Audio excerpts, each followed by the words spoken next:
A Gentleman of Leisure by P.G. Wodehouse. Jimmy makes a bet the main smoking room of the Strollers Club had been filling for the last half hour, and was now nearly full. In many ways the Strollers, though not the most magnificent, is the pleasantest club in New York. Its ideals are those of the Savage Club, comfort without pomp, and it is given over after 11 o'clock at night mainly to the stage. Everybody is young, clean-shaven, and full of conversation, and the conversation strikes a purely professional note. Everybody in the room on this July night had come from the theater.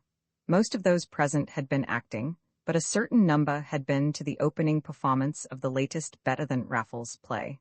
There had been something of a boom that season in dramas, whose heroes appealed to the public more pleasantly across the footlights than they might have done in real life. In the play which had opened tonight, Arthur Mifflin, an exemplary young man off the stage, had been warmly applauded for a series of actions which, performed anywhere except in the theater, would certainly have debarred him from remaining a member of the Strollers or any other club. In faultless evening dress, with a debonair smile on his face, he had broken open a safe, stolen bonds and jewelry to a large amount, and escaped without a blush of shame via the window. He had foiled a detective through 4 acts and held up a band of pursuers with a revolver. A large audience had intimated complete approval throughout. "It's a hit, all right," said somebody through the smoke. "These imitation Raffles plays always are," grumbled Willett, who played bluff fathers in musical comedy. A few years ago they would have been scared to death of putting on a show with a criminal hero. Now, it seems to me, the public doesn't want anything else. Not that they know what they do want, he concluded mournfully.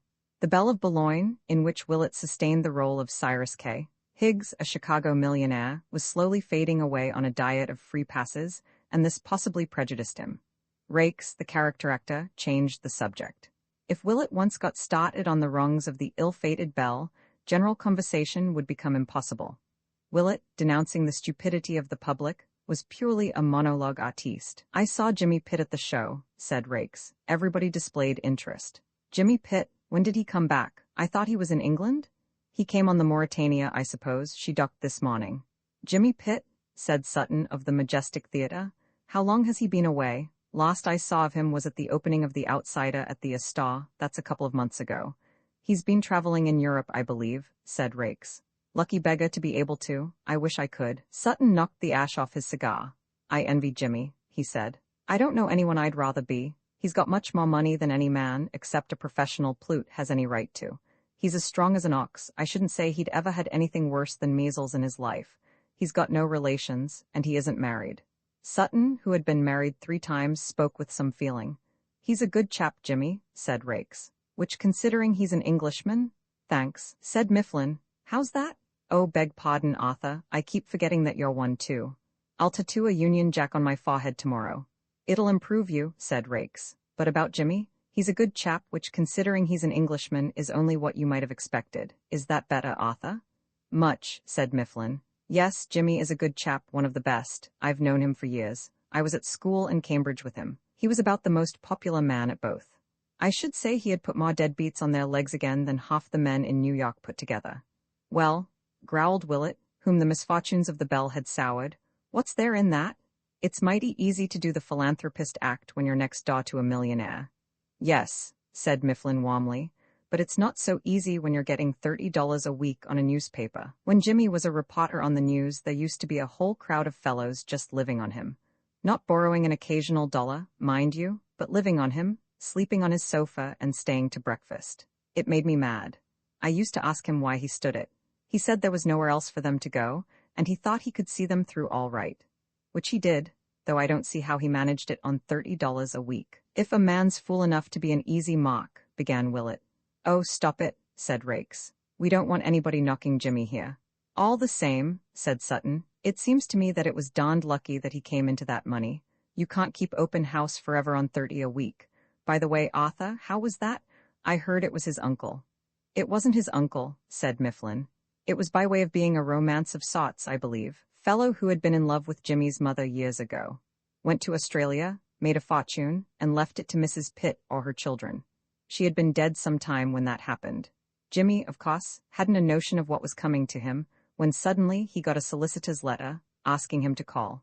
He rolled round and found that there was about $500,000 waiting for him to spend it. Jimmy Pitt had now definitely ousted Love, the cracksman, as a topic of conversation. Everybody present knew him.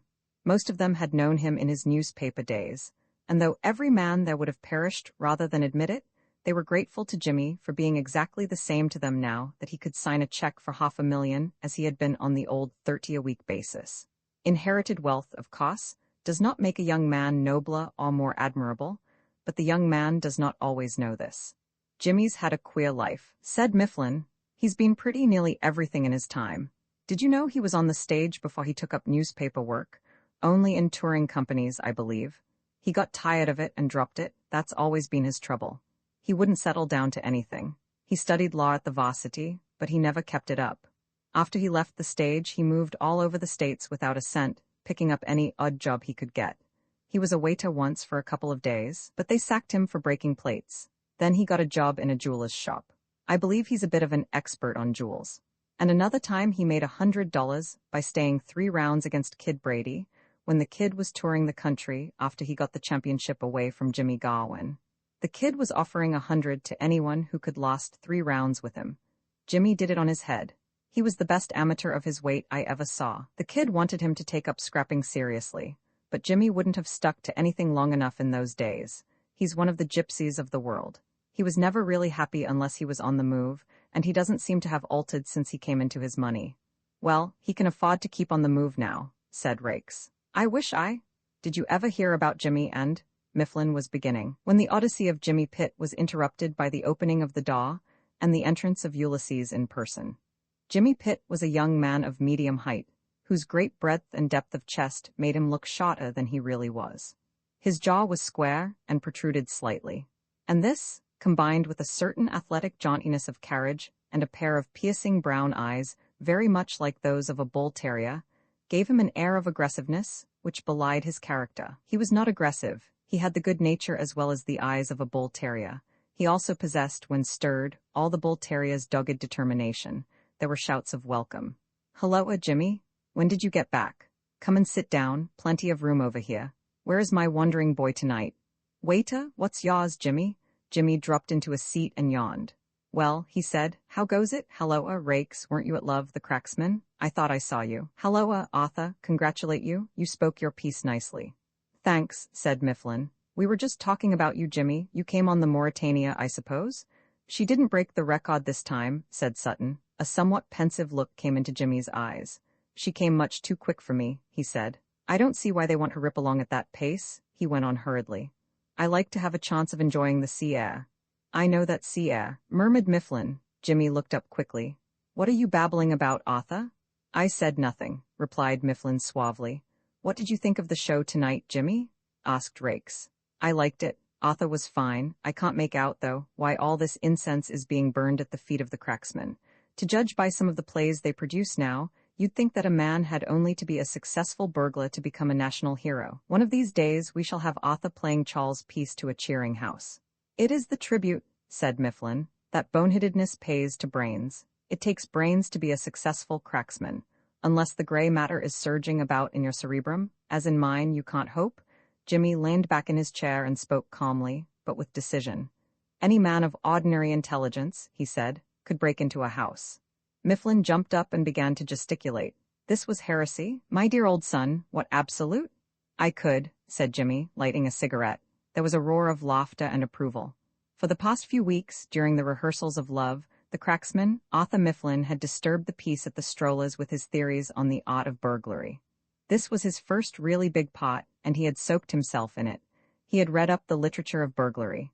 He had talked with detectives. He had expounded his views nightly to his brother Strollers, preaching the delicacy and difficulty of cracking a crib till his audience had rebelled. It charmed the Strollers to find Jimmy, obviously of his own initiative, and not to be suspected of having been sub-on to the task by themselves, treading with a firm foot on the expert's favorite con within 5 minutes of their meeting. You, said Arthur Mifflin, with scorn. Me, or rather I? You, why, you couldn't break into an egg unless it was a poached one. What'll you bet? Said Jimmy. The Strollers began to sit up and take notice. The magic word, bet, when uttered in that room, had rarely failed to add a zest to life. They looked expectantly to Arthur Mifflin. Go to bed, Jimmy, said the portrayer of cracksmen. I'll come with you and tuck you in. A nice, strong cup of tea in the morning, and you won't know there has ever been anything the matter with you." A howl of disapproval rose from the company. Indignant voices accused Arthur Mifflin of having a yellow streak. Encouraging voices urged him not to be a quitter. "See, they scorn you," said Jimmy. "And rightly, be a man, Arthur, what'll you bet?" Mr. Mifflin regarded him with pity. "You don't know what you're taking on, Jimmy," he said. "You're half a century behind the times. You have an idea that all a burglar needs is a mask, a blue chin, and a dark lantern. I tell you he requires a highly specialized education. I've been talking to these detective fellows, and I know. Now, take your case, you worm. Have you a thorough knowledge of chemistry, physics, toxicology?" "Of course I have. Electricity and microscopy. You have discovered my secret. Can you use an oxyacetylene blowpipe?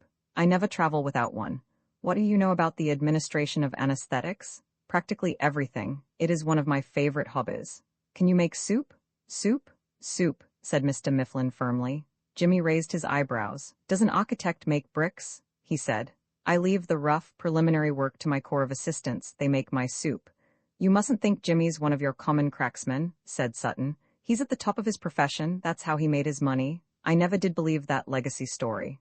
"Jimmy," said Mr. Mifflin, "couldn't crack a child's money box. Jimmy couldn't open a sardine tin." Jimmy shrugged his shoulders. "What'll you bet?" he said again. "Come on, Arthur. You're earning a very good salary. What'll you bet?" "Make it a dinner for all present," suggested Rakes, a canny person who believed in turning the wayside happenings of life, when possible, to his personal profit. The suggestion was well received. "All right," said Mifflin. "How many of us are there?" 1, 2, 3, 4. Loser buys a dinner for 12. "A good dinner," interpolated Rakes softly. "A good dinner," said Jimmy. "Very well. How long do you give me, Arthur? How long do you want?" "There ought to be a time limit," said Rakes. "It seems to me that an expert like Jimmy ought to be able to manage it at short notice." "Why not tonight?" "Nice, fine night. If Jimmy doesn't crack a crib tonight, it's up to him. That suit you, Jimmy?" "Perfectly," Willett interposed. Willett had been endeavoring to drown his sorrows all the evening, and the fact was a little noticeable in his speech. "See here," he said, "how's Jimmy going to prove he's done it?" "Personally, I can take his word," said Mifflin. "That be hanged for a tale. Why, what's to prevent him saying he's done it, whether he has or not?" The strollers looked uncomfortable. However, it was Jimmy's affair. "Why, you'd get your dinner in any case," said Jimmy. "A dinner from any host would smell as sweet." Willett persisted with muddled obstinacy. Thash not point, its principle of thin, have thish things square and bove bod, I say. Thash what I say.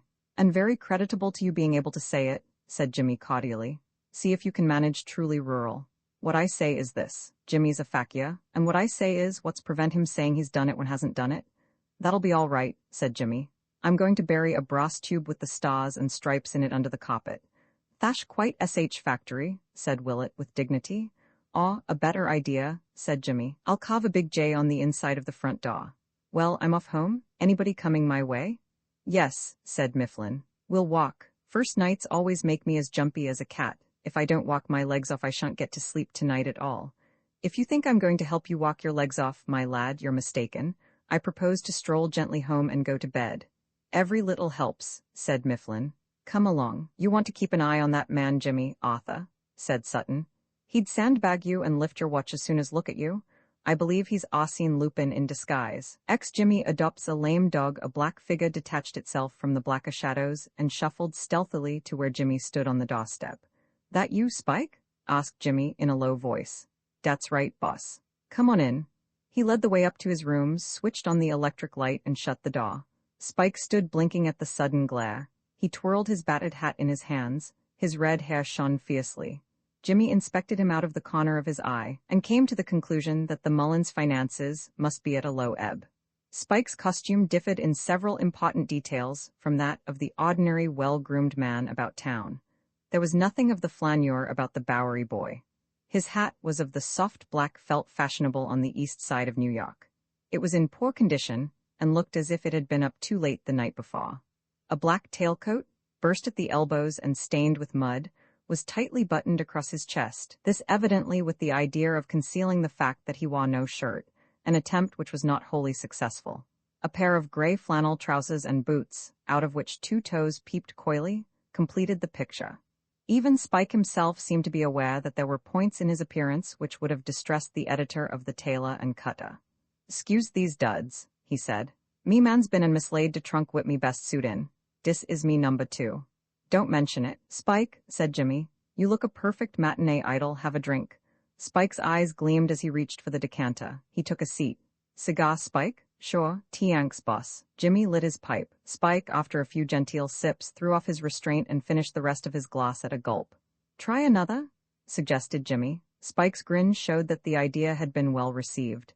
Jimmy sat and smoked in silence for a while. He was thinking the thing over. He felt like a detective who has found a clue. At last, he would be able to discover the name of the Mauritania girl. The discovery would not take him very far, certainly, but it would be something. Possibly, Spike might even be able to fix the position of the house they had broken into that night.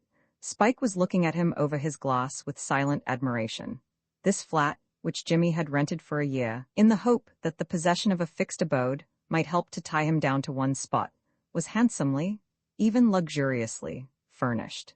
To Spike, every chair and table in the room had a romance of its own, as having been purchased out of the proceeds of that new Asiatic bank robbery, or from the revenue accruing from the Duchess of Havant's jewels. He was dumb with reverence for one who could make burglary pay to this extent. In his own case, the profession had rarely provided anything more than bread and butter and an occasional trip to Kenai Island. Jimmy caught his eye and spoke. Well, Spike, he said. Curious that we should meet like this? Delimit, agreed Spike. I can't imagine you 3,000 miles from New York. How do you know the cars still run both ways on Broadway? A wistful look came into Spike's eyes. I thought it was time I give old London a call. Tings was getting too fierce in New York. De cops was layin' for me. They didn't seem like as if they had any use for me, so I beat it. Bad luck, said Jimmy. Fierce, agreed Spike. Do you know, Spike, said Jimmy, I spent a great deal of time before I left New York looking for you. Gee, I wish you'd found me. And did Youse want me to help on some lay, boss? Well, no, not that. Do you remember that night we broke into that house uptown, the police captain's house? Sure. What was his name? What de cops why McEachin, boss? Mac what, how do you spell it? Search me, said Spike simply. Say it again. Fill your lungs and enunciate slowly and clearly, be bell-like. Now, McEachin. Ah, and where was the house? Can you remember that? Spike's forehead wrinkled. It's gone, he said at last. It was somewheres up some street up to town.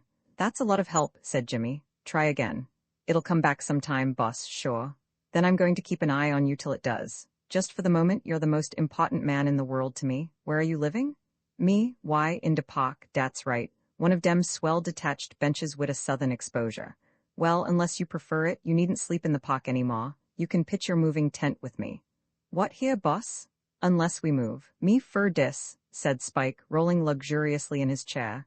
You'll want some clothes, said Jimmy. We'll get those tomorrow. You're the sort of figure they can fit off the peg. You're not too tall, which is a good thing. Bad teeing for me, boss. If I'd been taller, I'd have stood for being a cop and been buying a brownstone house on Fifth Avenue by this. It's de cops makes de big money in little old Manhattan, dat's who it is. The man who knows? Said Jimmy. Tell me ma. Spike, I suppose a good many of the New York foss do get rich by graft. Sure, look at old man McEachin. I wish I could. Tell me about him, Spike. You seem to know him pretty well. Me, sure. Dara wasn't a worse grafter than him in de bunch. He was out for the dough all the time. But say, did Youse ever see his girl? What's that? Said Jimmy sharply. I seen her once. Spike became almost lyrical in his enthusiasm. Gee, she was a bird. A peach for fair. I'd have left me happy home for her. Molly was her Monica. Jimmy was glaring at him. Drop it, he cried. What's dat, boss? Said Spike. Cut it out, said Jimmy savagely. Spike looked at him amazed. Sure, he said, puzzled, but realizing that his words had not pleased the great man. Jimmy chewed the stem of his pipe irritably, while Spike, full of excellent intentions, sat on the edge of his chair drawing sorrowfully at his cigar and wondering what he had done to give offense. Boss, said Spike. Halloa? Boss, what's doin' here? Put me next to de game. Is it der old lay? Banks and jewels from Duchesses? You'll be able to let me sit in on de game, won't you? I'd quite forgotten I hadn't told you about myself, Spike. I've retired. The horrid truth sank slowly into the other's mind. Say, what's dat, boss? You're cuttin' it out. That's it. Absolutely. Ain't Youse swiping no more jewels? Not me. Naw usin' de what's-its-name blowpipe? I have sold my oxyacetylene blowpipe, given away my anesthetics, and am going to turn over a new leaf and settle down as a respectable citizen. Spike gasped. His world had fallen about his ears. His excursion with Jimmy, the master cracksman, in New York had been the highest and proudest memory of his life, and now that he had met him again in London, he had looked forward to a long and prosperous partnership in crime. He was content that his own share in the partnership should be humble. It was enough for him to be connected, however humbly, with such a master. He had looked upon the richness of London, and he had said with Blücher, "What a city to loot!" And here was his idol shattering his visions with a word. "Have another drink, Spike," said the lost leader sympathetically. "It's a shock to you, I expect." "It, boss. I know. These are life's tragedies. I'm very sorry for you, but it can't be helped." Spike sat silent with a long face. Jimmy slapped him on the shoulder. "Cheer up," he said. "How do you know that living honestly may not be splendid fun? Numbers of people do it, and enjoy themselves tremendously. You must give it a trial, Spike." "Me, boss? What, me too?" "Rather. You're my link with. I don't want to have you remembering that address in the second month of a 10-year spell at Dartmoor. I'm going to look after you, Spike, my son, like a lynx. We'll go out together and see life. Buck up, Spike. Be cheerful. Grin." After a moment's reflection, the other grinned, howbeit faintly.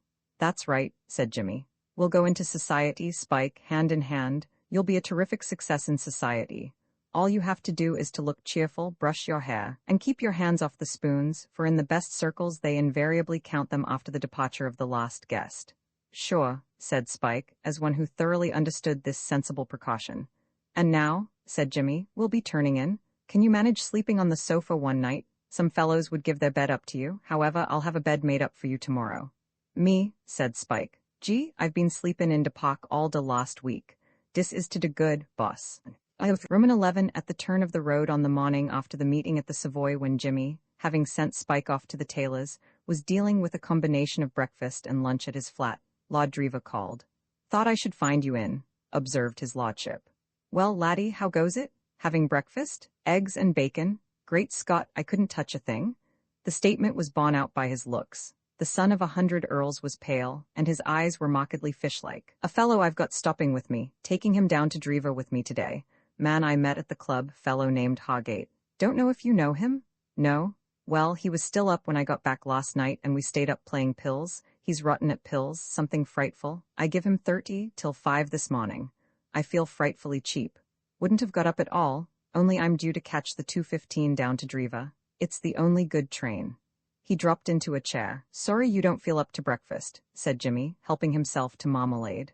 "I am generally to be found among those lining up when the gong goes. I've breakfasted on a glass of water and a bag of birdseed in my time. That sort of thing makes you ready to take whatever you can get. Seen the papers?" "Thanks." Jimmy finished his breakfast and lit a pipe. Lord Drever laid down the paper. "I say," he said, "what I came round about was this. What have you got on just now?" Jimmy had imagined that his friend had dropped in to return the £5 note he had borrowed, but his lordship maintained a complete reserve on the subject. Jimmy was to discover later that this weakness of memory where financial obligations were concerned was a leading trait in Lord Drever's character. "Today, do you mean?" said Jimmy. "Well, in the near future. What I mean is, why not put off that Japan trip you spoke about and come down to Drever with me?" Jimmy reflected. After all, Japan or Drever, it made very little difference, and it would be interesting seeing a place about which he had read so much. "That's very good of you," he said. "You're sure it will be all right? It won't be upsetting your arrangements?" "Not a bit, the more the merrier. Can't you catch the 2:15? It's fearfully short notice." "Heavens, yes, I can pack in 10 minutes, thanks very much." "Stout fellow, they'll be shooting and all that sort of rot. Oh, by the way, are you any good at acting? I mean, I believe there are going to be private theatricals of sorts. A man called Charteris is getting them up. Cambridge man, belongs to the Footlights, always getting up theatricals. Rot, I call it, but you can't stop him. Do you do anything in that line? Put me down for what you like, from Emperor of Morocco to Confused Noise Without. I was on the stage once. I'm particularly good at shifting scenery." "Good for you. Well, so long. 2:15 from Paddington, remember? I'll meet you there. I've got to go and see a fellow now." "I'll look out for you." A sudden thought occurred to Jimmy. Spike? He had forgotten Spike for the moment. It was vital that the Bowery boy should not be lost sight of again. He was the one link with the little house somewhere beyond 150th Street. He could not leave the Bowery boy at the flat. A vision rose in his mind of Spike alone in London with Savoy Mansions as a base for his operations. No, Spike must be transplanted to the country. He could not seem to see Spike in the country. His bottom would probably be pathetic, but it was the only way. Lord Drever facilitated matters. "By the way, Pitt," he said, "you've got a man of sorts, of course? One of those frightful fellows who forget to pack your collars? Bring him along, of course." Thanks, said Jimmy. I will. The matter had scarcely been settled when the door opened and revealed the subject of discussion. Wearing a broad grin of mingled pride and bashfulness, and looking very stiff and awkward in one of the brightest tweed suits ever seen off the stage, Spike stood for a moment in the doorway to let his appearance sink into the spectator, then advanced into the room. "How do decess strike you, boss?" he inquired genially, as Lord Driva gaped in astonishment at this bright being. "Pretty nearly blind, Spike," said Jimmy. "What made you get those? We use electric light here." Spike was full of news. "Say, boss, dat clothing star's a Willy wonder, sure. Der old mug what showed me round give me de frozen face when I came in foist. What's doin', he says. To de woods wit you, get de hook. But I hands out de plunks you give me, and tells him how I'm here to get a dude suit, and gee, if he don't haul out suits by de mile.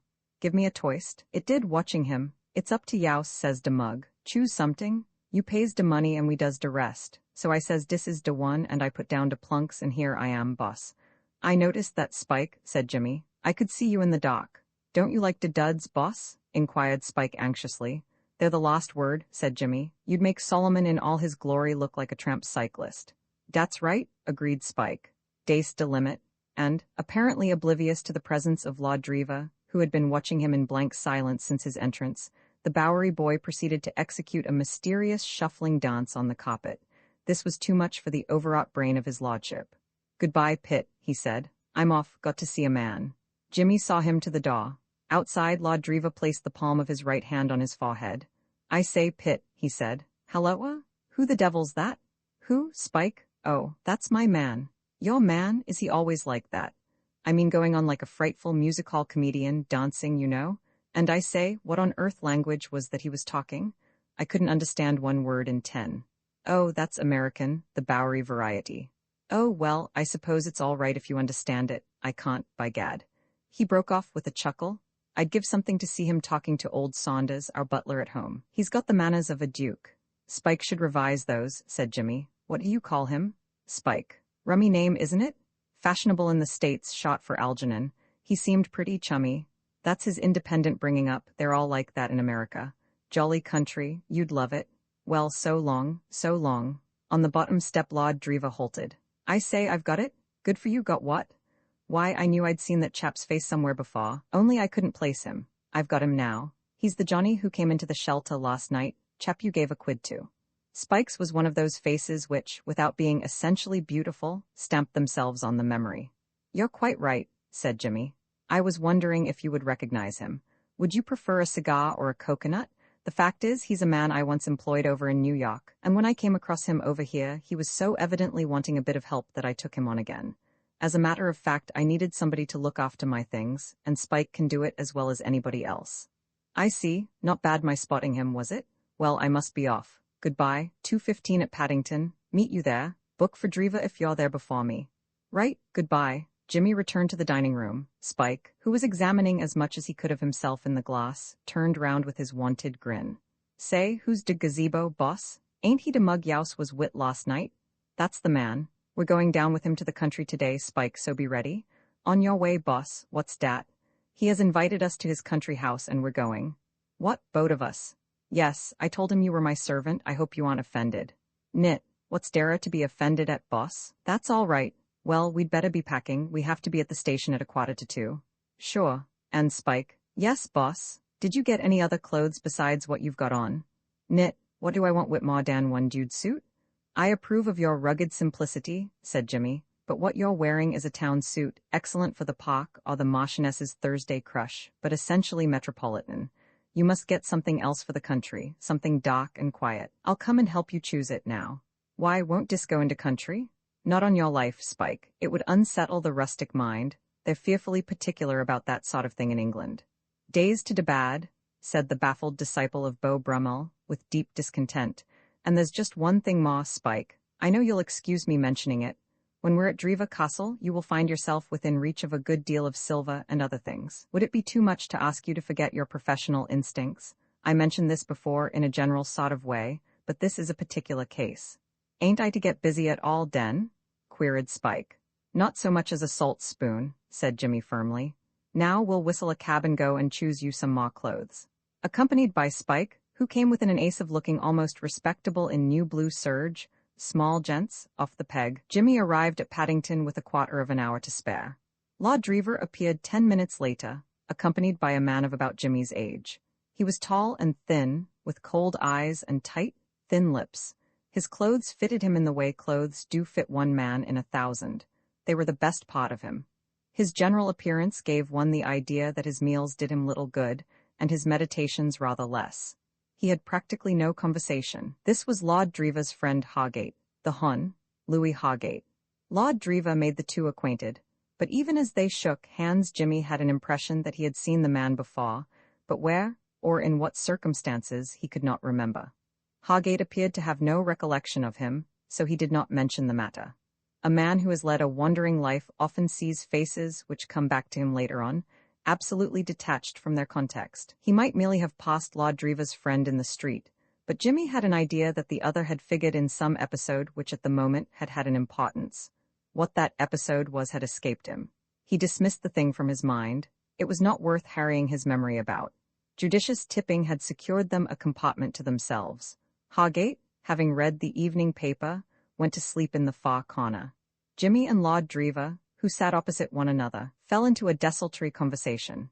At reading, Lord Drever's remarks took a somewhat intimate turn. Jimmy was one of those men whose manner invites confidences. His lordship began to unburden his soul of certain facts relating to the family.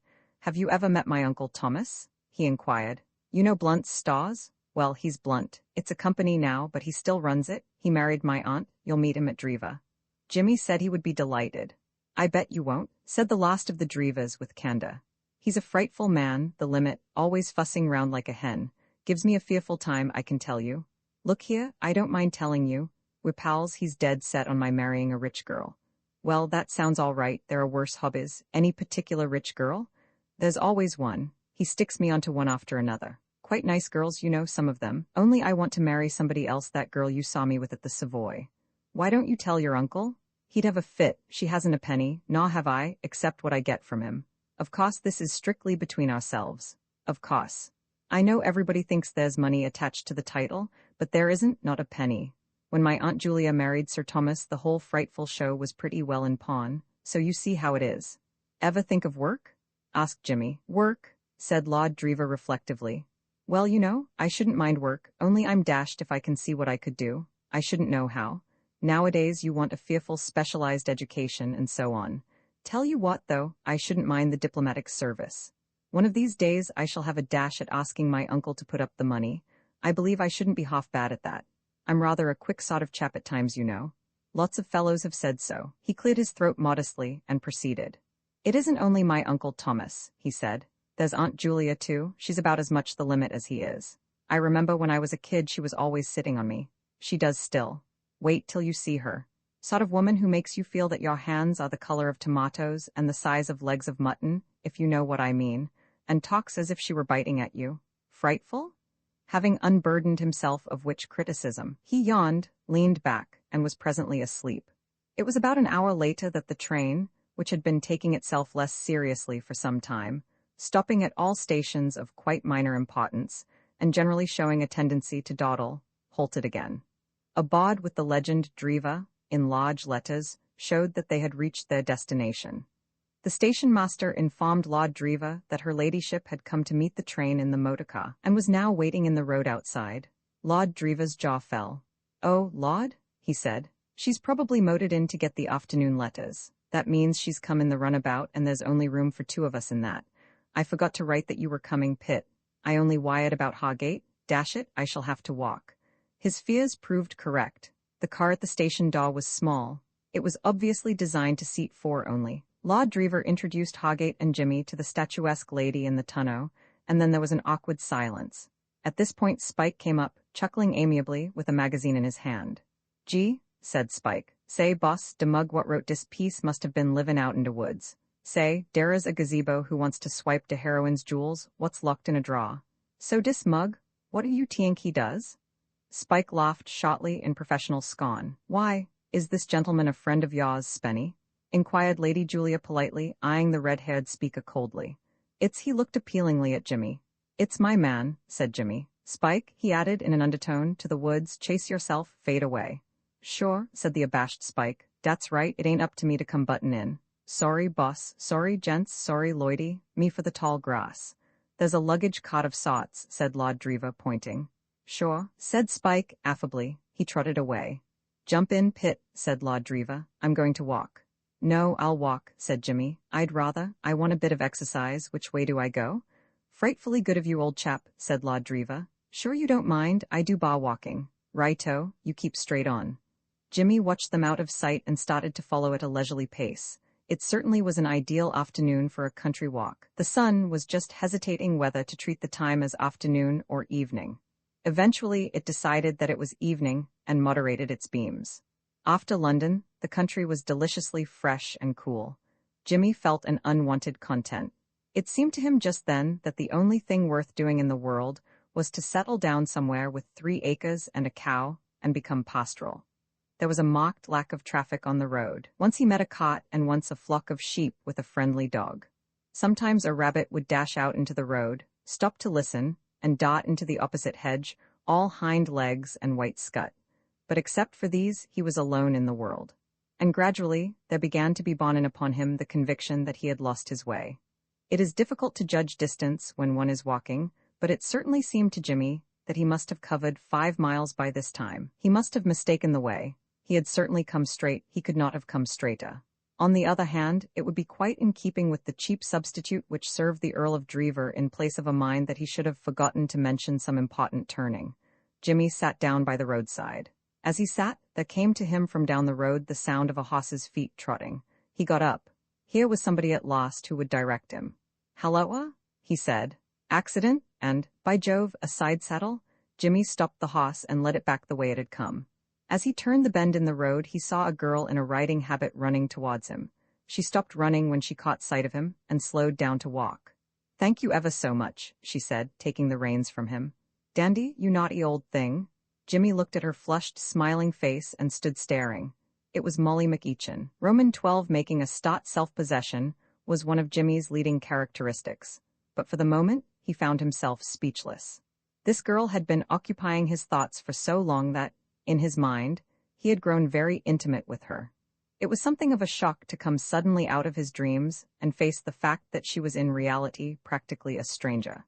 He felt as one might with a friend whose memory has been wiped out. It went against the grain to have to begin again from the beginning after all the time they had been together. A curious constraint fell upon him. "Why, how do you do, Mr. Pitt?" she said, holding out her hand. Jimmy began to feel better. It was something that she remembered his name.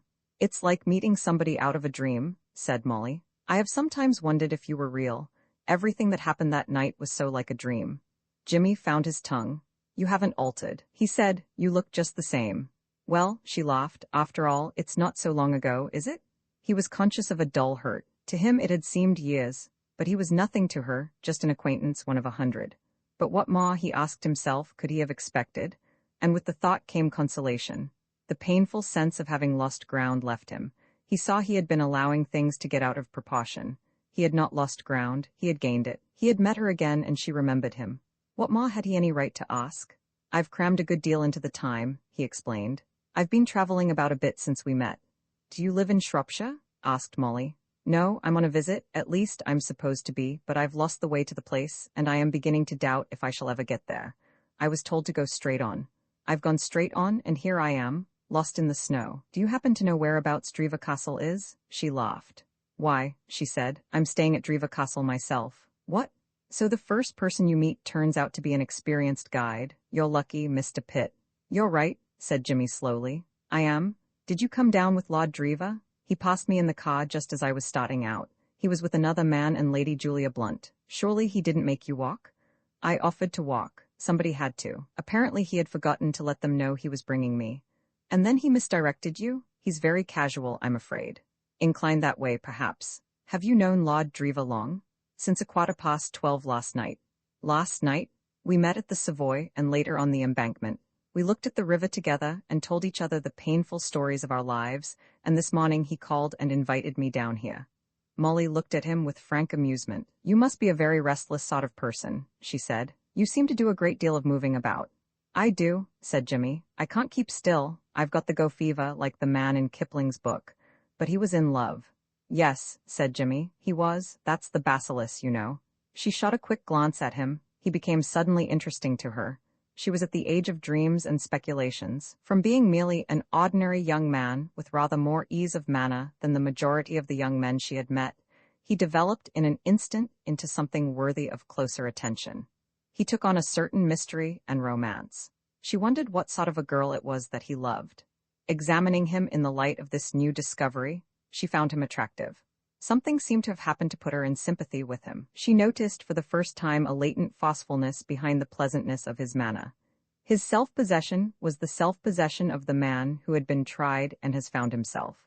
At the bottom of her consciousness, too, there was a faint stirring of some emotion, which she could not analyze, not unlike pain. It was vaguely reminiscent of the agony of loneliness, which she had experienced as a small child on the rare occasions when her father had been busy and distrait, and had shown her by his manner that she was outside his thoughts. This was but a pale suggestion of that misery, but nevertheless there was a resemblance. It was a rather desolate, shut-out sensation, half resentful. It was gone in a moment, but it had been there. It had passed over her heart as the shadow of a cloud moves across a meadow in the summertime. For some moments she stood without speaking. Jimmy did not break the silence. He was looking at her with an appeal in his eyes. Why could she not understand? She must understand, but the eyes that met his were those of a child.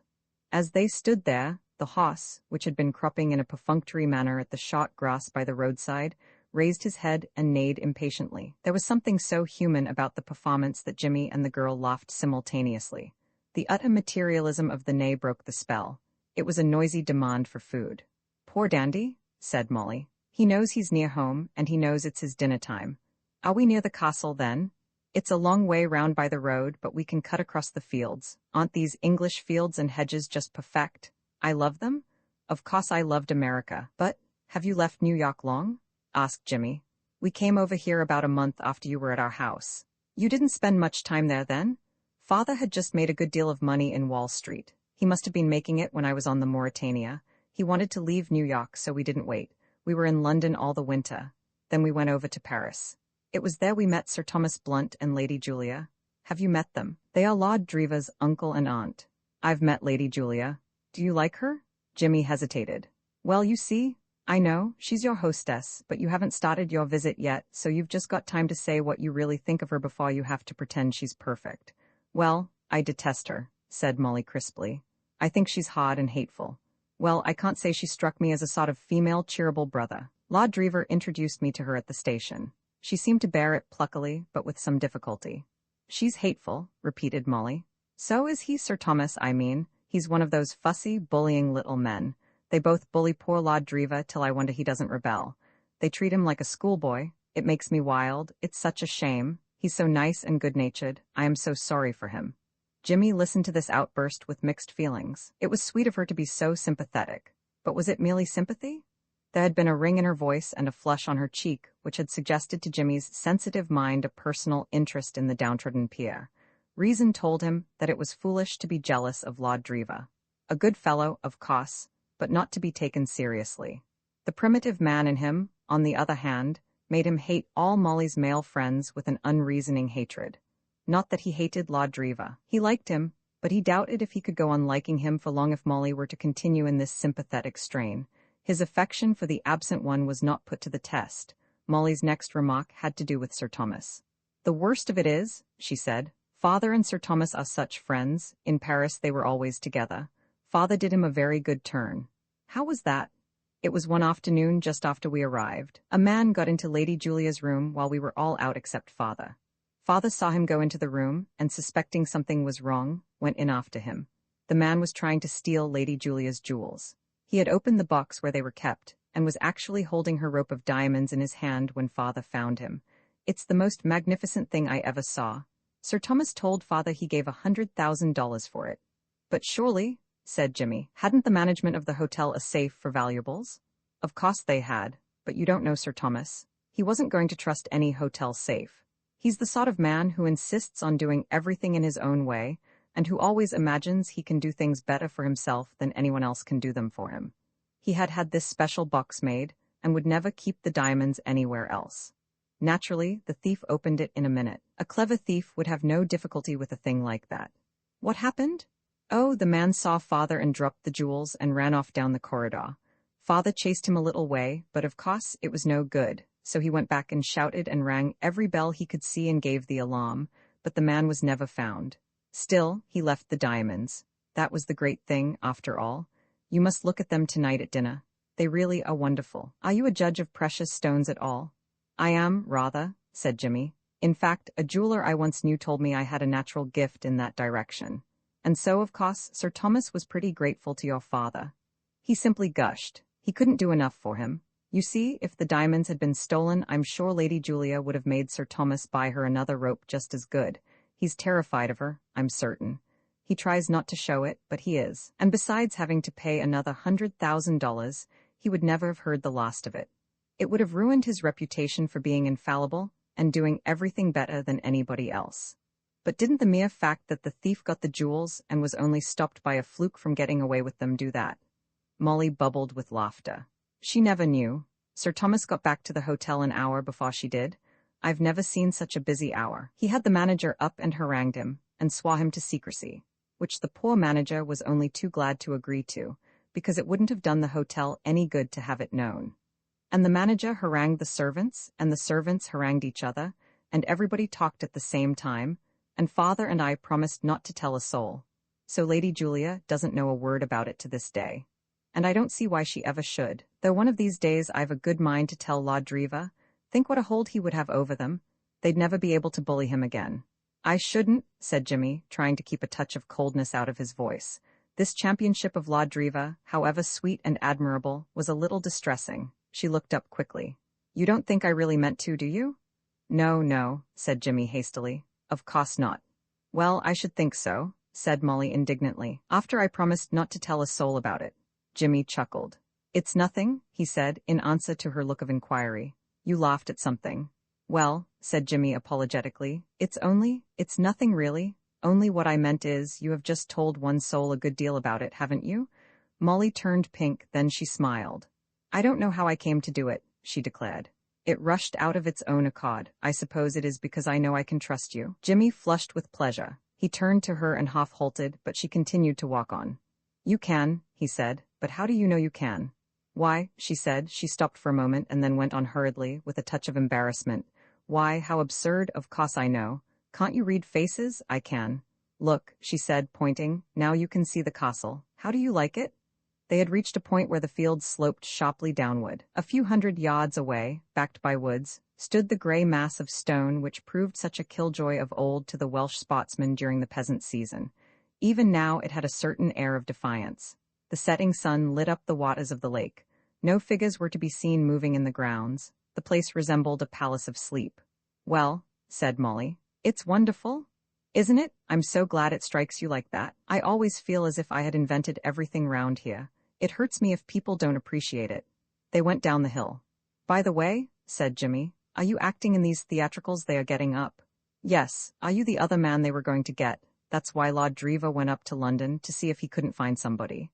The man who was going to play one of the parts had to go back to London on business. Poor brute, said Jimmy. It seemed to him at that moment that there was only one place in the world where a man might be even reasonably happy. What sort of part is it? Lord Dreva said I should be wanted to act. What do I do? If you're Lord Herbert, which is the part they wanted a man for, you talk to me most of the time. Jimmy decided that the piece had been well cast. The dressing gong sounded just as they entered the hall. From a door on the left there emerged two men, a big one and a little one, in friendly conversation. The big man's back struck Jimmy as familiar. Oh, father, Molly called, and Jimmy knew where he had seen the back before. Sir Thomas, said Molly, this is Mr. Pitt. The little man gave Jimmy a rapid glance, possibly with the object of detecting his more immediately obvious criminal points, then, as if satisfied as to his honesty, became genial. I am very glad to meet you. Mr. Pitt, very glad, he said. We have been expecting you for some time. Jimmy explained that he had lost his way. Exactly. It was ridiculous that you should be compelled to walk, perfectly ridiculous. It was gross carelessness of my nephew not to let us know that you were coming. My wife told him so in the car. I bet she did, said Jimmy to himself. Really, he said aloud, by way of lending a helping hand to a friend in trouble, I preferred to walk. I have not been on a country road since I landed in England. He turned to the big man and held out his hand. I don't suppose you remember me, Mr. McEachin. We met in New York. You remember the night Mr. Pitt scared away our burglar father? Said Molly. Mr. McEachin was momentarily silent. On his native asphalt, there are few situations capable of throwing the New York policeman off his balance. In that favored clime, savoir-faire is represented by a shrewd blow of the fist, and a masterful stroke with the truncheon amounts to a satisfactory repartee. Thus shall you never take a policeman of Manhattan without his answer. In other surroundings, Mr. McEachin would have known how to deal with the young man, whom with such good reason he believed to be an expert criminal. But another plan of action was needed here. First and foremost of all the hints on etiquette which he had imbibed since he entered this more reposeful life came this maxim: never make a scene. Scenes, he had gathered, were of all things what polite society most resolutely abhorred. The natural man in him must be bound in chains. The sturdy blow must give way to the honeyed word. A cold, really? Was the most vigorous retort that the best circles would countenance. It had cost Mr. McEachin some pains to learn this lesson, but he had done it. He shook hands and gruffly acknowledged the acquaintanceship. Really, really? Chirped Sir Thomas amiably. So you find yourself among old friends, Mr. Pitt. Old friends, echoed Jimmy, painfully conscious of the ex-policeman's eyes, which were boring holes in him. Excellent, excellent. Let me take you to your room. It is just opposite my own. This way. They parted from Mr. McEachin on the first landing, but Jimmy could still feel those eyes. The policeman's stare had been of the sort which turns corners, goes upstairs, and pierces walls. Roman 13 Spike's views nevertheless. It was in a very exalted frame of mind that he dressed for dinner. It seemed to him that he had awakened from a sort of stupor. Life, so grey yesterday, now appeared full of colour and possibilities. Most men who, either from choice or necessity, have knocked about the world for any length of time are more or less fatalists. Jimmy was an optimistic fatalist. He had always looked on fate not as a blind dispenser at random of gifts good and bad, but rather as a benevolent being with a pleasing bias in his favor. He had almost a Napoleonic faith in his star, at various periods of his life, notably at the time when, as he had told Lord Drever, he had breakfasted on birdseed. He had been in uncommonly tight corners, but his luck had always extricated him. It struck him that it would be an unthinkable piece of bad sportsmanship on fate's part to see him through so much, and then to abandon him, just as he had arrived in sight of what was by far the biggest thing of his life. Of course, his view of what constituted the biggest thing in life had changed with the years. Every ridge of the hill of supreme moments in turn had been mistaken by him for the summit, but this last, he felt instinctively, was genuine. For good or bad, Molly was woven into the texture of his life. In the stormy period of the early 20s, he had thought the same of other girls, who were now mere memories as dim as those of figures in a half-forgotten play. In their case, his convalescence had been temporarily painful, but brief. Force of will and an active life had worked the cure. He had merely braced himself up and firmly ejected them from his mind. A week or two of aching emptiness, and his heart had been once more in readiness, all nicely swept and done up, for the next lodger. But in the case of Molly it was different. He had passed the age of instantaneous susceptibility. Like a landlord who had been cheated by previous tenants, he had become wary. He mistrusted his powers of recuperation in case of disaster. The will in these matters, just like the mundane bouncer, gets past his work. For some years now, Jimmy had had a feeling that the next arrival would come to stay, and he had adopted, in consequence, a gently defensive attitude towards the other sex. Molly had broken through this, and he saw that his estimate of his willpower had been just. Methods which had proved excellent in the past were useless now. There was no trace here of that dimly consoling feeling of earlier years that there were other girls in the world. He did not try to deceive himself. He knew that he had passed the age when a man can fall in love with any one of a number of types. This was the finish, one way or the other. There was no second throw. She had him. However it might end, he belonged to her. There are few moments in a man's day when his brain is more contemplative than during that brief space when he is lathering his face preparatory to shaving. Flying the brush, Jimmy reviewed the situation. He was perhaps a little too optimistic. Not unnaturally, he was inclined to look upon his luck as a sort of special train which would convey him without effort to paradise. Fate had behaved so exceedingly handsomely up till now. By a series of the most workmanlike miracles, it had brought him to the point of being Molly's fellow guest at a country house. This, as reason coldly pointed out a few moments later, was merely the beginning. But to Jimmy, thoughtfully lathering, it seemed the end. It was only when he had finished shaving and was arranging his tie that he began to perceive that there were obstacles in his way, and sufficiently big obstacles at that. In the first place, Molly did not love him, and he was bound to admit there was no earthly reason why she ever should. A man in love is seldom vain about his personal attractions. Also, her father firmly believed him to be a master burglar. Otherwise, said Jimmy, scowling at his reflection in the glass, everything's splendid. He brushed his hair sadly. There was a furtive rap at the door. Halloa, said Jimmy. Yes, the door opened slowly. A grin surmounted by a mop of red hair appeared round the edge of it. Halloa, Spike, come in, what's the matter? The rest of Mr. Mullins entered the room. Gee, boss, I wasn't sure dis was your room. Say, who do you tink I nearly bumped me cocoa against out in de corridor downstairs? Why, old man McEachin, de cop. Dat's right. Yes, sure, say, what's he doin' on dis beat? I pretty near went down and out when I seen him. Dat's right. Me breath ain't got back home yet. Did he recognize you? Did he? He starts like an actor on top de stage when he sees he's up against de plot to ruin him, and he gives me de fierce eye. Well, I was wondering, was I on 3rd Avenue, or was I standing on me cocoa, or what was I doin' anyhow? Den I slips off and chases myself up here. Say, boss, what's de game? What's old man McEachin doin' stunts dis side for? It's all right, Spike, keep calm, I can explain. He is retired like me. He's one of the handsome guests here. On your way, boss, what's dat? He left the foss just after that merry meeting of ours when you frolicked with the bulldog. He came over here and butted into society. So here we are again, all gathered together under the same roof, like a jolly little family party. Spike's open mouth bore witness to his amazement. Den, he stammered. Yes, den what's he going to do? I couldn't say, I'm expecting to hear shortly. But we needn't worry ourselves, the next move's with him. If he wants to comment on the situation he won't be backward, he'll come and do it. Sure, it's up to him, agreed Spike. I'm quite comfortable. Speaking for myself, I'm having a good time. How are you getting along downstairs? De limit, boss, honest. It's to de velvet. Dara's old gazebo, de butler, Saunders his name is, dat's de best ever at handing out long voids. I sits and listens. Day calls me Mr. Mullins down, Dara, said Spike with pride. Good, I'm glad you're all right. There's no reason why we shouldn't have an excellent time here.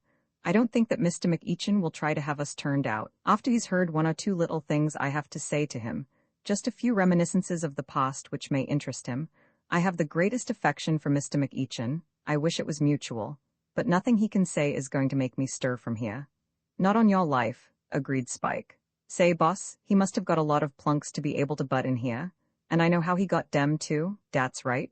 I comes from little old New York myself.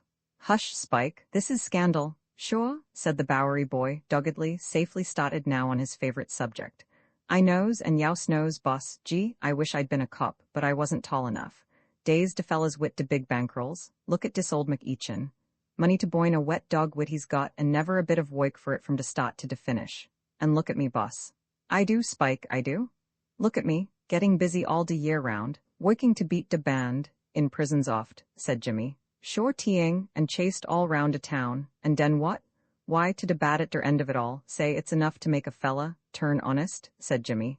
That's it, Spike, reform, you'll be glad someday. Spike seemed to be doubtful. He was silent for a moment, then, as if following up a train of thought, he said, Boss, dis is a fine big house. I've seen worse. Say, couldn't we?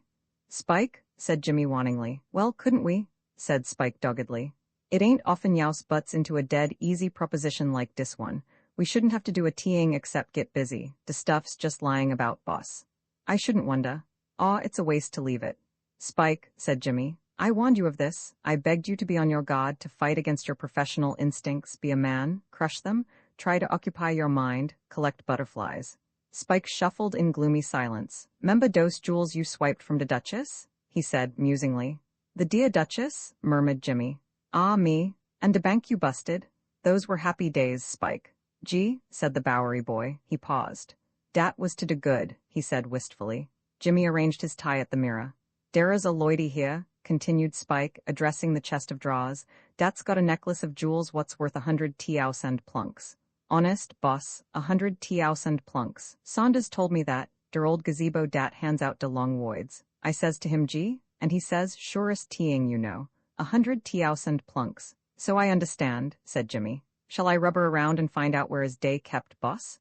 Spike, said Jimmy, ask me no more. All this is in direct contravention of our treaty respecting keeping our fingers off the spoons. You pain me. Desist. Sorry, boss. But dey'll be Willy Wonders, dem jewels. 100 $1,000 plunks, dat's going some, ain't it? What's dat dis side? 20,000 pounds. Gee, can I help you wit de duds, boss? No, thanks, Spike, I'm through now. You might just give me a brush down, though. No, not that, that's a hairbrush. Try the big black one. Dis is a boyd of a dude suit, observed Spike, pausing in his labors. Glad you like it, Spike, rather chic, I think. It's de limit? Excuse me, how much did it set you back? Boss? Something like 12 guineas, I believe. I could look up the bill and let you know. What's dat, guineas? Is that more than a pound? A shilling more? Why these higher mathematics? Spike resumed his brushing. What a lot of dude suits youse could get, he observed meditatively, if you had dem jewels. He became suddenly animated. He waved the clothes brush. Oh, you boss, he cried. What's eatin' you? Aw, it's a shame not to. Come along, you boss, say what's doin'. Why ain't you sittin' in it de game? Oh, you boss. Whatever reply Jimmy might have made to this impassioned appeal was checked by a sudden bang on the door. Almost immediately the handle turned. Gee, cried Spike. It's de cop. Jimmy smiled pleasantly. Come in, Mr. McEachin, he said. Come in, journeys end in lovers' meeting. You know my friend Mr. Mullins, I think. Shut the door and sit down, and let's talk of many things. Roman 14 check. And a counter-move, Mr. McEachin stood in the doorway, breathing heavily. As the result of a long connection with evildoers, the ex-policeman was somewhat prone to harbor suspicions of those round about him, and at the present moment, his mind was aflame. Indeed, a more trusting man might have been excused for feeling a little doubtful as to the intentions of Jimmy and Spike. When McEachin had heard that Lord Driva had brought home a casual London acquaintance, he had suspected as a possible drawback to the visit the existence of hidden motives on the part of the unknown. Lord Driva, he had felt, was precisely the sort of youth to whom the professional bunco steerer would attach himself with shouts of joy. Never, he had assured himself, had there been a softer proposition than his lordship since bunco steering became a profession. When he found that the strange visitor was Jimmy Pitt, his suspicions had increased 1,000-fold. And when, going to his room to get ready for dinner, he had nearly run into Spike Mullins in the corridor, his frame of mind had been that of a man to whom a sudden ray of light reveals the fact that he is on the brink of a black precipice.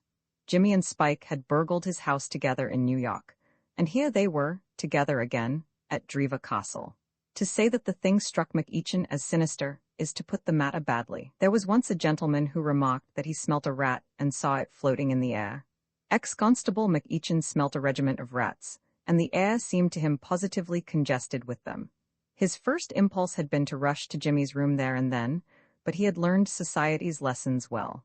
Though the heavens might fall, he must not be late for dinner, so he went and dressed, and an obstinate tie put the finishing touches to his wrath.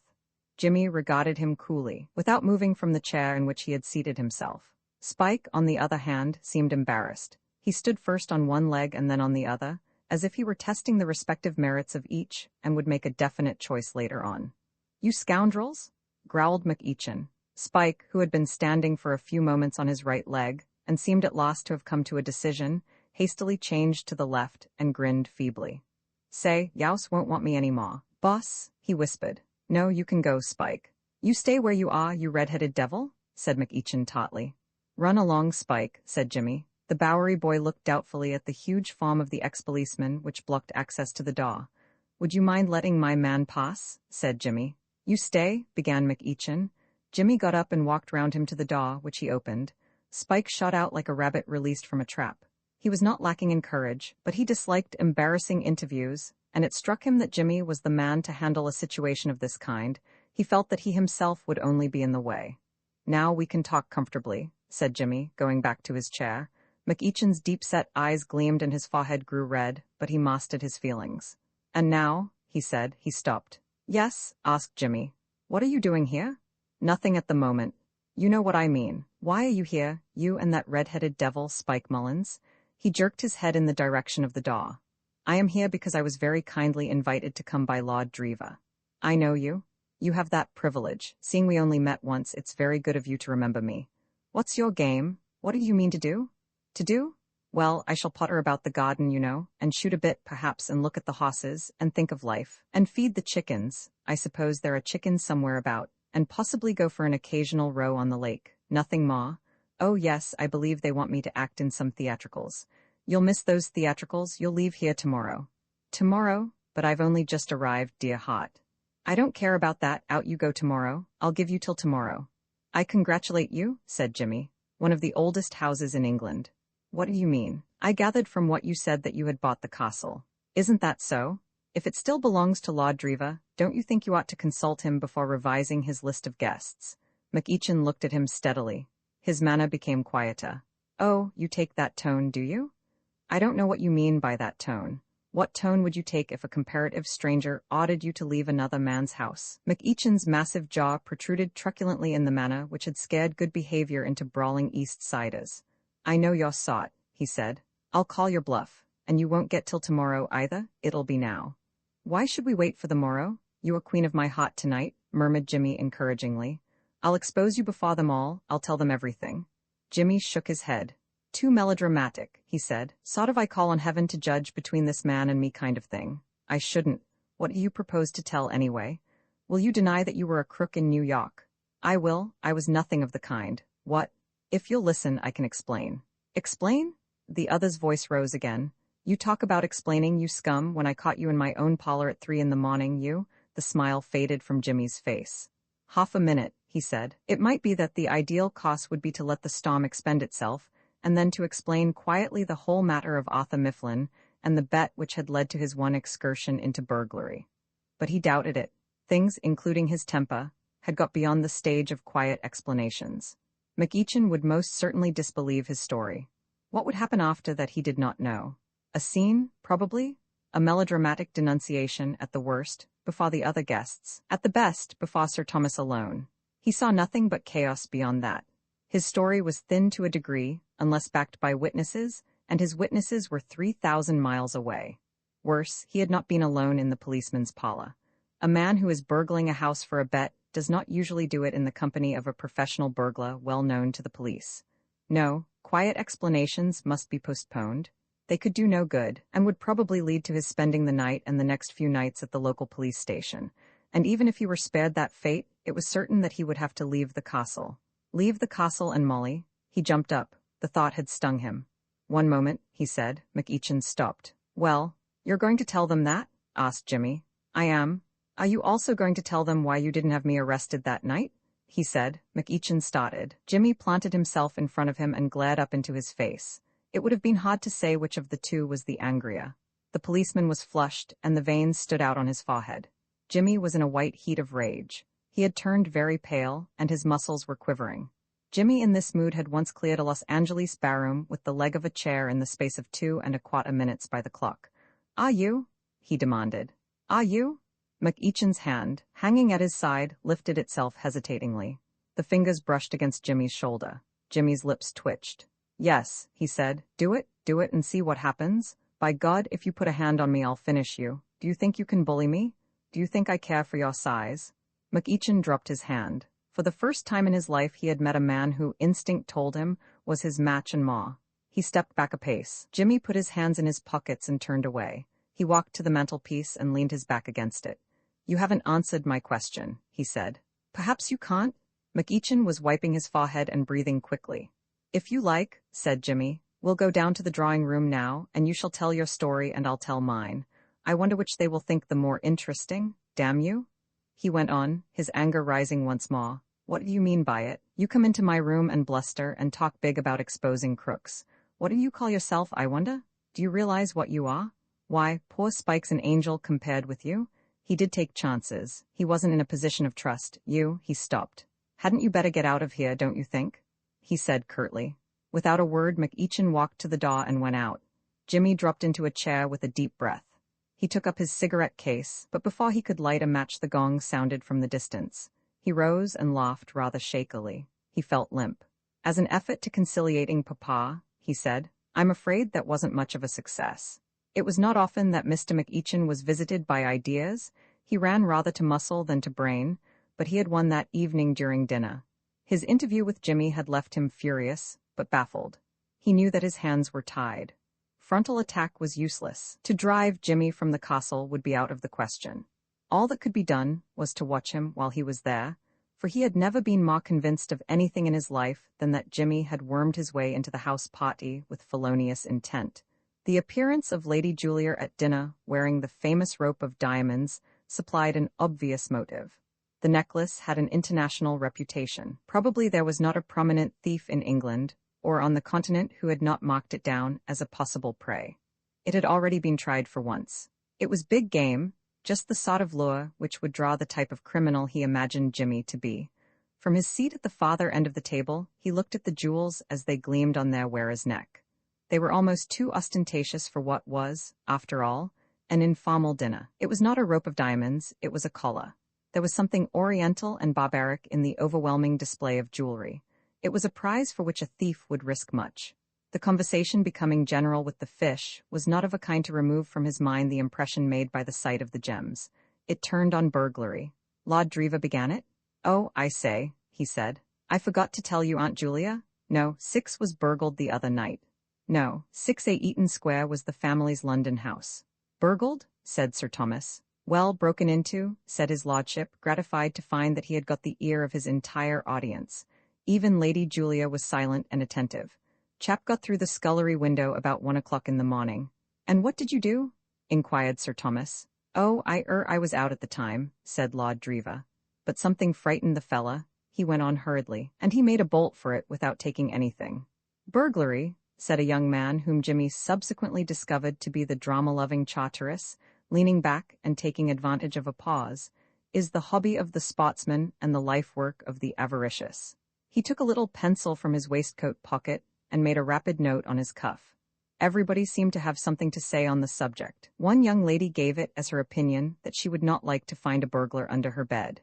Somebody also had heard of a fellow whose father had fired at the butler under the impression that he was a housebreaker and had broken a valuable bust of Socrates. Lord Driva had known a man at college whose brother wrote lyrics for musical comedy and had done one about a burglar's best friend being his mother. "Life," said Charteris, who had had time for reflection, "is a house which we all burgle. We enter it uninvited, take all that we can lay hands on, and go out again." He scribbled "life, house, burgle" on his cuff and replaced the pencil.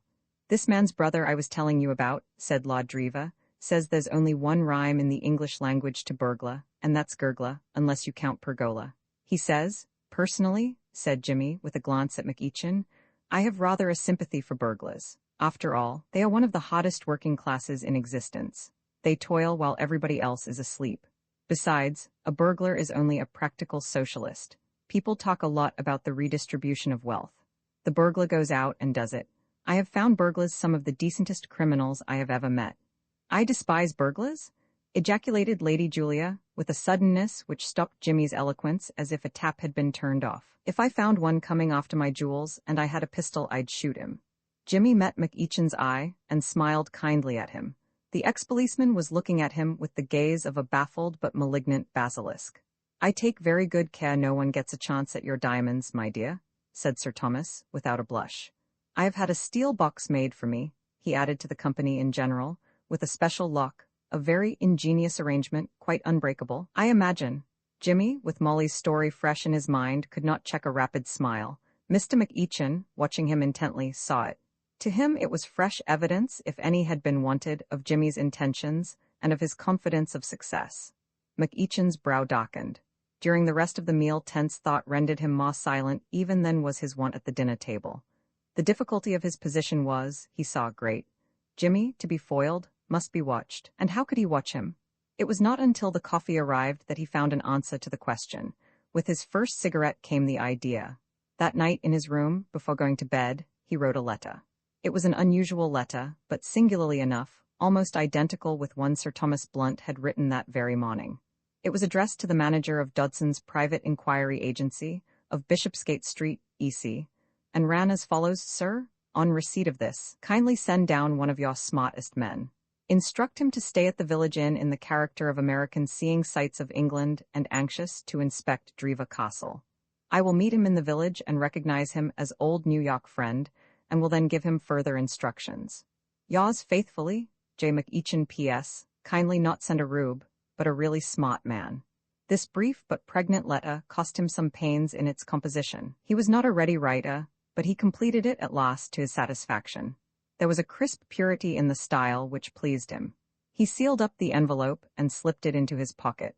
He felt more at ease now. Such was the friendship that had sprung up between Sir Thomas Blunt and himself, as the result of the Jewel episode in Paris, that he could count with certainty on the successful working of his scheme. The grateful knight would not be likely to allow any old New York friend of his preserver to languish at the village inn.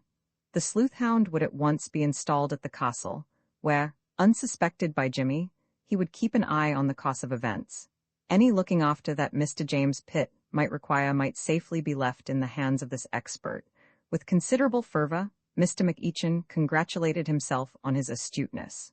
With Jimmy above stairs and Spike below, the sleuth-hound would have his hands full. Roman 15 Mr. McEachin intervenes. Life at the castle during the first few days of his visit filled Jimmy with a curious blend of emotions, mainly unpleasant.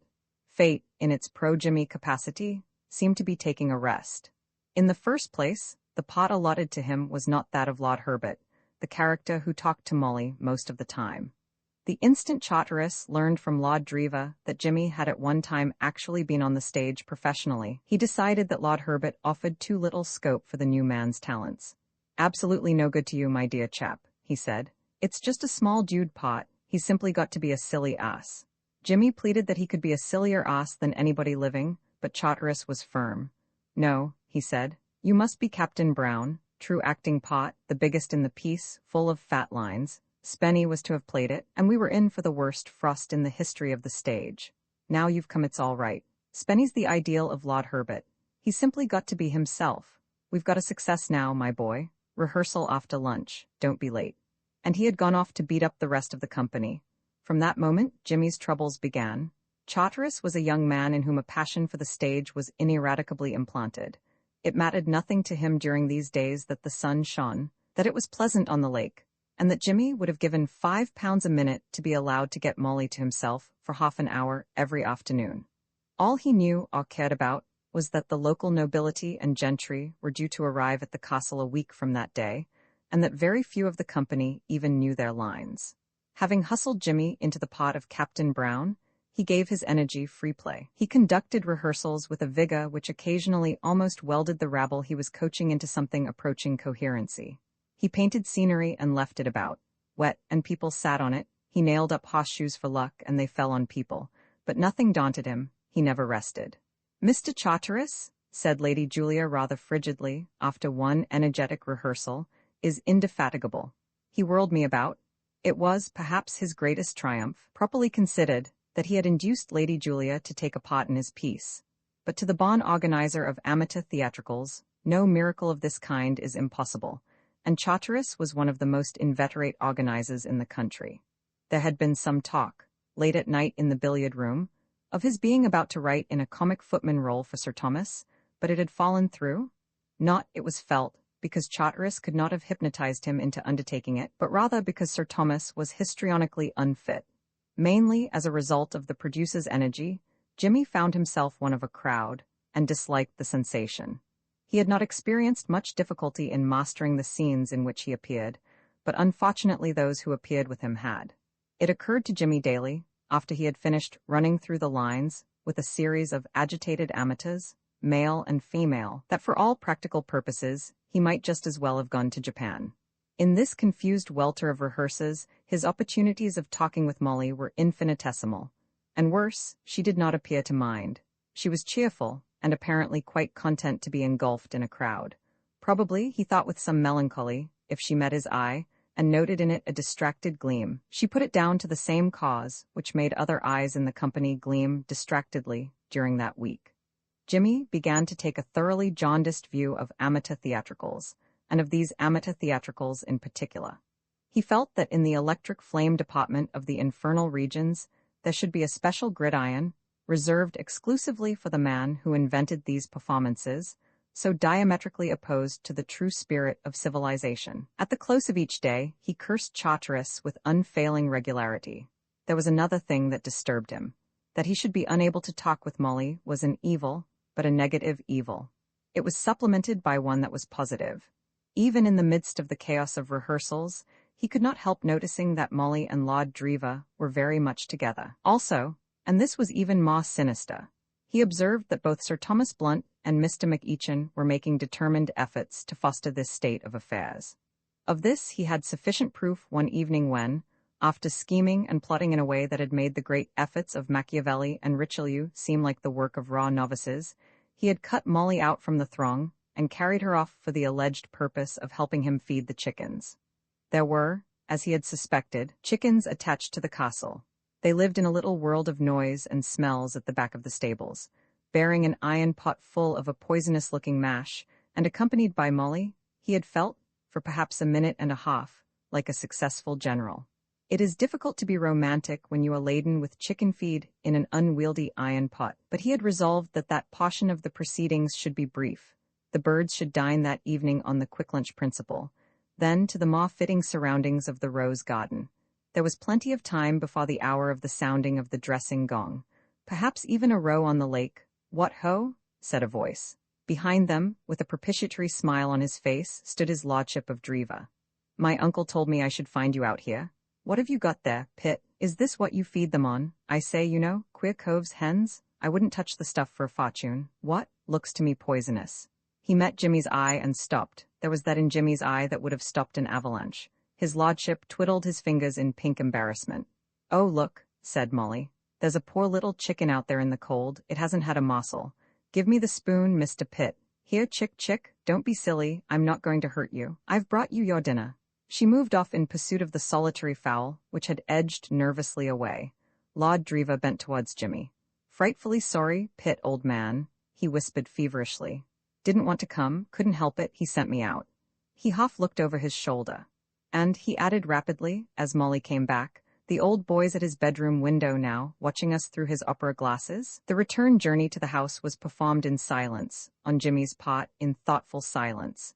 He thought hard, and had been thinking ever since. He had material for thought. That Lord Dreva was as clay in his uncle's hands he was aware. He had not known his lordship long, but he had known him long enough to realize that a backbone had been carelessly omitted from his composition. What his uncle directed, that would he do? The situation looked bad to Jimmy. The order, he knew, had gone out that Lord Dreva was to marry money, and Molly was an heiress. He did not know how much Mr. McEachin had amassed in his dealings with New York crime, but it could not but be something considerable. Things looked black. Then he had a reaction. He was taking too much for granted. Lord Dreva might be hounded into proposing to Molly, but what earthly reason was there for supposing that Molly would accept him? He declined even for an instant to look upon Spenny's title in the light of allure. Molly was not the girl to marry for title. He endeavored to examine impartially his lordship's other claims. He was a pleasant fellow, with, to judge on short acquaintanceship, an undeniably amiable disposition. That much must be conceded.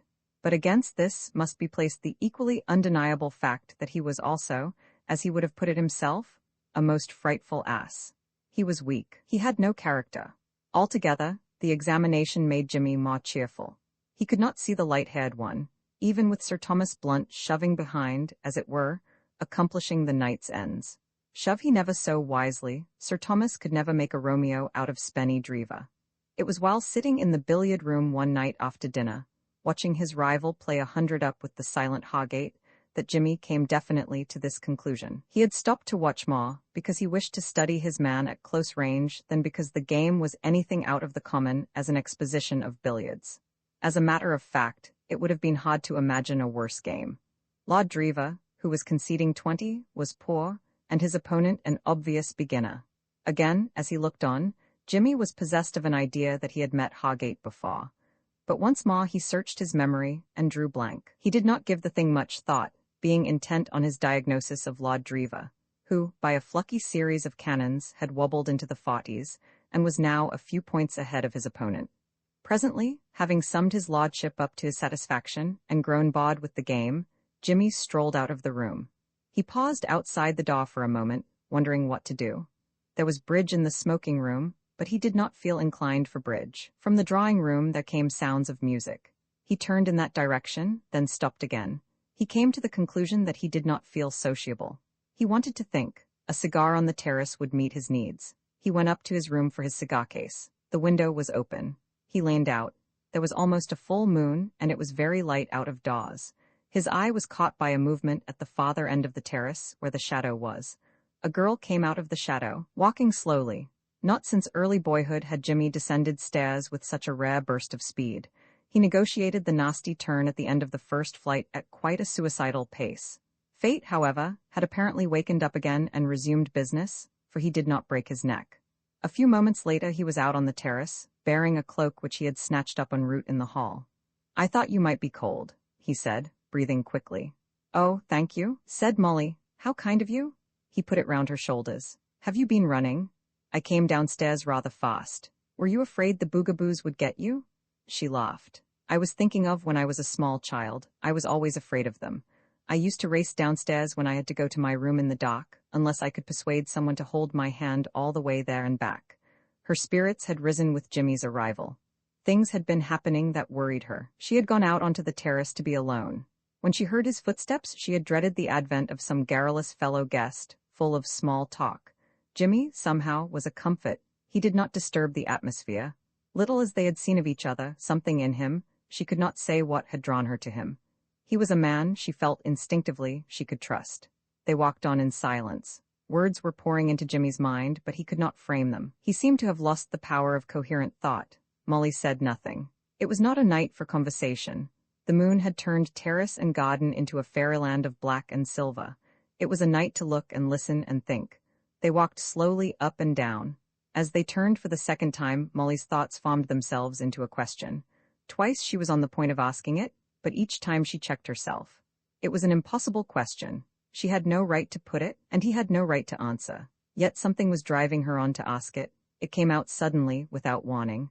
"Mr. Pitt, what do you think of Lord Drever?"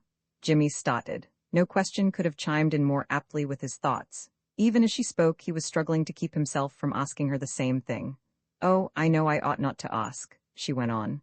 "He's your host and you're his friend, I know," but her voice trailed off. The muscles of Jimmy's back tightened and quivered, but he could find no words. "I wouldn't ask anyone else, but you're different somehow. I don't know what I mean, we hardly know each other, but—" She stopped again, and still he was dumb. "I feel so alone," she said very quietly, almost to herself. Something seemed to break in Jimmy's head. His brain suddenly cleared. He took a step forward.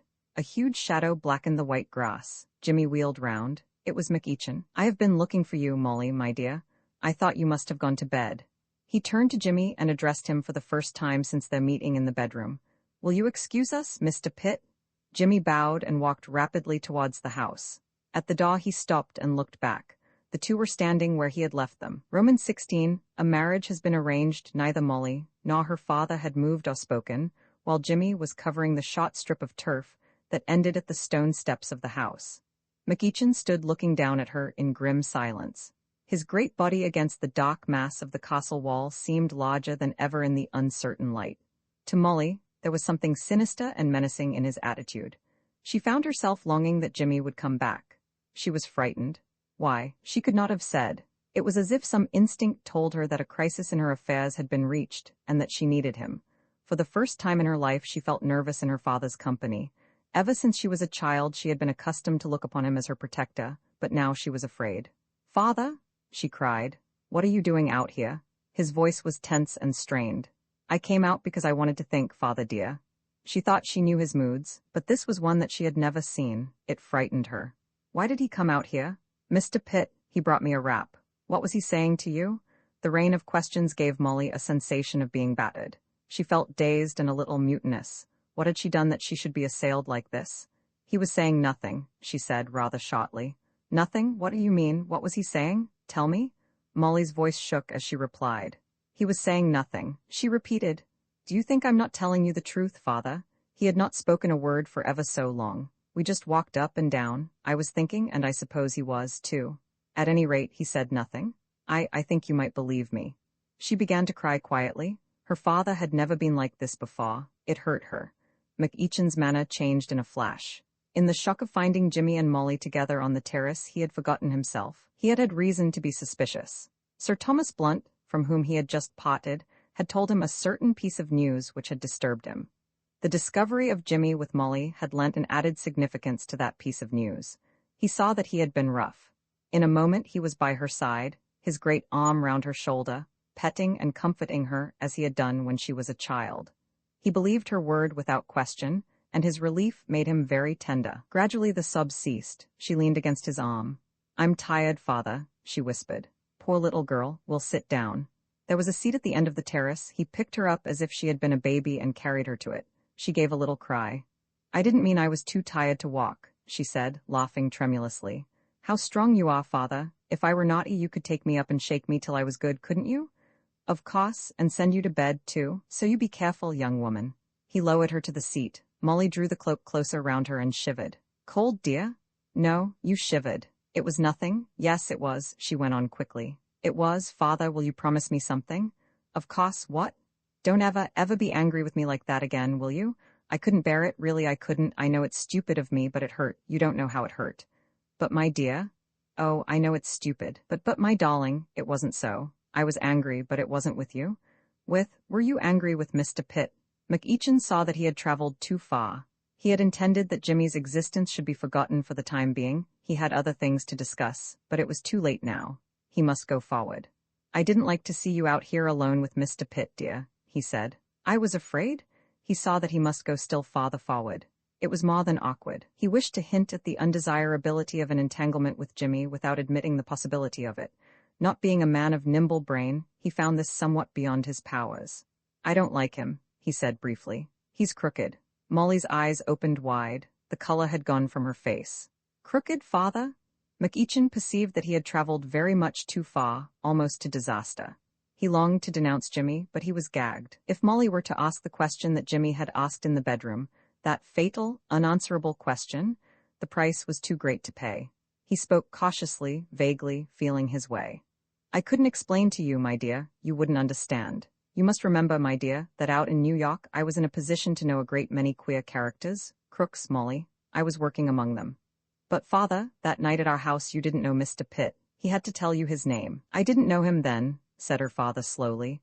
But, he paused. But I made inquiries, he concluded with a rush, and found out things. He permitted himself a long, silent breath of relief. He saw his way now. Inquiries? Said Molly. Why did you suspect him? A moment earlier the question might have confused McEachin, but not now. He was equal to it. He took it in his stride. It's hard to say, my dear. A man who has had as much to do with crooks as I have recognizes them when he sees them. Did you think Mr. Pitt looked like that? Her voice was very small.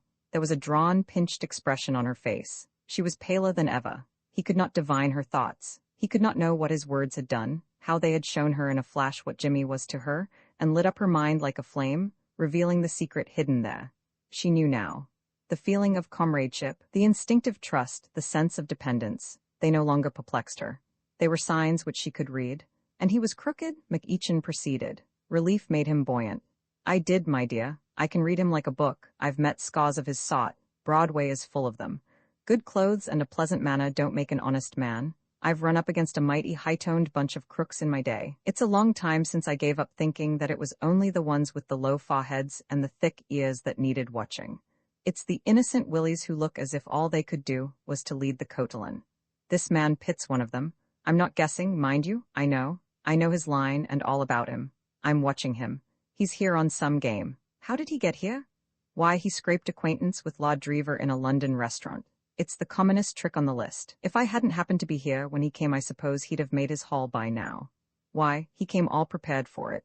Have you seen an ugly, grinning, red-headed scoundrel hanging about the place?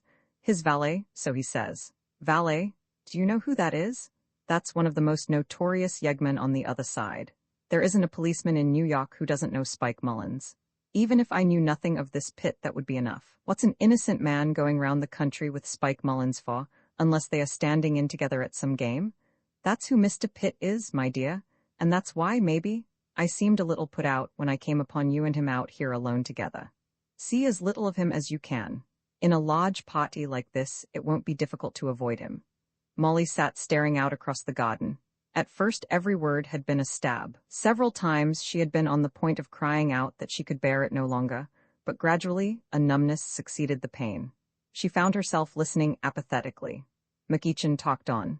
He left the subject of Jimmy, comfortably conscious that, even if there had ever existed in Molly's heart any budding feeling of the kind he had suspected, it must now be dead.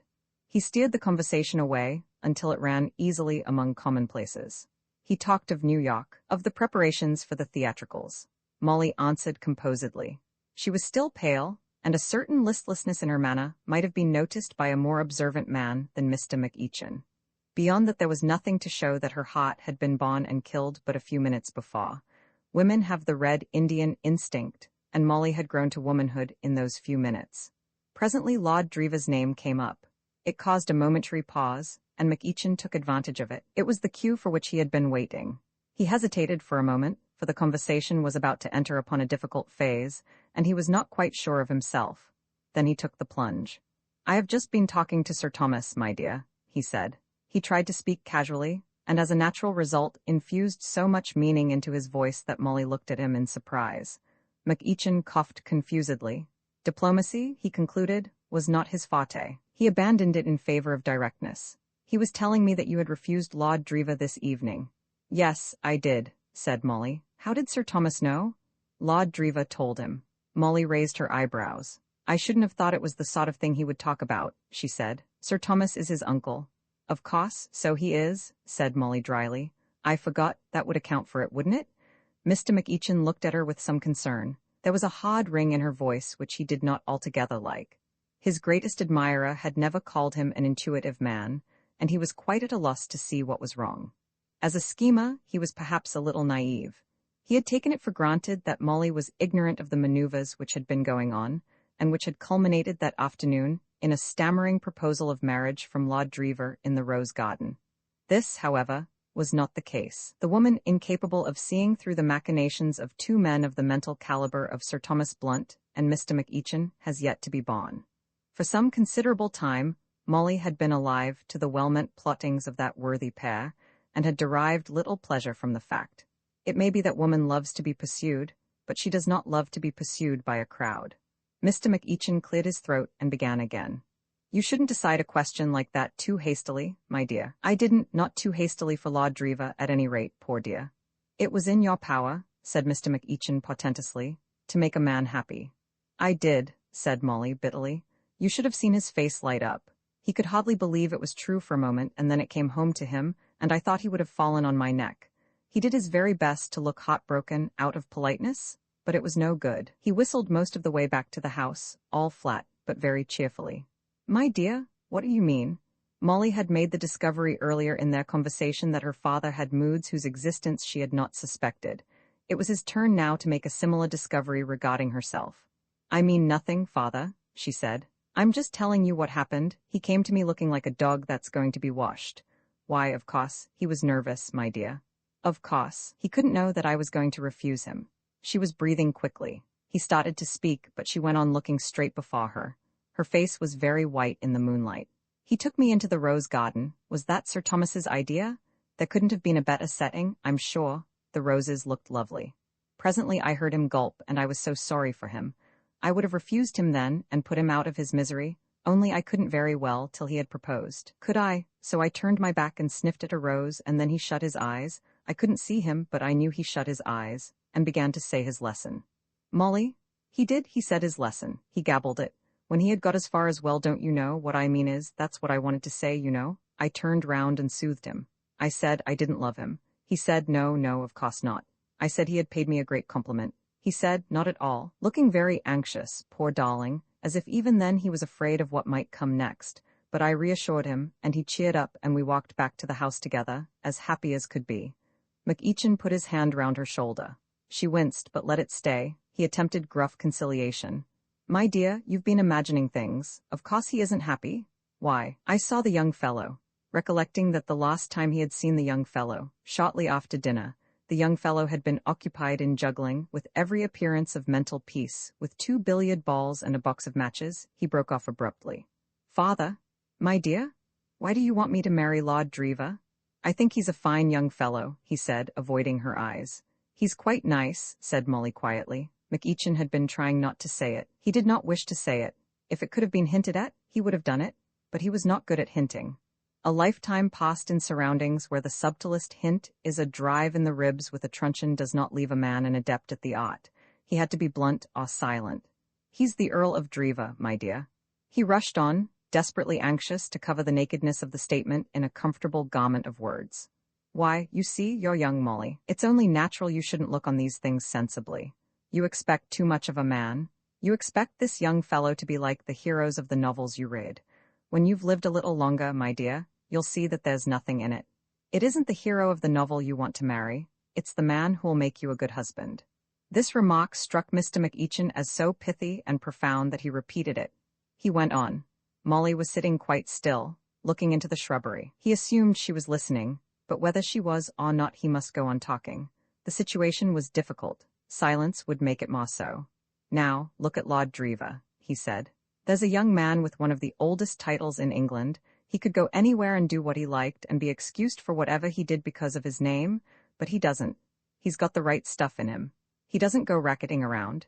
His uncle doesn't allow him enough pocket money, said Molly with a jarring little laugh. Perhaps that's why.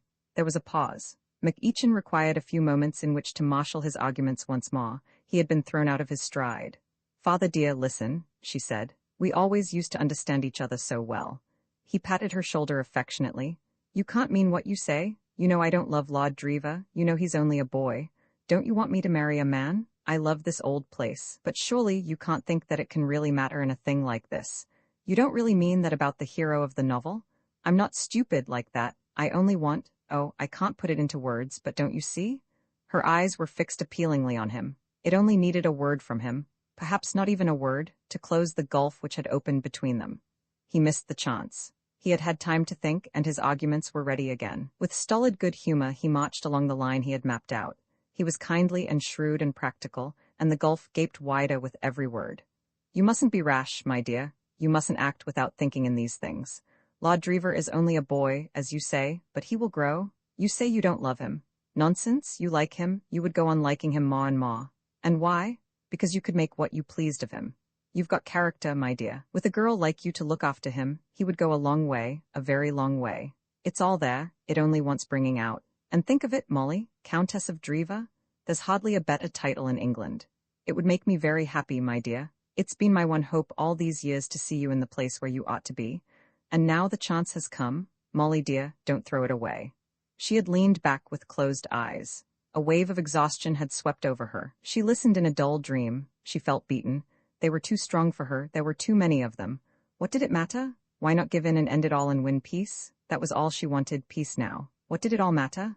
Very well, father, she said listlessly. McEachin stopped short. You'll do it, dear, he cried. You will? Very well, father. He stooped and kissed her. My own dear little girl, he said. She got up. I'm rather tired, father, she said. I think I'll go in. 2 minutes later Mr. McEachin was in Sir Thomas Blunt's study. 5 minutes later Sir Thomas pressed the bell. Saunders appeared.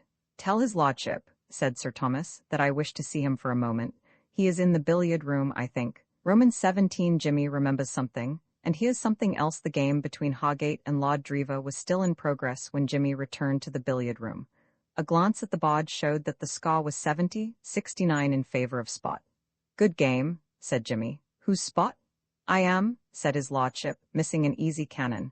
For some reason he appeared in high spirits. Hargate's been going great guns. I was 11 ahead a moment ago, but he made a break of 12. Lord Drever belonged to the class of billiard player to whom a double-figure break is a thing to be noted and greeted with respect. Flucky, muttered the silent Hargate deprecatingly. This was a long speech for him. Since their meeting at Paddington Station, Jimmy had seldom heard him utter anything beyond a monosyllable. Not a bit of it, dear old son, said Lord Drever handsomely. You're coming on like a 2-year-old. I shan't be able to give you 20 and 100 much longer. He went to a side table and mixed himself a whiskey and soda, singing a brief extract from musical comedy as he did so. There could be no shadow of doubt that he was finding life good. For the past few days, and particularly that afternoon, he had been rather noticeably ill at ease. Jimmy had seen him hanging about the terrace at 5:30, and had thought that he looked like a mute at a funeral. But now, only a few hours later, he was beaming on the world and chirping like a bird. The game moved jerkily along. Jimmy took a seat and watched. The score mounted slowly. Lord Drever was bad, but Hargate was worse. At length, in the 80s, his lordship struck a brilliant vein. When he had finished his break, his score was 95. Hargate, who had profited by a series of misses on his opponent's pot, had reached 96.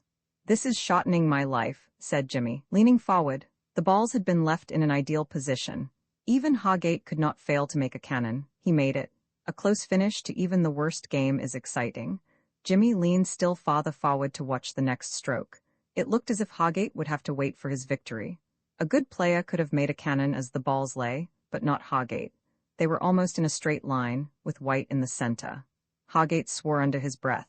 There was nothing to be done. He struck carelessly at White.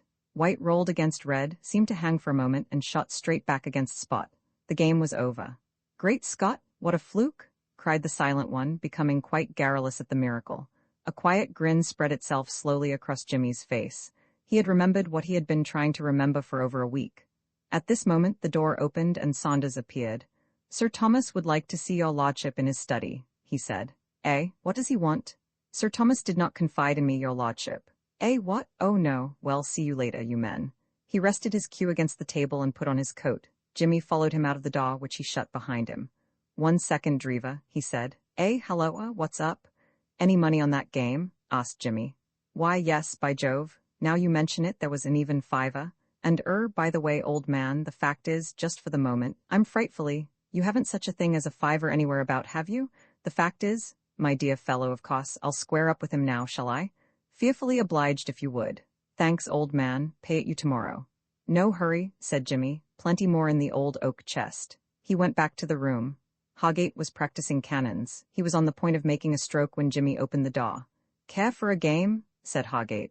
"Not just at present," said Jimmy. Hargate attempted his cannon and failed badly. Jimmy smiled. "Not such a good shot as the last," he said. "No, fine shot that other. Fluke, I wonder?" Jimmy lit a cigarette. "Do you know New York at all?" he asked. "Been there? Ever been in the Strollers Club?" Hargate turned his back, but Jimmy had seen his face and was satisfied. "Don't know it," said Hargate. "Great place," said Jimmy. "Mostly actors and writers and so on. The only drawback is that some pick up queer friends." Hargate did not reply. He did not seem interested. "Yes," went on Jimmy. "For instance, a pal of mine, an actor named Mifflin, introduced a man a year ago as a member's guest for a fortnight, and this man rooked the fellows of I don't know how much at billiards. The old game, you know, nursing his man right up to the end, and then finishing with a burst. Of course, when that happens once or twice it may be an accident, but when a man who poses as a novice always manages by a really brilliant shot." Hargate turned round. "They fired this fellow out," said Jimmy. "Look here?" "Yes. What do you mean?" "It's a dull yarn," said Jimmy apologetically. "I've been boring you. By the way, Drever asked me to square up with you for that game in case he shouldn't be back. Here you are." He held out an empty hand. "Got it?" "What are you going to do?" demanded Hargate. "What am I going to do?" queried Jimmy. "You know what I mean. If you'll keep your mouth shut and stand in, it's halves. Is that what you're after?" Jimmy was delighted. He knew that by rights the proposal should have brought him from his seat with stern, set face to wreak vengeance for the insult, but on such occasions he was apt to ignore the conventions. His impulse, when he met a man whose code of behavior was not the ordinary code, was to chat with him and to extract his point of view. He felt as little animus against Hargate as he had felt against Spike on the occasion of their first meeting. "Do you make much at this sort of game?" he asked. Hargate was relieved. This was businesslike. "Pots," he said with some enthusiasm. "Pots, I tell you, if you'll stand in. Bit risky, isn't it?" "Not a bit of it. An occasional accident. I suppose you'd call me one?" Hargate grinned. "It must be pretty tough work," said Jimmy. "You must have to use a tremendous lot of self-restraint." Hargate sighed. "That's the worst of it," he said. "The having to seem a mug at the game. I've been patronized sometimes by young fools who thought they were teaching me till I nearly forgot myself and showed them what real billiards was." "There's always some drawback to the learned professions," said Jimmy. "But there's a heap to make up for it in this one," said Hargate. "Well, look here, is it a deal? You stand in." Jimmy shook his head. "I guess not," he said. "It's good of you, but commercial speculation never was in my line. I'm afraid you must count me out of this." "What, you're going to tell?" "No," said Jimmy. I'm not a vigilance committee. I won't tell a soul." "Why then?" began Hargate, relieved. "Unless, of course," Jimmy went on, "you play billiards again while you're here." "But damn it, man, if I don't, what's the good? Look here, what am I to do if they ask me to play?" "Give your wrist as an excuse." "My wrist?" "Yes, you sprained it tomorrow after breakfast. It was bad luck. I wonder how you came to do it? You didn't sprain it much, but just enough to stop you playing billiards." Hargate reflected. "Understand?" said Jimmy. "Oh, very well," said Hargate sullenly. "But," he burst out, "if I ever get a chance to get even with you—" "You won't," said Jimmy. "Dismiss the rosy dream. Get even. You don't know me. There's not a flaw in my armor. I'm a sort of modern edition of the stainless knight. Tennyson drew Galahad for me. I move through life with almost a sickening absence of sin. But hush, we are observed, at least we shall be in another minute, somebody is coming down the passage. You do understand, don't you? Sprained wrist is the watchword. The handle turned. It was Lord Driva back again from his interview. Helloa, Driva, said Jimmy. We've missed you. Hargate has been doing his best to amuse me with acrobatic tricks. But you're too reckless, Hargate, old man.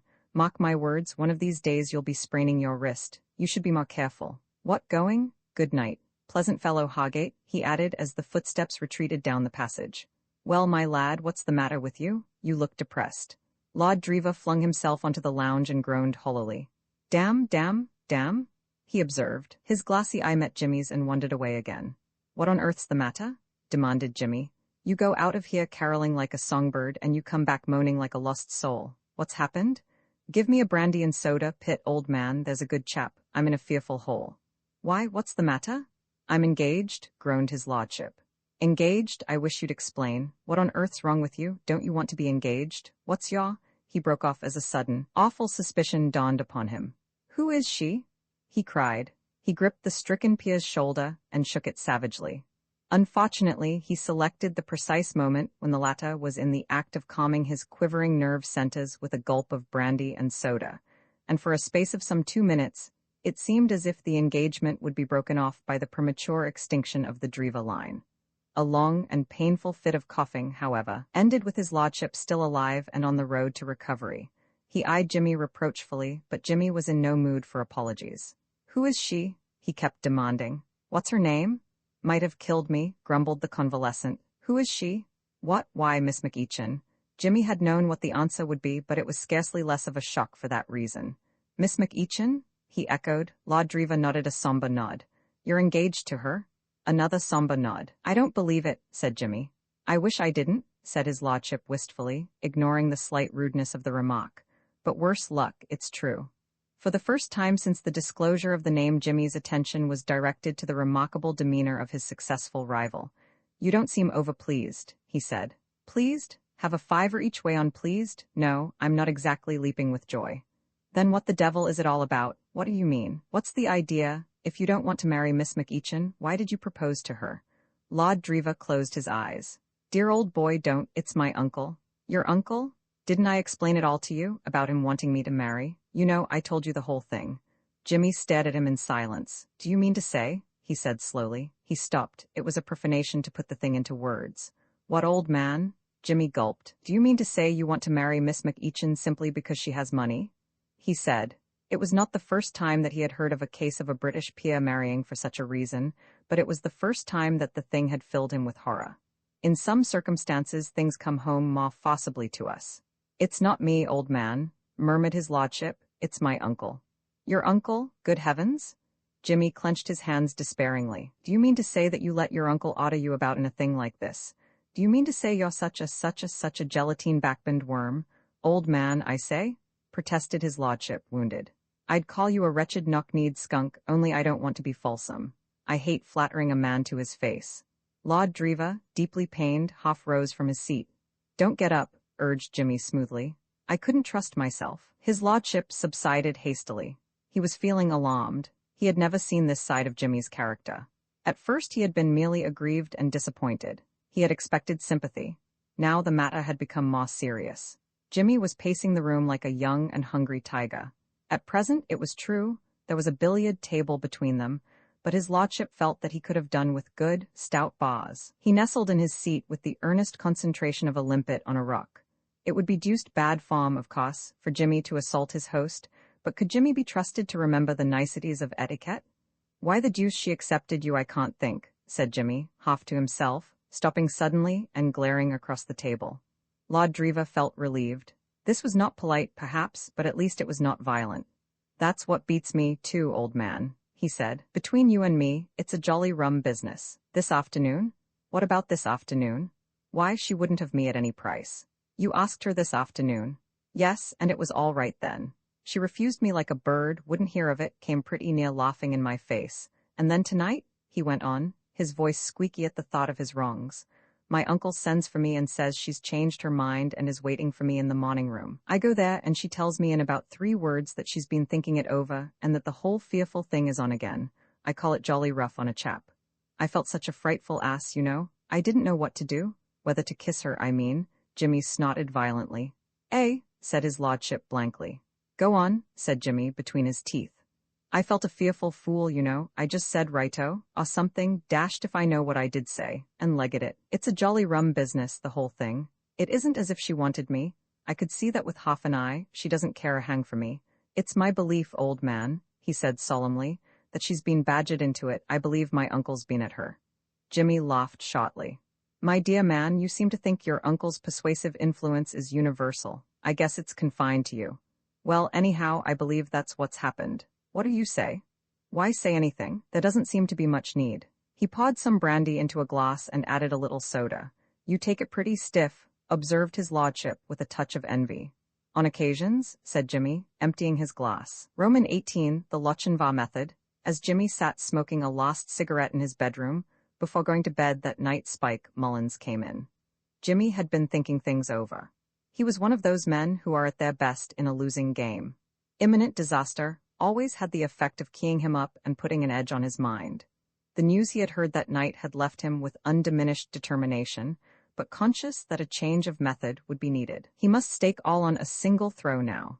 Young Lochinvar, rather than Romeo, must be his model.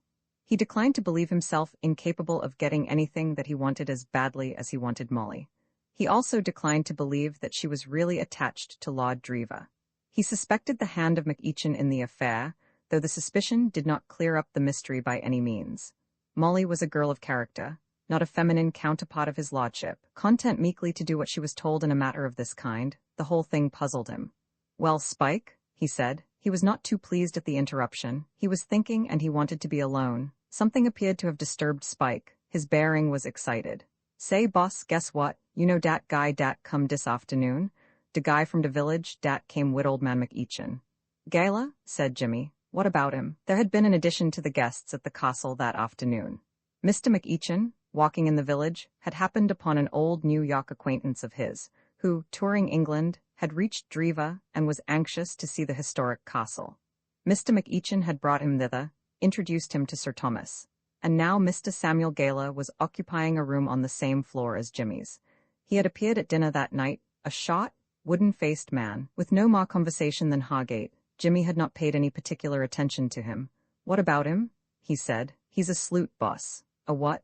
A sleuth. A detective? That's right, a fly cop. What makes you think that? T-ink, why, I can tell dem by dare eyes and dare feet and de whole of dem. I could pick out a fly cop from a bunch of a tea-house and he's sure enough sleuth all right. I seen him rubbering at you, boss. At me? Why at me? Why, of course I see now. Our friend McEachin has got him in to spy on us. That's right, boss. Of course you may be mistaken. Not me, boss, and say he ain't der only one. What more detectives? They'll have to put up house full bods at this rate. Who's the other?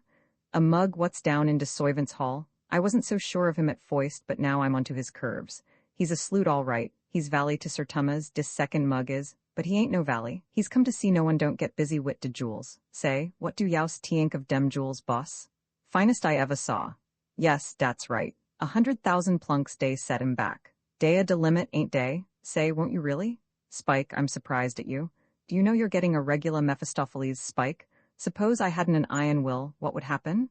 You really must select your subjects of conversation more carefully. You're bad company for the likes of me. Spike shuffled despondently.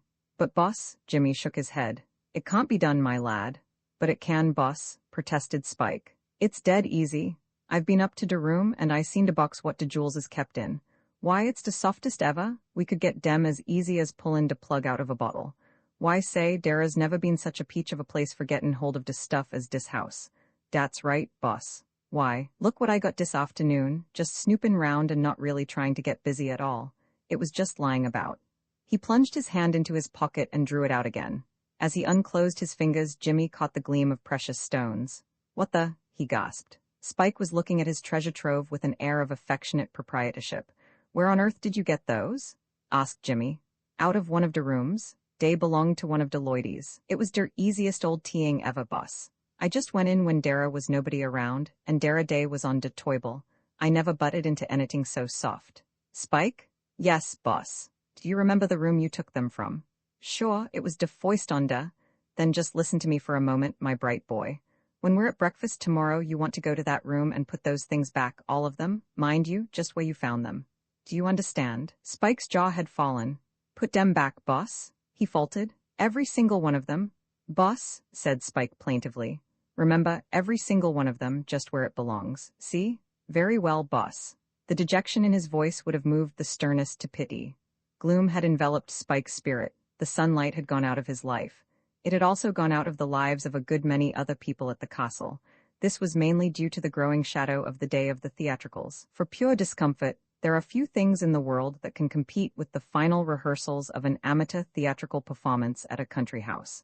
Every day, the atmosphere becomes more heavily charged with restlessness and depression. The producer of the piece, especially if he is also the author of it, develops a sort of intermittent insanity. He plucks at his mustache, if he has one, at his hair, if he has not. He mutters to himself. He gives vent to occasional despairing cries. The soothing suavity which marked his demeanor in the earlier rehearsals disappears. He no longer says with a winning smile, "Splendid, old man, splendid. Couldn't be better. But I think we'll take that over just once more, if you don't mind." Instead, he rolls his eyes and snaps out, "Once more, please? This'll never do. At this rate we might just as well cut out the show altogether." "What's that?" "No, it won't be all right on the night. Now then, once more. And do pull yourselves together this time." After which the scene is sulkily resumed, and conversation, when the parties concerned meet subsequently, is cold and strained. Matters had reached this stage at the castle. Everybody was thoroughly tired of the piece, and but for the thought of the disappointment which, presumably, would rack the neighboring nobility and gentry if it were not to be produced, would have resigned their places without a twinge of regret. People who had schemed to get the best and longest parts were wishing now that they had been content with first footman or Giles, a villager. "I'll never run an amateur show again as long as I live," confided Charteris to Jimmy, almost tearfully. "It's not good enough. Most of them aren't word perfect yet. It'll be all right? Oh, don't say it'll be all right on the night." "I wasn't going to," said Jimmy. "I was going to say it'll be all right after the night. People will soon forget how badly the thing went." "You're a nice, comforting sort of man, aren't you?" said Charteris. "Why worry?" said Jimmy. "If you go on like this, it'll be Westminster Abbey for you in your prime. You'll be getting brain fever." Jimmy himself was one of the few who were feeling reasonably cheerful.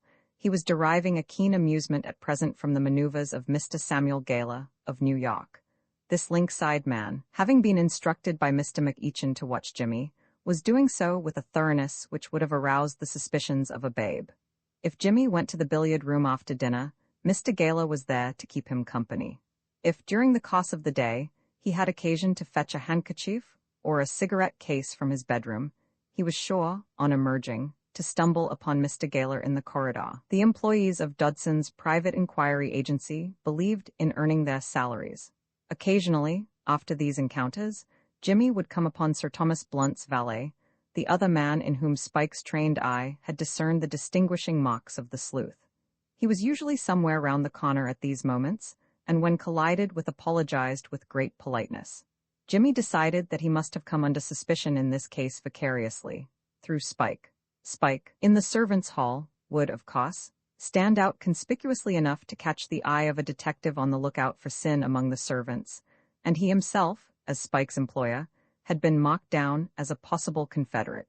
It tickled him to think that both these giant brains should be so greatly exercised on his account. He had been watching Molly closely during these days. So far no announcement of the engagement had been made. It struck him that possibly it was being reserved for public mention on the night of the theatricals. The whole county would be at the castle then. There could be no more fitting moment. He sounded Lord Drever, and the latter said moodily that he was probably right. "There's going to be a dance of sorts after the show," he said, "and it'll be done then, I suppose. No getting out of it after that. It'll be all over the county. Trust my uncle for that. He'll get on a table and shout it. Shouldn't wonder, and it'll be in the Morning Post next day, and Katie'll see it. Only 2 days more. Oh, Lord." Jimmy deduced that Katie was the Savoy girl, concerning whom his lordship had vouchsafed no particulars save that she was a ripper and hadn't a penny. Only 2 days. Like the Battle of Waterloo, it was going to be a close-run affair. More than ever now he realized how much she meant to him, and there were moments when it seemed to him that she, too, had begun to understand. That night on the terrace seemed somehow to have changed their relationship. He thought he had got closer to her, they were in touch. Before she had been frank, cheerful, unembarrassed. Now he noticed a constraint in her manner, a curious shyness. There was a barrier between them, but it was not the old barrier. He had ceased to be one of a crowd, but it was a race against time. The first day slipped by, a blank, and the second, till now it was but a matter of hours. The last afternoon had come. Not even Mr. Samuel Gala, of Dodson's private inquiry agency, could have kept a more unflagging watch than did Jimmy during those hours. There was no rehearsal that afternoon, and the members of the company, in various stages of nervous collapse, strayed distractedly about the grounds. First one, then another, would seize upon Molly, while Jimmy, watching from afar, cursed their pertinacity. At last she wandered off alone, and Jimmy, quitting his ambush, followed. She walked in the direction of the lake. It had been a terribly hot, oppressive afternoon. There was thunder in the air. Through the trees the lake glistened invitingly.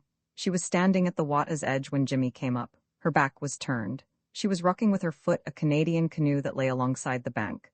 She started as he spoke. His feet on the soft turf had made no sound. "Can I take you out on the lake?" he said. She did not answer for a moment. She was plainly confused. "I'm sorry," she said. I'm waiting for Lord Driva." Jimmy saw that she was nervous. There was tension in the air. She was looking away from him out across the lake, and her face was flushed. "Won't you?" he said. "I'm sorry," she said again. Jimmy looked over his shoulder. Down the lower terrace was approaching the long farm of his lordship. He walked with pensive jerkiness, not as one hurrying to a welcome tryst. As Jimmy looked up, he vanished behind the great clump of laurels which stood on the lowest terrace. In another minute he would appear round them. Gently, but with extreme dispatch, Jimmy placed a hand on either side of Molly's waist. The next moment he had swung her off her feet and lowered her carefully onto the cushions in the bow of the canoe. Then, jumping in himself with a force that made the boat rock, he loosed the mooring rope, seized the paddle, and pushed off. Roman 19 on the lake in making love, as in every other branch of life, consistency is the quality most to be aimed at. To hedge is fatal. A man must choose the line of action which he judges to be best suited to his temperament, and hold to it without deviation. If Lochinvar snatches the maiden up onto his saddle bow, he must continue in that vein. He must not fancy that, having accomplished the feat, he can resume the episode on lines of devotional humility. Prehistoric man, who conducted his courtship with a club, never fell into the error of apologizing when his bride complained of headache. Jimmy did not apologize. The idea did not enter his mind. He was feeling prehistoric. His heart was beating fast and his mind was in a whirl, but the one definite thought that came to him during the first few seconds of the journey was that he ought to have done this earlier. This was the right way. Pick her up and carry her off and leave uncles and fathers and butter-haired peers of the realm to look after themselves. This was the way, alone together in their own little world of water with nobody to interrupt and nobody to overhear. He should have done it before. He had wasted precious, golden time hanging about while futile men chatted to her of things that could not possibly be of interest. But he had done the right thing at last. He had got her. She must listen to him now. She could not help listening. They were the only inhabitants of this new world. He looked back over his shoulder at the world they had left. The last of the Drivas had rounded the clump of laurels, and was standing at the edge of the water, gazing perplexedly after the retreating canoe. "These poets put a thing very neatly sometimes," said Jimmy, reflectively, as he dug the paddle into the water. "The man who said distance lends enchantment to the view. For instance, Driva looks quite nice when you see him as far away as this, with a good strip of water in between." Molly, gazing over the side of the boat into the lake, abstained from feasting her eyes on the picturesque spectacle. "Why did you do it?" she said, in a low voice. Jimmy shipped the paddle and allowed the canoe to drift. The ripple of the water against the prow sounded clear and thin in the stillness. The world seemed asleep. The sun blazed down, turning the water to flame. The air was hot with the damp, electric heat that heralds a thunderstorm. Molly's face looked small and cool in the shade of her big hat. Jimmy, as he watched her, felt that he had done well. This was indeed the way. "Why did you do it?" she said again. "I had to." "Take me back." "No." He took up the paddle and placed a broader strip of water between the two worlds, then paused once more. "I have something to say to you first," he said. She did not answer. He looked over his shoulder again. His lordship had disappeared. "Do you mind if I smoke?" She nodded. He filled his pipe carefully and lit it. The smoke moved sluggishly up through the still air. There was a long silence. A fish jumped close by, falling back in a shower of silver drops. Molly started at the sound and half turned. "That was a fish," she said, as a child might have done. Jimmy knocked the ashes out of his pipe. What made you do it? He asked abruptly, echoing her own question. She drew her fingers slowly through the water without speaking. You know what I mean, Driva told me. She looked up with a flash of spirit which died away as she spoke. What right? She stopped and looked away again. None, said Jimmy, but I wish you would tell me. She hung her head. Jimmy bent forward and touched her hand. Don't, he said. For heaven's sake, don't you mustn't? I must, she said miserably. You shan't, it's wicked. I must. It's no good talking about it, it's too late. It's not, you must break it off today. She shook her head. Her fingers still dabbled mechanically in the water. The sun was hidden now behind a gray veil, which deepened into a sullen black over the hill behind the castle. The heat had grown more oppressive. What made you do it? He asked again. Don't let's talk about it, please. He had a momentary glimpse of her face. There were tears in her eyes. At the sight his self-control snapped. You shan't, he cried. It's ghastly, I won't let you. You must understand now. You must know what you are to me. Do you think I shall let you? A low growl of thunder rumbled through the stillness, like the muttering of a sleepy giant. The black cloud which had hung over the hill had crept closer. The heat was stifling. In the middle of the lake, some 50 yards distant, lay the island, cool and mysterious in the gathering darkness. He broke off and seized the paddle. On this side of the island was a boathouse, a little creek, covered over with boards and capable of sheltering an ordinary rowboat. He ran the canoe in just as the storm began, and turned her broadside on so that they could watch the rain, which was sweeping over the lake in sheets. He began to speak again, more slowly now. I think I loved you from the first day I saw you on the ship, and then I lost you.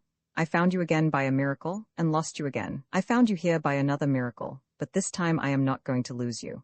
Do you think I am going to stand by and see you taken from me by? He took her hand. Molly, you can't love him. It isn't possible. If I thought you did, I wouldn't try to spoil your happiness. I'd go away. But you don't, you can't, he's nothing. Molly? Molly? She said nothing, but for the first time her eyes met his, clear and unwavering.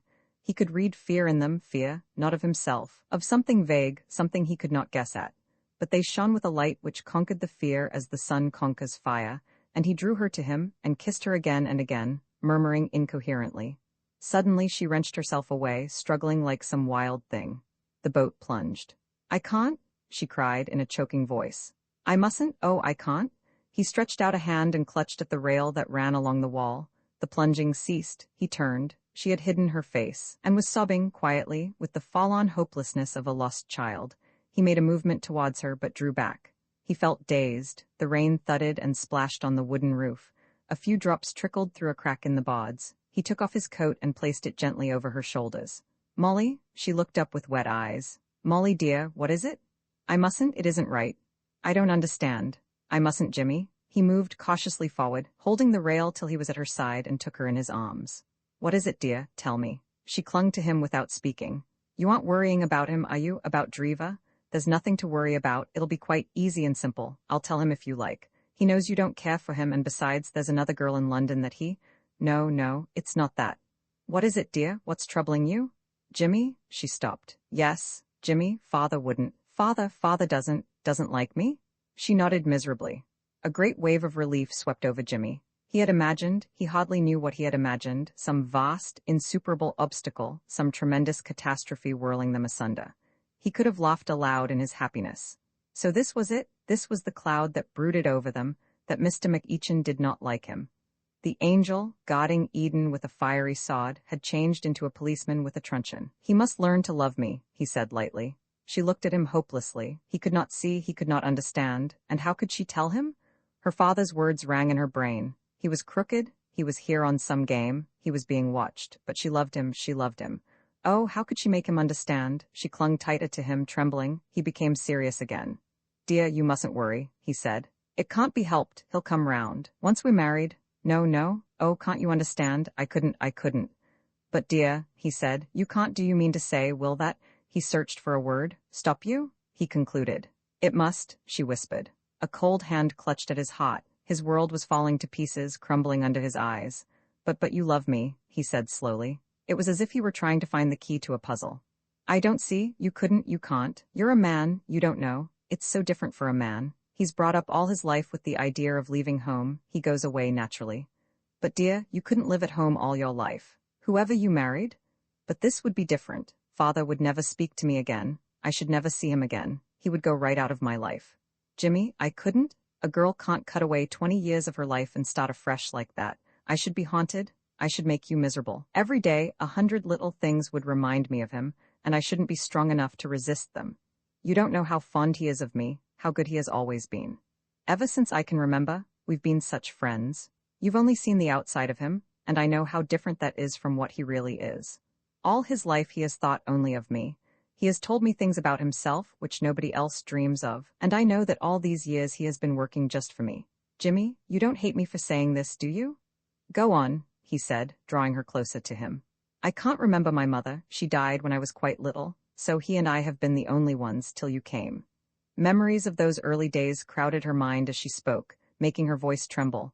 Half-forgotten trifles, many of them, fraught with the glamour and fragrance of past happiness. We have always been together. He trusted me and I trusted him, and we saw things through together. When I was ill, he used to sit up all night with me, night after night. Once, I'd only got a little fever really, but I thought I was terribly bad. I heard him come in late and called out to him, and he came straight in and sat and held my hand all through the night. And it was only by accident I found out later that it had been raining, and that he was soaked through. It might have killed him. We were partners, Jimmy dear. I couldn't do anything to hurt him now, could I? It wouldn't be square. Jimmy turned away his head for fear his face might betray what he was feeling. He was in a hell of unreasoning jealousy. He wanted her, body and soul, and every word she said bit like a raw wound. A moment before, and he had felt that she belonged to him. Now, in the first shock of reaction, he saw himself a stranger, an intruder, a trespasser on holy ground. She saw the movement, and her intuition put her in touch with his thoughts. No, no, she cried. No, Jimmy, not that. Their eyes met, and he was satisfied. They sat there silent. The rain had lessened its force and was falling now in a gentle shower. A strip of blue sky, pale and watery, showed through the gray over the hills. On the island close behind them, a thrush had begun to sing. What are we to do? She said at last. What can we do? We must wait, he said. It will all come right, it must. Nothing can stop us now. The rain had ceased. The blue had routed the gray and driven it from the sky. The sun, low down in the west, shone out bravely over the lake. The air was cool and fresh. Jimmy's spirits rose with a bound. He accepted the omen. This was the world as it really was, smiling and friendly, not gray, as he had fancied it. He had won. Nothing could alter that. What remained to be done was trivial. He wondered how he could ever have allowed it to weigh upon him.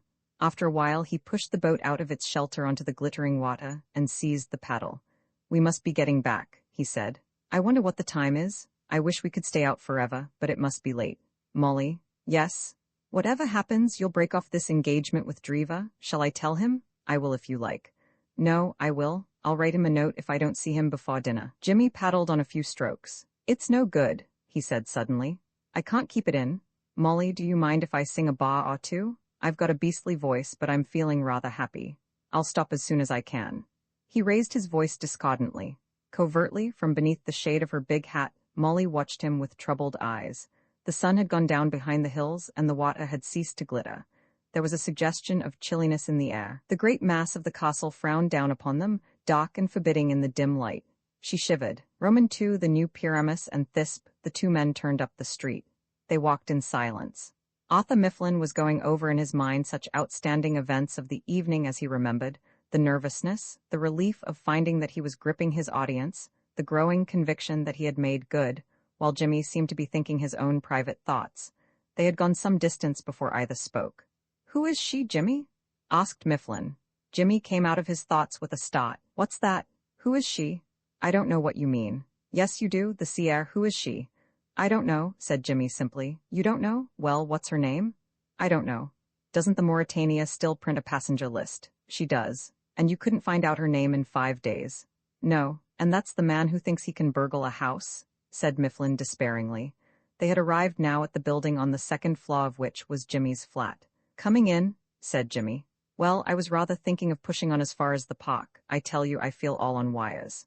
Come in and smoke a cigar. You've got all night before you if you want to do marathons. I haven't seen you for a couple of months. I want you to tell me all the news. There isn't any. Nothing happens in New York. The papers say things do, but they don't. However, I'll come in. It seems to me that you're the man with the news. Jimmy fumbled with his latchkey. You're a bright sort of burglar, said Mifflin disparagingly. Why don't you use your oxyacetylene blowpipe? Do you realize, my boy, that you've let yourself in for buying a dinner for 12 hungry men next week? In the cold light of the morning, when reason returns to her throne, that'll come home to you. I haven't done anything of the sort, said Jimmy, unlocking the door. Don't tell me you really mean to try it. What else did you think I was going to do? But you can't. You would get caught for a certainty. And what are you going to do then? Say it was all a joke. Suppose they fill you full of bullet holes? Nice sort of fool you'll look, appealing to some outraged householder's sense of humor, while he pumps you full of lead with a Colt. These are the risks of the profession. You ought to know that, Arthur. Think what you went through tonight. Arthur Mifflin looked at his friend with some uneasiness. He knew how entirely reckless he could be when he had set his mind on accomplishing anything. Jimmy, under the stimulus of a challenge, ceased to be a reasonable being, amenable to argument. And in the present case, he knew that Willett's words had driven the challenge home. Jimmy was not the man to sit still under the charge of being a fakir, no matter whether his accuser had been sober or drunk. Jimmy, meanwhile, had produced whiskey and cigars, and was lying on his back on the lounge, blowing smoke rings at the ceiling. Well, said Arthur Mifflin at length. Well, what? What I meant was, is this silence to be permanent, or are you going to begin shortly to amuse, elevate, and instruct? Something's happened to you, Jimmy. There was a time when you were a bright little chap, a fellow of infinite jest, of most excellent fancy. Where be your jibes now, your gambols, your songs, your flashes of merriment that were wont to set the table in a row when you were paying for the dinner? You remind me more of a deaf-mute celebrating the 4th of July with noiseless powder than anything else on earth. Wake up, or I shall go. Jimmy, we were boys together. Tell me about this girl, the girl you loved and were idiot enough to lose. Jimmy drew a deep breath. Very well, said Mifflin complacently. Sigh if you like, it's better than nothing. Jimmy sat up. Yes, dozens of times, said Mifflin. What do you mean? You were just going to ask me if I had ever been in love, weren't you? I wasn't, because I know you haven't. You have no soul. You don't know what love is. Have it your own way, said Mifflin resignedly. Jimmy bumped back onto the sofa. I don't either, he said. That's the trouble. Mifflin looked interested. I know, he said. You've got that strange premonitory fluttering, when the heart seems to thrill within you like some baby bird singing its first song when, oh, shut up. When you ask yourself timidly, is it, can it really be? And answer shyly, no, yes, I believe it is. I've been through it dozens of times. It is a recognized early symptom. Unless prompt measures are taken, it will develop into something acute. In these matters, stand on your Uncle Arthur. He knows. You make me tired, said Jimmy briefly. You have our ear, said Mifflin kindly. Tell me all. There's nothing to tell. Don't lie, James. Well, practically nothing. That's better. It was like this. Good. Jimmy wriggled himself into a more comfortable position and took a sip from his glass. I didn't see her till the second day out. I know that second day out, well, we didn't really meet at all. Just happened to be going to the same spot, eh? As a matter of fact, it was like this. Like a fool, I'd bought a second-class ticket. What? Our young Rockabilt Ostergood, the boy millionaire, traveling second class? Why? I had an idea it would be better fun. Everybody's so much more cheery in the second cabin. You get to know people so much quicker. 9 trips out of 10 I'd much rather go second. And this was the 10th? She was in the first cabin, said Jimmy. Mifflin clutched his forehead. Wait, he cried. This reminds me of something in Shakespeare. Romeo and Juliet. No, I've got it. Pyramus and Thisbe.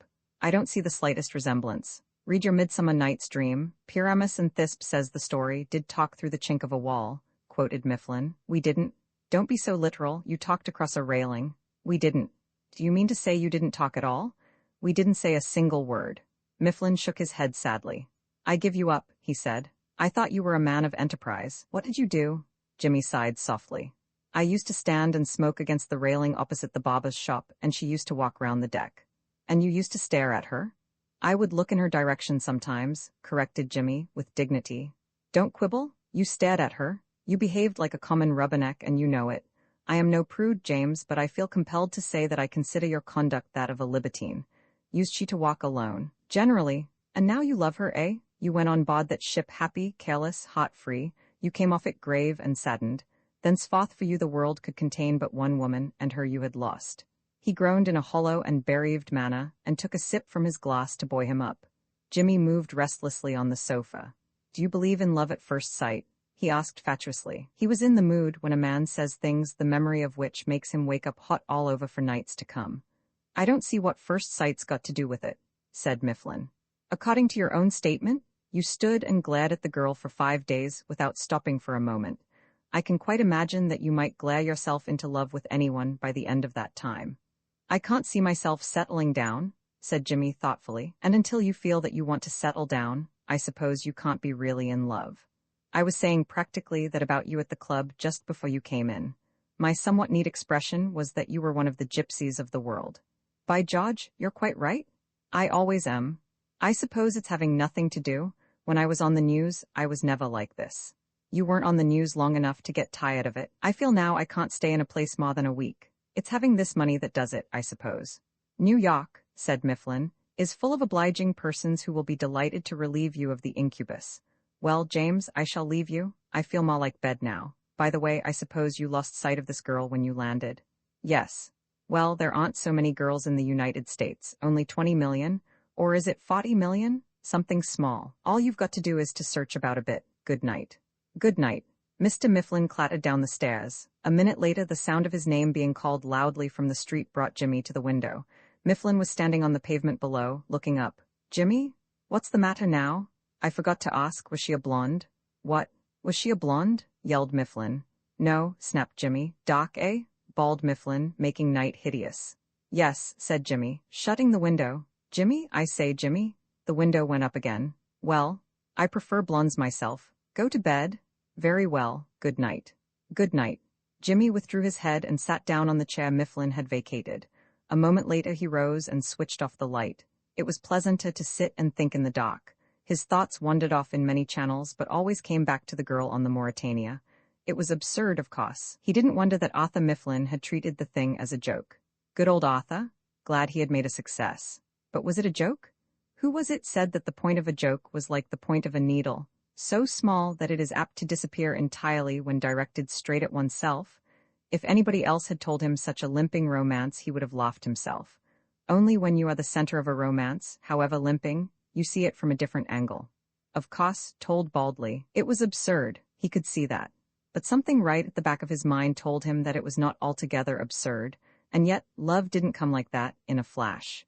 You might just as well expect a house to spring into being in a moment, or a ship, or an automobile, or a table, he sat up with a jerk. In another instant he would have been asleep. He thought of bed, but bed seemed a long way off. The deuce of a way. Acres of carpet to be crawled over, and then the dickens of a climb at the end of it. Besides undressing. Nuisance, undressing. That was a nice dress that girl had worn on the 4th day out. Tailor-made. He liked tailor-mades. He liked all her dresses. He liked her. Had she liked him? So hard to tell if you don't get a chance of speaking. She was dark. Arthur liked blondes. Arthur was a fool. Good old Arthur. Glad he had made a success. Now he could marry if he liked, if he wasn't so restless, if he didn't feel that he couldn't stop more than a day in any place. But would the girl have him? If they had never spoken, it made it so hard to. At this point he fell asleep. Roman 20, a lesson in Piquet la Driva. Meanwhile, having left the waterside, lit a cigarette, and proceeded to make a reflective tour of the grounds. He felt aggrieved with the world. Molly's desertion in the canoe with Jimmy did not trouble him. He had other sorrows. One is never at one's best and sunniest when one has been forced by a ruthless uncle into abandoning the girl one loves and becoming engaged to another to whom one is indifferent. Something of a jaundiced tinge stains one's outlook on life in such circumstances. Moreover, Lord Driva was not by nature an introspective young man, but, examining his position as he walked along, he found himself wondering whether it was not a little unheroic. He came to the conclusion that perhaps it was. Of course, Uncle Thomas could make it deucedly unpleasant for him if he kicked. That was the trouble. If only he had even, say, a couple of thousand a year of his own, he might make a fight for it. But, dash it, Uncle Tom could cut off supplies to such a frightful extent if there was trouble that he would have to go on living at Drever indefinitely, without so much as a fearful quid to call his own. Imagination boggled at the prospect. In the summer and autumn, when there was shooting, his lordship was not indisposed to stay at the home of his fathers. But all the year round, better a broken heart inside the radius than a sound one in the country in the winter. But by gad, mused his lordship, if I had as much as a couple, yes, dash it, even a couple of thousand a year, I'd chance it and ask Katie to marry me, dashed if I wouldn't. He walked on, drawing thoughtfully at his cigarette. The more he reviewed the situation, the less he liked it. There was only one bright spot in it, and that was the feeling that now money must surely get a shade less tight. Extracting the precious awe from Sir Thomas hitherto, had been like pulling back teeth out of a bulldog. But now, on the strength of this infernal engagement, surely he might reasonably be expected to scatologue us to some extent. His lordship was just wondering whether, if approached in a softened mood, the other might not disgorge something quite big, when a large, warm raindrop fell on his hand. From the bushes round about came an ever-increasing patter. The sky was leaden. He looked round him for shelter. He had reached the rose garden in the course of his perambulations. At the far end was a summer house. He turned up his coat collar and ran. As he drew near, he heard a slow and dirge-like whistling proceeding from the interior. Plunging in out of breath, just as the deluge began, he found Hogate seated at the little wooden table with an earnest expression on his face. The table was covered with cards. Hogate had not yet been compelled to sprain his wrist, having adopted the alternative of merely refusing invitations to play billiards. "Halloa, Hogate?" said his lordship. "Isn't it coming down, by Jove?" Hogate glanced up, nodded without speaking, and turned his attention to the cards once more. He took one from the pack in his left hand, looked at it, hesitated for a moment, as if doubtful whereabouts on the table it would produce the most artistic effect, and finally put it face upwards. Then he moved another card from the table and put it on top of the other one. Throughout the performance he whistled painfully. His lordship regarded him with annoyance. "That looks frightfully exciting," he said disparagingly. "What are you playing at? Patience?" Hogate nodded again, this time without looking up. "Oh, don't sit there looking like a frog," said Lord Drever irritably. "Talk, man." Hogate gathered up the cards and proceeded to shuffle them in a meditative manner, whistling the while. "Oh, stop it," said his lordship. Hogate nodded and stopped. "Look here," said Lord Drever, "this is boring me stiff. Let's have a game at something, anything to pass away the time. Hang this rain, we shall be cooped up here till dinner at this rate. Ever played piquet? I could teach you in 5 minutes." A look almost of awe came into Hogate's face. The look of one who sees a miracle performed before his eyes. For years, he had been using all the large stock of diplomacy at his command to induce callow youths to play piquet with him, and here was this admirable young man, this pearl among young men, positively offering to teach him the game. It was too much happiness. What had he done to deserve this? He felt as a toil-worn lion might feel if some antelope, instead of making its customary beeline for the horizon, were to trot up and insert its head between his jaws. I shouldn't mind being shown the idea," he said. He listened attentively while Lord Drever explained at some length the principles which govern the game of piquet. Every now and then he asked a question. It was evident that he was beginning to grasp the idea of the game. "What exactly is repiquing?" he asked, as his lordship paused. "It's like this," said his lordship, returning to his lecture. "Yes, I see now," said the neophyte. They began playing. Lord Drever, as was only to be expected in a contest between teacher and student, won the first 2 hands. Hogate won the next. "I've got the hang of it all right now," he said complacently. "It's a simple sort of game. Make it more exciting, don't you think, if we played for something?" "All right," said Lord Drever slowly. "If you like." He would not have suggested it himself, but after all, dash it, if the man simply asked for it, it was not his fault if the winning of a hand should have given the fellow the impression that he knew all that there was to be known about piquet. Of course, piquet was a game where skill was practically bound to win. But after all, Hogate probably had plenty of money. He could afford it. "All right," said his lordship again. "How much?" "Something fairly moderate, 10 bob 100. There is no doubt that his lordship ought, at this suggestion, to have corrected the novice's notion that 10 shillings 100 was fairly moderate. He knew that it was possible for a poor player to lose 400 points in a 20 minutes game, and usual for him to lose 200. But he let the thing go. "Very well," he said. 20 minutes later Hogate was looking somewhat ruefully at the score sheet. "I owe you 18 shillings, he said. "Shall I pay you now, or shall we settle up in a lump after we've finished?" "What about stopping now?" said Lord Drever. "It's quite fine out." "No, let's go on. I've nothing to do till dinner, and I don't suppose you have." His lordship's conscience made one last effort. "You'd much better stop, you know, Hogate, really," he said. "You can lose a frightful lot at this game." "My dear Drever," said Hogate stiffly, "I can look after myself, thanks. Of course, if you think you are risking too much, by all means." "Oh, if you don't mind," said his lordship, outraged. "I'm only too frightfully pleased. Only remember I warned you." "I'll bear it in mind. By the way, before we start, care to make it a sovereign 100. Lord Drever could not afford to play piquet for a sovereign 100, or, indeed, to play piquet for money at all. But after his adversary's innuendo, it was impossible for a young gentleman of spirit to admit the humiliating fact. He nodded. About time, I fancy, said Hogate, looking at his watch an hour later, that we were going in to dress for dinner. His lordship made no reply. He was wrapped in thought. Let's see, that's £20 you owe me, isn't it? Continued Hogate. Shocking bad luck you had. They went out into the rose garden. Jolly everything smells after the rain, said Hogate, who seemed to have struck a conversational patch. Freshened everything up. His lordship did not appear to have noticed it. He seemed to be thinking of something else. His air was pensive and abstracted. There's just time, said Hogate, looking at his watch again, for a short stroll. I want to have a talk with you. Oh, said Lord Driva. His air did not belie his feelings. He looked pensive and he was pensive. It was deuced awkward, this £20 business. Hogate was watching him covertly. It was his business to know other people's business, and he knew that Lord Driva was impecunious and depended for supplies entirely on a prehensile uncle. For the success of the proposal he was about to make he relied on this fact. Who's this man, Pitt? Asked Hogate.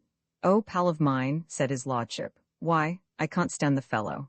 I think he's a good chap, said his lordship. In fact, remembering Jimmy's good Samaritanism, I know he is. Why don't you like him? I don't know, I don't. Oh, said his lordship indifferently. He was in no mood to listen to the likes and dislikes of other men. Look here, Driva, said Hogate. I want you to do something for me. I want you to get Pitt out of the place. Lord Driva eyed him curiously. Eh? He said. Hogate repeated his remark.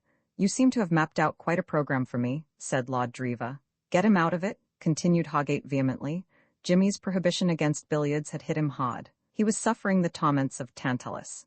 The castle was full of young men of the kind to whom he most resorted, easy marks, everyone, and here he was, simply through Jimmy, careened like a disabled battleship. It was maddening.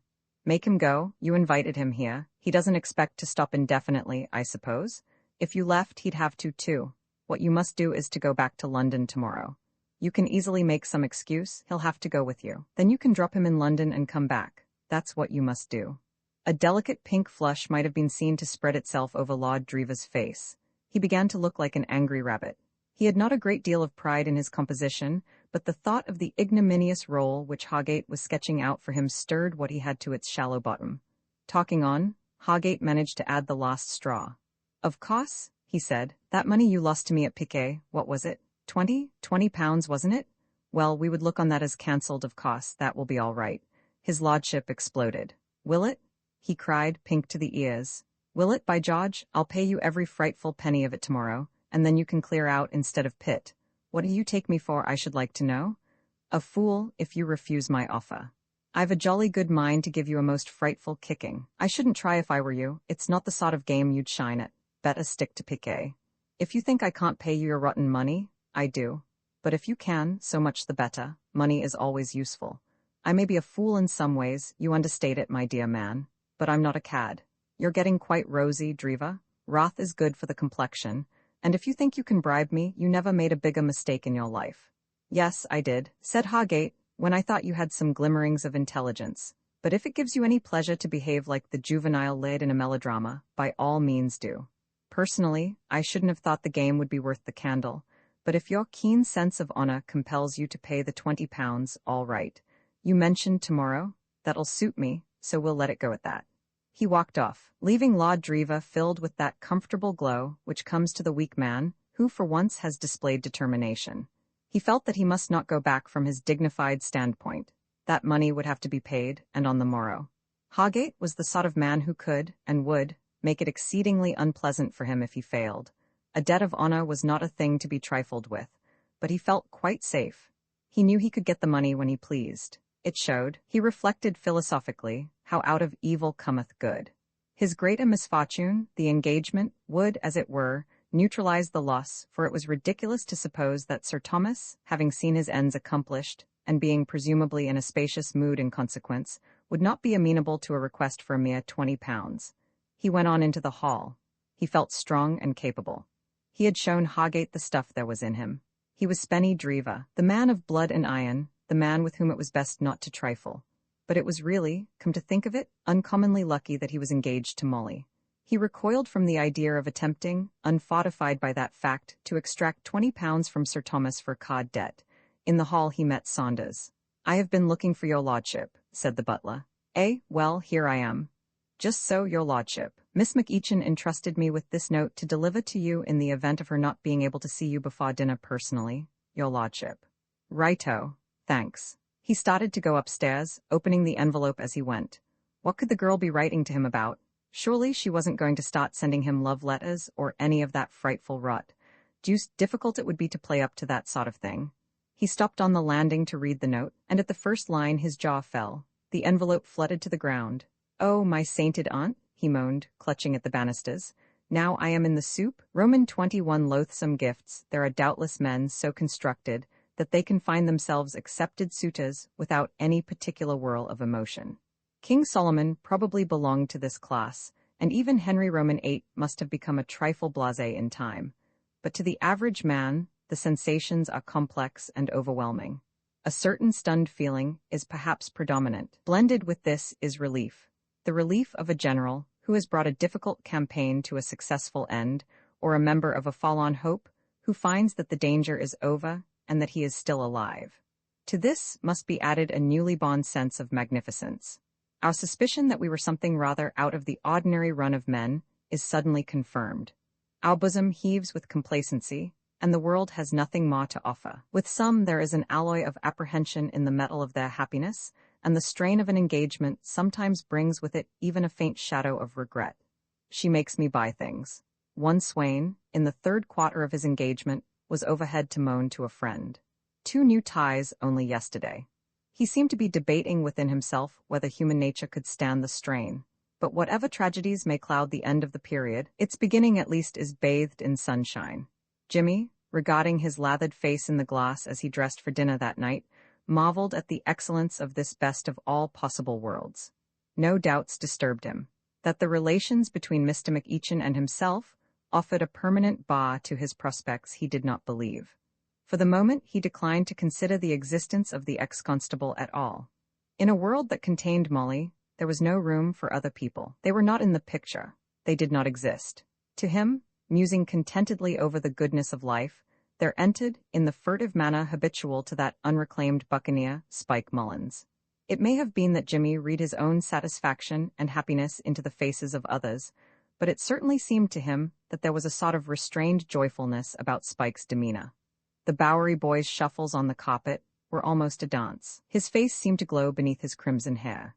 "Well," said Jimmy, "and how goes the world with young Lord Fitzmullins? Spike, have you ever been best man?" "What's dat, boss?" "Best man at a wedding, chap who stands by the bridegroom with a hand on the scruff of his neck to see that he goes through with it. Fellow who looks after everything, crowds the money on to the minister at the end of the ceremony, and then goes off and marries the first bridesmaid and lives happily ever after." Spike shook his head. "I ain't got no use for gettin' married, boss." "Spike the misogynist? You wait, Spike. Some day love will awaken your heart and you'll start writing poetry." "I say not dat kind of mug, boss," protested the Bowery boy. "I ain't got no use for goils, it's a mutt's game." This was rank heresy. Jimmy laid down the razor from motives of prudence and proceeded to lighten Spike's reprehensible darkness. "Spike, you're an ass," he said. "You don't know anything about it. If you had any sense at all, you'd understand that the only thing worth doing in life is to get married. You boneheaded bachelors make me ill. Think what it would mean to you, having a wife. Think of going out on a cold winter's night to crack a crib, knowing that there would be a cup of hot soup waiting for you when you got back, and your slippers all warmed and comfortable. And then she'd sit on your knee, and you'd tell her how you shot the policeman, and you'd examine the swag together. Why, I can't imagine anything cozier. Perhaps there would be little Spikes running about the house. Can't you see them jumping with joy as you slid in through the window and told the great news? Faz's killed a policeman? Cry the tiny, eager voices. Sweets are served out all round in honor of the event. Golden-haired little Jimmy Mullins, my godson, gets 6pence for having thrown a stone at a plainclothes detective that afternoon. All is joy and wholesome revelry. Take my word for it, Spike, there's nothing like domesticity. Dara was a goyle once, said Spike, meditatively. Only I was never her steady, she married a cop. She wasn't worthy of you, Spike, said Jimmy sympathetically. A girl capable of going to the bad like that would never have done for you. You must pick up some nice, sympathetic girl with a romantic admiration for your line of business. Meanwhile, let me finish shaving, or I shall be late for dinner. Great doings on tonight, Spike. Spike became animated. Sure, boss, that's just what. If you could collect all the blue blood that will be under this roof tonight, Spike, into one vat, you'd be able to start a dying works. Don't try though, they mightn't like it. By the way, have you seen anything more? Of course you have. What I mean is, have you talked at all with that valet man, the one you think is a detective? Why, boss, that's just. I hope, for his own sake, he's a better performer than my old friend Gala. That man is getting on my nerves, Spike. He pursues me like a smell dog. I expect he's lurking out in the passage now. Did you see him? Did I, boss? Why? Jimmy inspected Spike gravely. Spike, he said, there's something on your mind. You're trying to say something. What is it? Out with it. Spike's excitement vented itself in a rush of words. Gee, boss, there's been doin's tonight for fair. Me Coco's still buzzin'. Sure teeing? Why, say when I was to Sir Thomas's dressing room dis afternoon. What? Surest teeing, you know. Just before the storm come on when it was all as dark as could be. Well, I was Jimmy interrupted. In Sir Thomas's dressing room? What? Spike looked somewhat embarrassed. He grinned apologetically and shuffled his feet. I've got dem, boss, he said with a smirk. Got them? Got what? Dessert. He plunged his hand in his pocket and drew forth, in a glittering mass, Lady Julia Blunt's rope of diamonds. Roman 22, how two of a trade did not agree. 100 tiaus and plunks, murmured Spike, gazing lovingly at them. I says to myself, de boss ain't got no time to be gettin' off to dem himself. He's too busy to sad days wit jollyin' along de swells. So it's up to me, I says. Cost de boss'll be tickled to deet. All right, if we can get away wit dem. So Jimmy gave tongue with an energy which amazed his faithful follower. The nightmare horror of the situation had affected him much as a sudden blow in the pots about the waistcoat might have done. But now, as Spike would have said, he caught up with his breath. The smirk faded slowly from the other's face as he listened. Not even in the Bowery, full as it was of candid friends, had he listened to such a trenchant summing up of his mental and moral deficiencies. Boss, he protested. That's just a sketchy outline, said Jimmy, pausing for breath. I can't do you justice impromptu like this. You're too vast and overwhelming. But boss, what's eatin' you? Ain't youse tickled? Tickled? Jimmy sawed the air. Tickled, you lunatic? Can't you see what you've done? I've got dem, said Spike, whose mind was not readily receptive of new ideas. It seemed to him that Jimmy missed the main point. Didn't I tell you there was nothing doing when you wanted to take those things the other day? Spike's face cleared. As he had suspected, Jimmy had missed the point. Why say, boss, yes, sure, but dose was little dinky teeings. Of course, youse wouldn't stand for swippin' chicken feed like dem, but dessert is different, dessert dimmons is boyds. It's 100,000 plunks for dessert. Spike, said Jimmy with painful calm. Huh, will you listen for a moment? Sure, I know it's practically hopeless. To get an idea into your head one wants a proper outfit, drills, blasting powder, and so on. But there's just a chance, perhaps, if I talk slowly. Has it occurred to you, Spike, my bonny, blue-eyed Spike, that every other man, more or less, in this stately home of England, is a detective who has probably received instructions to watch you like a lynx? Do you imagine that your blameless past is a sufficient safeguard? I suppose you think that these detectives will say to themselves, now, whom shall we suspect? We must leave out Spike Mullins, of course, because he naturally wouldn't dream of doing such a thing. It can't be dear old Spike who's got the stuff. But, boss, interposed Spike brightly. I ain't, that's right, I ain't got it. Youse has. Jimmy looked at him with reluctant admiration. After all, there was a breezy delirium about Spike's methods of thought which was rather stimulating when you got used to it. The worst of it was that it did not fit in with practical, everyday life. Under different conditions, say, during convivial evenings at Colney Hatch, he could imagine the Bowery boy being a charming companion. How pleasantly, for instance, such remarks as that lost would while away the monotony of a padded cell. But laddie, he said with steely affection, listen once more. Reflect, ponder. Does it not seep into your consciousness that we are, as it were, subtly connected in this house in the minds of certain bad persons? Are we not imagined by Mr. McEachin, for instance, to be working hand in hand like brothers? Do you fancy that Mr. McEachin, chatting with his tame sleuth-hound over their cigars, will have been reticent on this point? I think not. How do you propose to baffle that gentlemanly sleuth, Spike, who, I may mention once again, has rarely moved more than 2 yards away from me since his arrival? An involuntary chuckle escaped Spike. Sure, boss, dat's all right. All right, is it? Well, what makes you think it is all right? Why say, boss, dose sleuths is out of business. A merry grin split his face. It's funny, boss, gee, it's got a circus skinned. Listen, dey spin and arrest each other. Jimmy moodily revised his form of view. Even in Colney Hatch this sort of thing would be coldly received. Genius must ever walk alone. Spike would have to get along without any hope of meeting a kindred spirit, a fellow being in tune with his brain processes. "That's right," chuckled Spike. "Leastways, it ain't." "No, no," said Jimmy soothingly. "I quite understand. It's dis way, boss. One of dem has been an arrest der otta mug.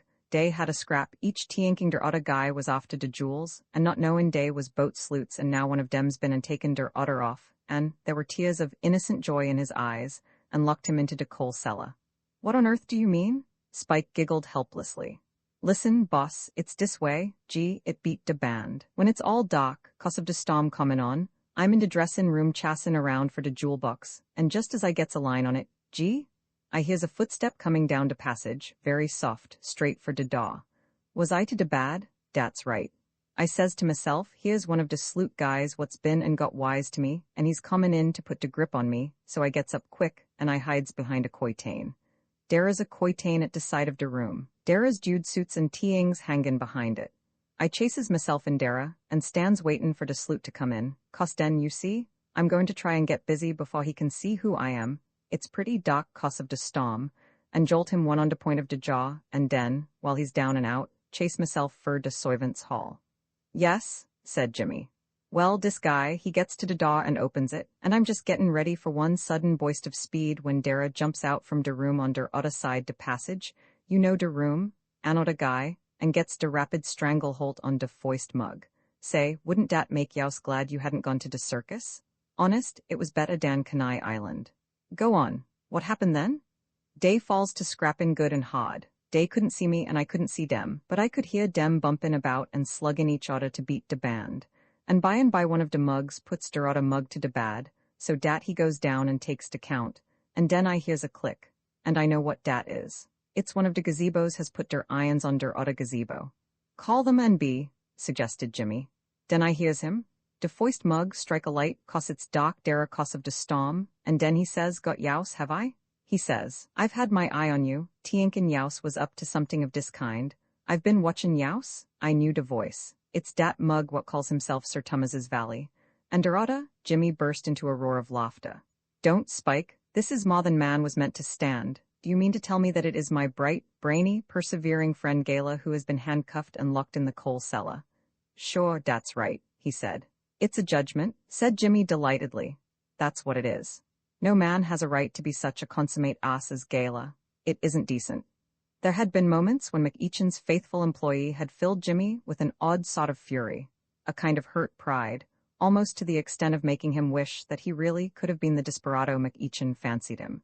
Never in his life before had he sat still under a challenge, and this espionage had been one. Behind the clumsy watcher he had seen always the self-satisfied figure of McEachin. If there had been anything subtle about the man from Dodson's, he could have forgiven him, but there was not. Years of practice had left Spike with a sort of sixth sense as regarded representatives of the law. He could pierce the most cunning disguise, but in the case of Gaylor, even Jimmy could detect the detective. "Go on," he said. Spike proceeded. "Well, der odder mug, de one down and out on de floor wit der irons on." "Gala, in fact," said Jimmy. "Handsome, dashing Gala? Sure. Well, he's too busy catchin' up wid his breet to shoot it back swift, but after he's been doin' de deep breathin' stunt for a while he says, you mutt, he says, youse is to de bad. You're made a break you have. Dat's right. Surest teeing you know. He puts it different, but dat's what he means. I'm a sloot, he says. Take de set teeings off? Meanin' der irons. Does der odder mug, de valley gazebo, give him de glad eye? Not so's you could notice it. He gives him de merry ha-ha. He says dat's de worst tale dat's ever been handed to him.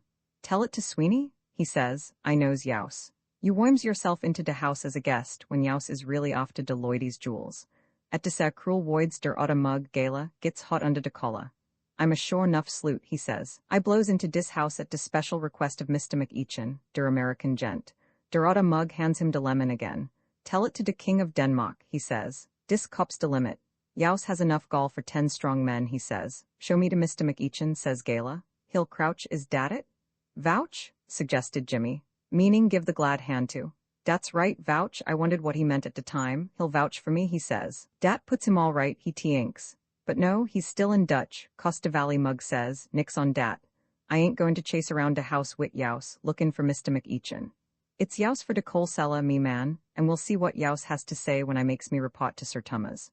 Well, dat's to de good, says Gala. Tell Sir Thomas, I'll explain to him. Not me, says de Valley.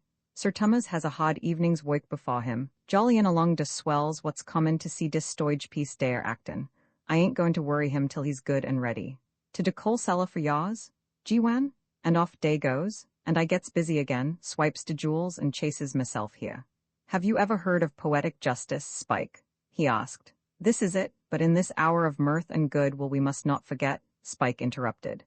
Beaming with honest pleasure at the enthusiastic reception of his narrative, he proceeded to point out the morals that were to be deduced therefrom. So yow see, boss, he said, it's all to de merry. When day rubbers for de jewels and finds dem gone, day'll tink dis gala guy swipe dem, day won't tink of us. Jimmy looked at him gravely. Of course, said he. What a reasoner you are, Spike. Gala was just opening the door from the outside by your account when the valet man sprang at him. Naturally, they'll think that he took the jewels, especially as they won't find them on him. A man who can open a locked safe through a closed door is just the sort of fellow who would be able to get rid of the swag neatly while rolling about the floor with the valet. His not having the jewels will make the case all the blacker against him, and what will make them still more certain that he is the thief is that he really is a detective. Spike, you ought to be in some sort of a home, you know. The Bowery boy looked disturbed. I didn't think of dat, boss, he admitted. Of course not, one can't think of everything. Now, if you will just hand me those diamonds, I will put them back where they belong. Put dem back, boss. What else would you propose? I'd get you to do it, only I don't think putting things back is much in your line. Spike handed over the jewels. The boss was the boss, and what he said went. But his demeanor was tragic, telling eloquently of hopes blighted. Jimmy took the necklace with something of a thrill. He was a connoisseur of jewels, and a fine gem affected him much as a fine picture affects the artistic. He ran the diamonds through his fingers, then scrutinized them again, more closely this time. Spike watched him with a slight return of hope. It seemed to him that the boss was wavering. Perhaps now that he had actually handled the jewels, he would find it impossible to give them up. To Spike, a diamond necklace of cunning workmanship was merely the equivalent of so many plunks, but he knew that there were men, otherwise sane, who valued a jewel for its own sake. It's a boyd of a necklace, boss, he murmured encouragingly. It is, said Jimmy. In its way I've never seen anything much better. Sir Thomas will be glad to have it back. Den you're going to put it back, boss? I am, said Jimmy. I'll do it just before the theatricals. There should be a chance then. There's one good thing. This afternoon's affair will have cleared the air of sleuth-hounds a little. Roman 23 family Jaws Hildebrand Spencer Poins de Borg John Hanneside Coombe 12th Earl of Dreva, was feeling like a toad under the harrow. He read the letter again, but a second perusal made it no better. Very briefly and clearly Molly had broken off the engagement. She thought it best. She was afraid it could make neither of us happy. All very true, thought his lordship miserably. His sentiments to a T. At the proper time, nothing he would have liked better. But why seize for this declaration the precise moment when he was intending, on the strength of the engagement, to separate his uncle from £20? That was what rankled. That Molly could have no knowledge of his sad condition did not occur to him. He had a sort of feeling that she ought to have known by instinct. Nature, as has been pointed out, had equipped Hildebrand Spencer Poins de Borg with one of those cheap substitute minds. What passed for brain in him was to genuine grey matter what just as good imitation coffee is to real mocha. In moments of emotion and mental distress, consequently, his reasoning, like Spike's, was apt to be in a class of its own. He read the letter for the third time, and a gentle perspiration began to form on his forehead. This was awful. The presumable jubilation of Katie, the penniless ripper of the Savoy, when he should present himself to her a free man, did not enter into the mental picture that was unfolding before him. She was too remote. Between him and her lay the fearsome figure of Sir Thomas, rampant, filling the entire horizon. Nor is this to be wondered at. There was probably a brief space during which Perseus, concentrating his gaze upon the monster, did not see Andromeda, and a knight of the Middle Ages, jousting in the gentleman's singles for a smile from his lady, rarely allowed the thought of that smile to occupy his whole mind at the moment when his boilerplated antagonist was descending upon him in the wake of a sharp spear. So with Spenny Dreva. Bright eyes might shine for him when all was over, but in the meantime, what seemed to him more important was that bulging eyes would glare. If only this had happened later, even a day later? The reckless impulsiveness of the modern girl had undone him. How was he to pay Hargate his money? Hargate must be paid, that was certain. No other cost was possible. Lord Drivas was not one of those natures which fret restlessly under debt. During his early career at college, he had endeared himself to the local tradesmen by the magnitude of the liabilities he had contracted with them. It was not the being in debt that he minded, it was the consequences. Hargate, he felt instinctively, was of a revengeful nature. He had given Hargate £20 worth of snubbing, and the latter had presented the bill. If it were not paid, things would happen. Hargate and he were members of the same club, and a member of a club who loses money at cards to a fellow member and fails to settle up does not make himself popular with the committee. He must get the money, there was no avoiding that conclusion. But how? Financially, his lordship was like a fallen country with a glorious history. There had been a time, during his first 2 years at college, when he had reveled in the luxury of a handsome allowance.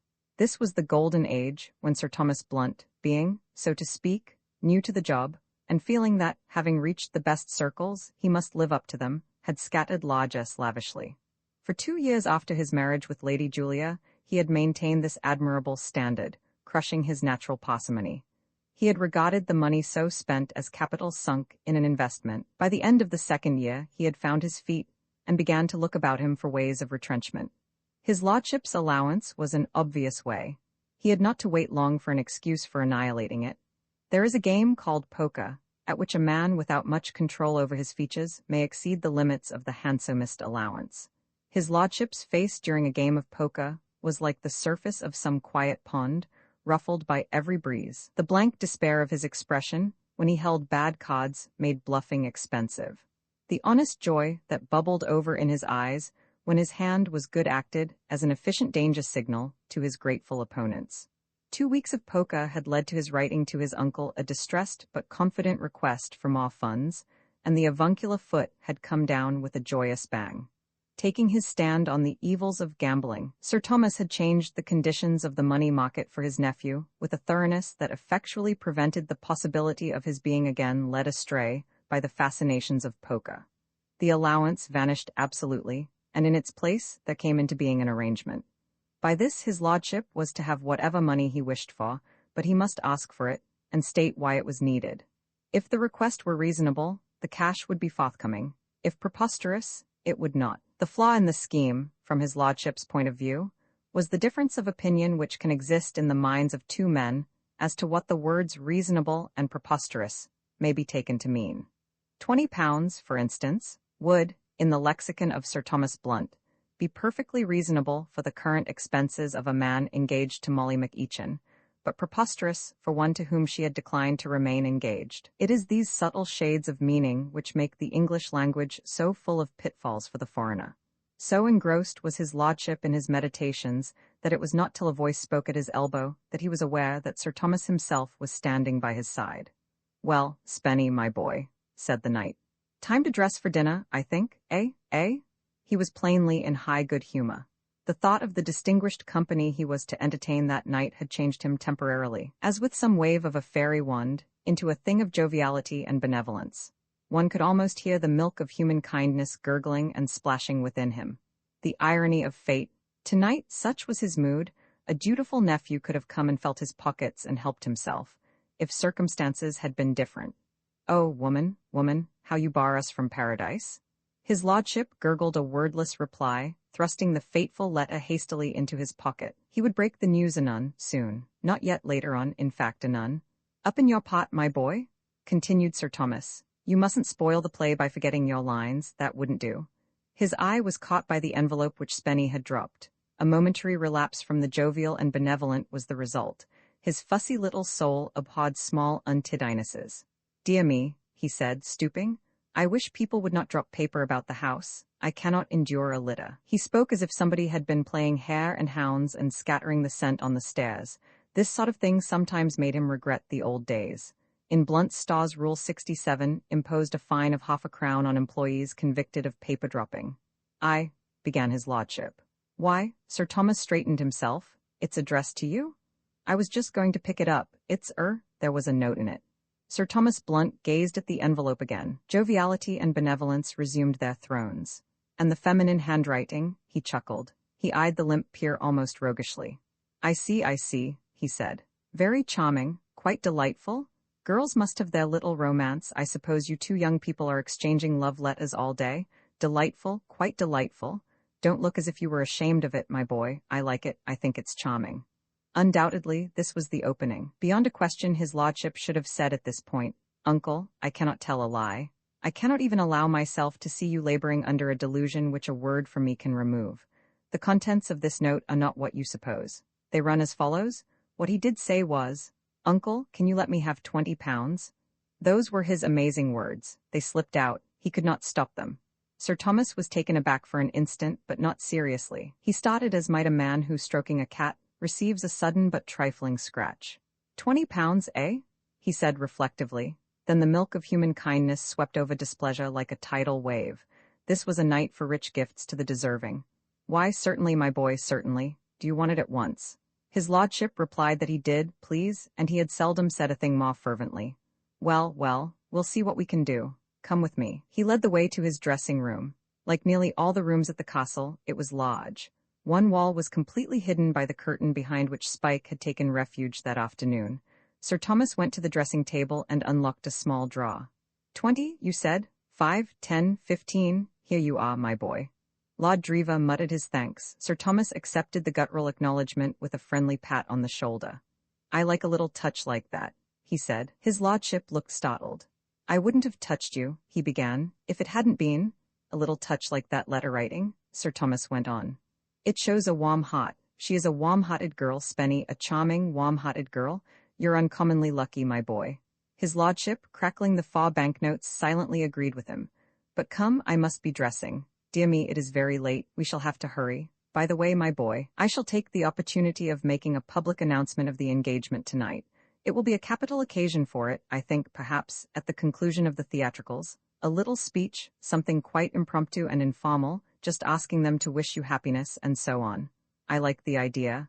There is an old-world air about it that appeals to me. Yes. He turned to the dressing table and removed his collar. Well, run along, my boy, he said. You must not be late. His lordship tottered from the room. He did quite an unprecedented amount of thinking as he hurried into his evening clothes, but the thought which occurred most frequently was that, whatever happened, all was well in one way, at any rate. He had the £20. There would be something colossal in the shape of disturbances when his uncle learned the truth. It would be the biggest thing since the San Francisco earthquake. But what of it? He had the money. He slipped it into his waistcoat pocket. He would take it down with him and pay Hogate directly after dinner. He left the room. The flutter of a skirt caught his eye as he reached the landing. A girl was coming down the corridor on the other side. He waited at the head of the stairs to let her go down before him. As she came onto the landing, he saw that it was Molly.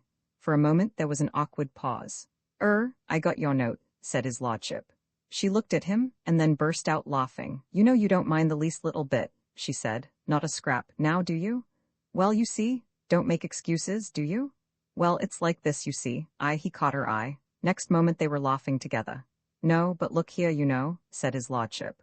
"What I mean is, it isn't that I don't, I mean, look here, there's no reason why we shouldn't be the best of pals."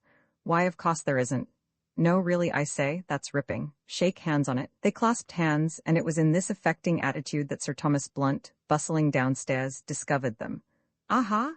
he cried archly. Well. But don't mind me." Molly flushed uncomfortably, partly because she disliked Sir Thomas even when he was not arch and hated him when he was, partly because she felt foolish, and principally because she was bewildered. She had not looked forward to meeting Sir Thomas that night. It was always unpleasant meeting him, but it would be more unpleasant than usual after she had upset the scheme for which he had worked so earnestly. She had wondered whether he would be cold and distant, or voluble and heated. In her pessimistic moments, she had anticipated a long and painful scene. That he should be behaving like this was not very much short of a miracle. She could not understand it. A glance at Lord Drever enlightened her. That miserable creature was wearing the air of a timid child about to pull a large cracker. He seemed to be bracing himself up for an explosion. She pitied him sincerely. So he had not told his uncle the news yet. Of course, he had scarcely had time. Saunders must have given him the note as he was going up to dress. However, there was no use in prolonging the agony. Sir Thomas must be told sooner or later. She was glad of the chance to tell him herself. She would be able to explain that it was all her doing. "I'm afraid there's a mistake," she said. "Eh?" said Sir Thomas. "I've been thinking it over, and I came to the conclusion that we weren't, Well, I broke off the engagement. Sir Thomas's always prominent eyes protruded still farther. The color of his florid face deepened. Suddenly he chuckled. Molly looked at him amazed. Sir Thomas was indeed behaving unexpectedly tonight. I see it, he wheezed. You're having a joke with me, so this is what you were hatching as I came downstairs? Don't tell me? If you had really thrown him over, you wouldn't have been laughing together like that. It's no good, my dear. I might have been taken in if I had not seen you, but I did. No, no, cried Molly. You're wrong, you're quite wrong. When you saw us, we were just agreeing that we should be very good friends, that was all. I broke off the engagement before that. She was aware that his lordship had emitted a hollow croak, but she took it as his method of endorsing her statement, not as a warning. I wrote Lord Drever a note this evening, she went on, telling him that I couldn't possibly. She broke off in alarm. With the beginning of her last speech, Sir Thomas had begun to swell, until now he looked as if he were in imminent danger of bursting. His face was purple. To Molly's lively imagination, his eyes appeared to move slowly out of his head, like a snail's. From the back of his throat came strange noises. So? He stammered. He gulped and tried again. So this, he said. So that was what was in that letter, eh? Lord Drever smiled weakly. Eh? Yelled Sir Thomas. His lordship started convulsively. Yes, he said. Yes, that was it, don't you know? Sir Thomas eyed him with a baleful stare. Molly looked from one to the other in bewilderment. There was a pause, during which Sir Thomas seemed partially to recover command of himself. Doubts as to the propriety of a family row in mid-stairs appeared to occur to him. He moved forward. Come with me, he said, with awful curtness. His lordship followed bonelessly. Molly watched them go, and wondered more than ever. There was something behind this. It was not merely the breaking off of the engagement that had roused Sir Thomas. He was not a just man, but he was just enough to be able to see that the blame was not Lord Drever's. There had been something more. She was puzzled. In the hall, Saunders was standing, weapon in hand, about to beat the gong. Not yet, snapped Sir Thomas. Wait. Dinner had been ordered especially early that night because of the theatricals. The necessity for strict punctuality had been straitly enjoined upon Saunders. At some inconvenience, he had ensured strict punctuality, and now, but we all have our cross to bear in this world. Saunders bowed with dignified resignation. Sir Thomas led the way into his study. Be so good as to close the door, he said. His lordship was so good. Sir Thomas backed to the mantelpiece and stood there in the attitude which for generations has been sacred to the elderly Briton, feet well apart, hands clasped beneath his coat-tails. His stare raked Lord Drever like a searchlight. Now, sir? He said. His lordship wilted before his gaze. The fact is, uncle, never mind the facts, I know them. What I require is an explanation. He spread his feet farther apart. The years had rolled back, and he was plain Thomas Blunt again, of Blunt's Stars, dealing with an erring employee. You know what I mean, he went on. I am not referring to the breaking off of the engagement. What I insist upon learning is your reason for failing to inform me earlier of the contents of that letter. His lordship said that somehow, don't you know, there didn't seem to be a chance, you know. He had several times been on the point, but somehow, that's how it was. No chance? Cried Sir Thomas. Indeed, why did you require that money I gave you? Oh, I wanted it for something. Very possibly. For what? The fact is, I owed it to a fellow. How did you come to owe it? His lordship shuffled. You have been gambling, boomed Sir Thomas. Am I right? No. I say no, it wasn't gambling. It was a game of skill. We were playing piquet. Kindly refrain from quibbling. You lost this money at cards then, as I supposed. Just so. He widened the space between his feet. He intensified his glare. He might have been posing to an illustrator of the Pilgrim's Progress for a picture of Apollyon straddling right across the way. So, he said, you deliberately concealed from me the contents of that letter, in order that you might extract money from me under false pretenses? Don't speak? His lordship had gurgled. You did. Your behavior was that of a. There was a very fair selection of evildoers in all branches of business from which to choose. He gave the preference to the racetrack. Of a common Welsher, he concluded. But I won't put up with it, no, not for an instant. I insist upon you returning that money to me here and now. If you have not got it with you, go and fetch it. His lordship's face betrayed the deepest consternation. He had been prepared for much, but not for this. That he would have to undergo what, in his schooldays, he would have called a jaw was inevitable, and he had been ready to go through with it. It might hurt his feelings, possibly, but it would leave his purse intact. A ghastly development of this kind he had not foreseen. But I say, uncle? He bleated. Sir Thomas silenced him with a grand gesture. Ruefully his lordship produced his little all. Sir Thomas took it with a snort and went to the door. Saunders was still brooding statuesquely over the gong. "Sound it?" said Sir Thomas. Saunders obeyed him with the air of an unleashed hound.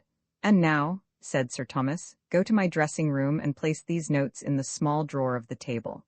The butler's calm, expressionless, yet withal observant eye took in at a glance the signs of trouble. Neither the inflated air of Sir Thomas nor the punctured balloon bearing of Lord Drever escaped him.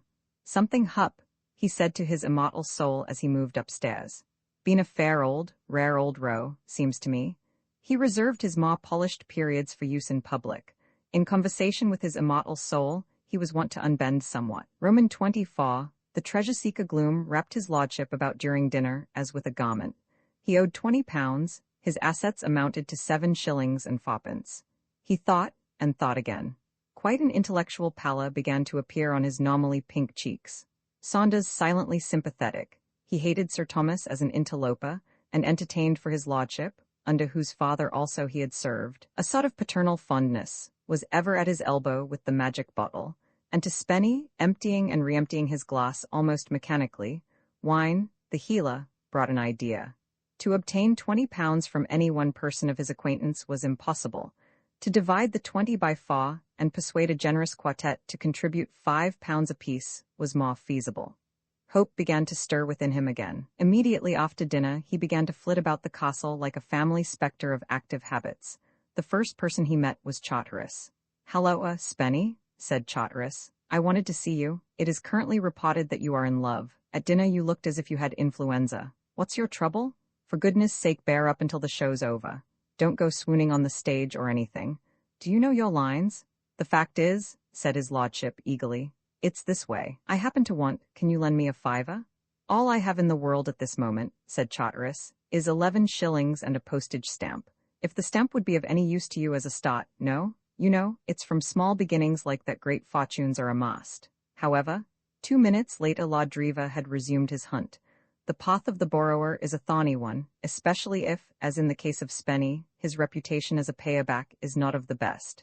Spenny, in his time, had extracted small loans from most of his male acquaintances, rarely repaying the same. He had a tendency to forget that he had borrowed half a crown here to pay a cab fare and 10 shillings there to settle up for a dinner, and his memory was not much more retentive of larger sums. This made his friends somewhat wary. The consequence was that the great treasure hunt was a failure from start to finish. He got friendly smiles, he got honeyed apologies, he got earnest assurances of goodwill. But he got no money, except from Jimmy Pitt. He had approached Jimmy in the early stages of the hunt, and Jimmy, being in the mood when he would have lent anything to anybody, yielded the required £5 without a murmur. But what was £5? The garment of gloom and the intellectual pallor were once more prominent when his lordship repaired to his room to don the loud tweeds which, as Lord Herbert, he was to wear in the first act. There was a good deal to be said against stealing, as a habit, but it cannot be denied that, in certain circumstances, it offers an admirable solution of a financial difficulty, and if the penalties were not so exceedingly unpleasant, it is probable that it would become far more fashionable than it is. His lordship's mind did not turn immediately to this outlet from his embarrassment. He had never stolen before, and it did not occur to him directly to do so now. There is a conservative strain in all of us. But gradually, as it was borne in upon him that it was the only course possible, unless he were to grovel before Hargate on the morrow and ask for time to pay, an unthinkable alternative, he found himself contemplating the possibility of having to secure the money by unlawful means. By the time he had finished his theatrical toilet, he had definitely decided that this was the only thing to be done. His plan was simple. He knew where the money was, in the dressing table in Sir Thomas's room. He had heard Saunders instructed to put it there. What could be easier than to go and get it? Everything was in his favor. Sir Thomas would be downstairs receiving his guests. The coast would be clear. Why, it was like finding the money. Besides, he reflected, as he worked his way through a bottle of mum which he had had the forethought to abstract from the supper table as a nerve steadier, it was not really stealing. Dash it all. The man had given him the money. It was his own. He had half a mind, he poured himself out another glass of the elixir, to give Sir Thomas a jolly good talking to into the bargain. Yes, dash it all. He pushed on his cuffs fiercely. The British lion was roused. A man's first crime is, as a rule, a shockingly amateurish affair. Now and then, it is true, we find beginners forging with the accuracy of old hands or breaking into houses with the finish of experts, but these are isolated cases. The average tyro lacks generalship altogether. Spenny Driva may be cited as a typical novice. It did not strike him that inquiries might be instituted by Sir Thomas when he found the money gone, and that suspicion might conceivably fall upon himself. Courage may be born of champagne, but rarely prudence.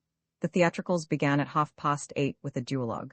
The audience had been hustled into their seats, happier than is usual in such circumstances, owing to the rumor which had been circulated that the proceedings were to terminate with an informal dance. The castle was singularly well constructed for such a purpose. There was plenty of room and a sufficiency of retreat for those who sat out, in addition to a conservatory large enough to have married off half the couples in the country. Spenny's idea had been to establish an alibi by mingling with the throng for a few minutes, and then to get through his burglarious speciality during the duologue, when his absence would not be noticed. It might be that if he disappeared later in the evening, people would wonder what had become of him. He lurked about till the last of the audience had taken their seats. As he was moving off through the hall, a hand fell upon his shoulder. Conscience makes cowards of us all. Spenny bit his tongue and leaped 3 inches into the air. "Halloa, Charteris?" he said gaspingly. Charteris appeared to be in a somewhat overwrought condition. Rehearsals had turned him into a pessimist, and now that the actual moment of production had arrived, his nerves were in a thoroughly jumpy condition, especially as the duologue was to begin in 2 minutes and the obliging person who had undertaken to prompt had disappeared. "Spenny," said Charteris, "where are you off to?" What do you mean? I was just going upstairs." "No, you don't. You've got to come and prompt. That fellow Blake has vanished. I'll wring his neck. Come along." Spenny went reluctantly. Halfway through the duologue, the official prompter returned, with the remark that he had been having a bit of a smoke on the terrace and that his watch had gone wrong. Leaving him to discuss the point with Charteris, Spenny slipped quietly away. The delay, however, had had the effect of counteracting the uplifting effects of the mum. The British lion required a fresh fillip. He went to his room to administer it. By the time he emerged, he was feeling just right for the task in hand. A momentary doubt occurred to him whether it would not be a good thing to go down and pull Sir Thomas's nose as a preliminary to the proceedings, but he put the temptation aside. Business before pleasure. With a jaunty, if somewhat unsteady, step, he climbed the stairs to the floor above and made his way down the corridor to Sir Thomas's room. He switched on the light and went to the dressing table. The drawer was locked, but in his present mood Spenny, like love, laughed at locksmiths. He grasped the handle and threw his weight into a sudden tug. The drawer came out with a report like a pistol shot. "There," said his lordship, wagging his head severely. In the drawer lay the 4 banknotes. The sight of them brought back his grievances with a rush. He would teach Sir Thomas to treat him like a kid. He would show him. He was removing the notes, frowning fiercely the while, when he heard a cry of surprise from behind him. He turned to see Molly. She wore the costume of a stage milkmaid, and her eyes were round with wonder. Leaving her room a few moments earlier, after dressing for her part, she had almost reached the end of the corridor that led to the landing when she observed his lordship, flashed of face and moving like some restive charger, come curveting out of his bedroom in a dazzling suit of tweeds and make his way upstairs. Ever since their mutual encounter with Sir Thomas before dinner, she had been hoping for a chance of seeing him alone. She had not failed to notice his depression during the meal, and her good little heart had been troubled by the thought that she must have been responsible for it. She knew that for some reason what she had said about the letter had brought his lordship into his uncle's bad books, and she wanted to find him and say she was sorry. Accordingly, she had followed him. His lordship, still in the Wodehouse vein, had made the pace upstairs too hot, and had disappeared while she was still halfway up. She had arrived at the top just in time to see him turn down the passage into Sir Thomas's dressing room. She could not think what his object might be. She knew that Sir Thomas was downstairs, so it could not be with the idea of a chat with him that Spenny was seeking the dressing room. Faint, yet pursuing, she followed on his trail, and arrived in the doorway just as the pistol report of the burst lock rang out. She stood looking at him blankly. He was holding a drawer in one hand. Why, she could not imagine. "Lord Driva?" she exclaimed. The sombre determination of his lordship's face melted into a twisted but kindly smile. "Good," he said, perhaps a trifle thickly. "Good, glad you've come. We're pals, you said so, on stairs, before dinner. Very glad you've come. Won't you sit down?" He waved the drawer benevolently by way of making her free of the room. The movement disturbed one of the banknotes, which fluttered in Molly's direction and fell at her feet. She stooped and picked it up. When she saw what it was, her bewilderment increased. But, she said. His lordship beamed upon her with a pebble-beached smile of indescribable goodwill. Sit down, he urged. We're pals, no quarrel with you, your good friend, qual Uncle Thomas. But Lord Driva, what are you doing? What was that noise I heard? Opening drawer, said his lordship affably. But she looked again at what she had in her hand. But this is a £5 note. £5 note, said his lordship. Quite right, 3 more of them in here. Still she could not understand. But were you stealing them? His lordship drew himself up. No, he said. No, not stealing, no. Then, like this, before dinner, old boy, friendly as you please, couldn't do enough for me. Touched him for 20 of the best and got away with it. So far all well. Then met you on stairs, you let cat out of bag. But why? Surely. His lordship gave the drawer a dignified wave. Not blaming you, he said magnanimously. Not your fault, misfortune, you didn't know about letter. About the letter? Said Molly. Yes, what was the trouble about the letter? I knew something was wrong directly I had said that I wrote it. Trouble was, said his lordship, that old boy thought it was love letter, didn't undeceive him. You didn't tell him? Why? His lordship raised his eyebrows. Wanted touch him 20 of the best, he explained simply. For the life of her, Molly could not help laughing. Don't laugh, protested his lordship, wounded. No joke, serious, honor at stake. He removed the 3 notes and replaced the drawer. Honor of the Drivas, he added, pocketing the money. But Lord Driva, she cried, you mustn't, you can't be going really to take that money. It's stealing, it isn't yours. His lordship wagged a forefinger very solemnly at her. That, he said, is where you make error. Mine, old boy gave them to me. Gave them to you? Then why did you break open the drawer? Old boy took them back again when he found out about letter. Then they don't belong to you? Yes, error, they do, moral right. Molly wrinkled her forehead in her agitation. Men of Lord Driva's type appeal to the motherly instinct of women. As a man his lordship was a negligible quantity, he did not count, but as a willful child to be kept out of trouble, he had a claim on Molly. She spoke soothingly. But Lord Driva, she began. Call me Spenny, he urged. We're pals, you said so, on stairs. Everybody calls me Spenny, even Uncle Thomas. I'm going to pull his nose, he broke off suddenly, as one recollecting a forgotten appointment. Spenny then, said Molly. You mustn't, Spenny, you mustn't, really. You look rippin' in that dress, he said irrelevantly. Thank you, Spenny, dear, but listen. She spoke as if she were humoring a rebellious infant. You really mustn't take that money, you must put it back. See, I'm putting this note back. Give me the others and I'll put them in the drawer too, then we'll shut the drawer and nobody will know. She took the notes from him and replaced them in the drawer. He watched her thoughtfully, as if he were pondering the merits of her arguments. No, he said suddenly. No, must have them moral right, old boy. She pushed him gently away. Yes, I know, she said. I know it's a shame that you can't have them, but you mustn't take them. Don't you see that he would suspect you the moment he found they were gone? And then you'd get into trouble. Something in that, admitted his lordship. Of course there is, Spenny dear. I'm so glad you see. There they all are, safe again in the drawer. Now we can go downstairs again, and she stopped. She had closed the door earlier in the proceedings, but her quick ear caught the sound of a footstep in the passage outside. Quick, she whispered, taking his hand and darting to the electric light switch. Somebody's coming. We mustn't be caught here. They'd see the broken drawer, and you'd get into awful trouble. Quick, she pushed him behind the curtain where the clothes hung, and switched off the light. From behind the curtain came the muffled voice of his lordship.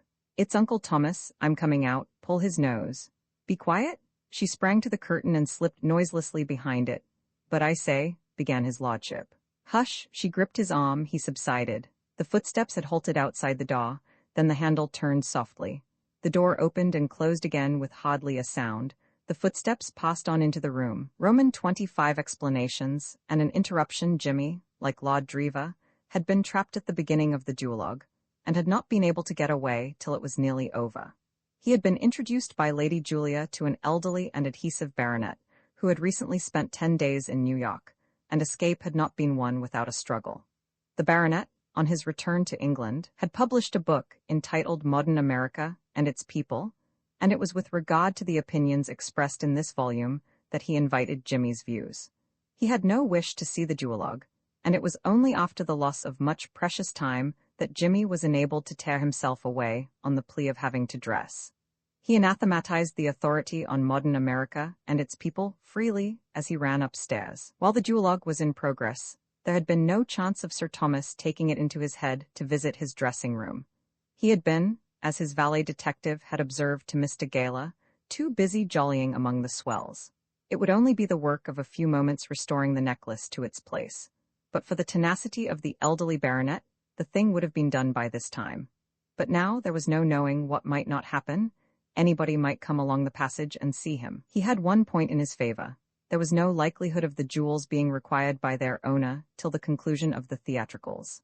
The part which Lady Julia had been persuaded by Charteris to play mercifully contained no scope for the display of gems. Before going down to dinner, he had locked up the necklace in a drawer. It was still there, Spike having, apparently, been able to resist the temptation of recapturing it. He took it out and went into the corridor. He looked up and down it. There was nobody about. He shut his door and walked quickly in the direction of the dressing room. He had provided himself with a lamp from a bicycle belonging to one of the grooms. Once inside, having closed the door, he lit this and looked about him. Spike had given him minute directions as to the position of the jewel box. He found it without difficulty. To his untrained eye, it seemed tolerably massive and impregnable, but Spike had evidently known how to open it without much difficulty. The lid was shut, but it came up without an effort when he tried to raise it, and he saw that the lock had been broken. "Spike's coming on," he said. He was dangling the necklace over the box, preparatory to dropping it in, when there was a quick rustle at the other side of the room. The curtain was plucked aside and Molly came out. "Jimmy?" she cried. Jimmy's nerves were always in pretty good order, but at the sight of this apparition he certainly jumped. "Great Scott," he said. The curtain again became agitated by some unseen force, violently this time, and from its depths a plaintive voice made itself heard. "Dash it all," said the voice, "I've stuck." There was another upheaval, and his lordship emerged, his yellow locks ruffled and upstanding, his face crimson. "Caught my head in a coat or something," he explained at large. "Halloa, Pitt?" Pressed rigid against the wall, Molly had listened with growing astonishment to the movements on the other side of the curtain. Her mystification deepened every moment. It seemed to her that the room was still in darkness. She could hear the sound of breathing, and then the light of the lantern caught her eye. Who could this be, and why had he not switched on the electric light? She strained her ears to catch a sound. For a while she heard nothing except the soft breathing. Then came a voice that she knew well, and, abandoning her hiding place, she came out into the room, and found Jimmy standing with a lamp in his hand over some dark object in the corner of the room. It was a full minute after Jimmy's first exclamation of surprise before either of them spoke again. The light of the lamp hurt Molly's eyes. She put up a hand to shade them. It seemed to her that they had been standing like this for years. Jimmy had not moved. There was something in his attitude which filled Molly with a vague fear. In the shadow behind the lamp he looked shapeless and inhuman. "You're hurting my eyes," she said at last. "I'm sorry," said Jimmy. "I didn't think, is that better?" He turned the light from her face. Something in his voice and the apologetic haste with which he moved the lamp seemed to relax the strain of the situation. The feeling of stunned surprise began to leave her. She found herself thinking coherently again. The relief was but momentary. Why was Jimmy in the room at that time? Why had he a lamp? What had he been doing? The questions shot from her brain like sparks from an anvil. The darkness began to tear at her nerves. She felt along the wall for the switch and flooded the room with light. Jimmy laid down the lantern and stood for a moment undecided. He had concealed the necklace behind him. Now he brought it forward and dangled it silently before the eyes of Molly and his lordship. Excellent as were his motives for being in that room with the necklace in his hand, he could not help feeling, as he met Molly's startled gaze, quite as guilty as if his intentions had been quite different. His lordship, having by this time pulled himself together to some extent, was the first to speak. "I say, you know, what ho?" he observed, not without emotion. "What?" Molly drew back. "Jimmy, you were? Oh, you can't have been." "Looks jolly like it," said his lordship judicially. "I wasn't," said Jimmy. "I was putting them back." "Putting them back?" "Pitt, old man," said his lordship solemnly, "that sounds a bit thin." "Driva, old man," said Jimmy. "I know it does, but it's the truth." His lordship's manner became kindly. "Now, look here, Pitt, old son," he said. "There's nothing to worry about. We're all pals here. You can pitch it straight to us. We won't give you away." Be quiet?" cried Molly. "Jimmy?" Her voice was strained. She spoke with an effort. She was suffering torments. The words her father had said to her on the terrace were pouring back into her mind. She seemed to hear his voice now, cool and confident, warning her against Jimmy, saying that he was crooked. There was a curious whirring in her head. Everything in the room was growing large and misty. She heard Lord Driva begin to say something that sounded as if someone were speaking at the end of a telephone, And then she was aware that Jimmy was holding her in his arms and calling to Lord Driva to bring water. "When a girl goes like that," said his lordship, with an insufferable air of omniscience, "you want to cut her? Come along," said Jimmy. "Are you going to be a week getting that water?" His lordship proceeded to soak a sponge without further parley, but as he carried his dripping burden across the room, Molly recovered. She tried weakly to free herself. Jimmy helped her to a chair. He had dropped the necklace on the floor, and Lord Driva nearly trod on it. "What ho?" observed his lordship, picking it up. "Go easy with the jewelry." Jimmy was bending over Molly. Neither of them seemed to be aware of his lordship's presence. Spenny was the sort of person whose existence is apt to be forgotten. Jimmy had had a flash of intuition. For the first time it occurred to him that Mr. McEachin might have hinted to Molly something of his own suspicions. "Molly, dear," he said, "it isn't what you think. I can explain everything. Do you feel better now? Can you listen? I can explain everything." "Pitt, old boy," protested his lordship, "you don't understand. We aren't going to give you away. We're all—" Jimmy ignored him. "Molly, listen," he said. She sat up. "Go on, Jimmy," she said. "I wasn't stealing the necklace. I was putting it back. The man who came to the castle with me, Spike Mullins, took it this afternoon and brought it to me." "Spike Mullins," Molly remembered the name. "He thinks I am a crook, a sort of Raffles. It was my fault. I was a fool. It all began that night in New York when we met at your house.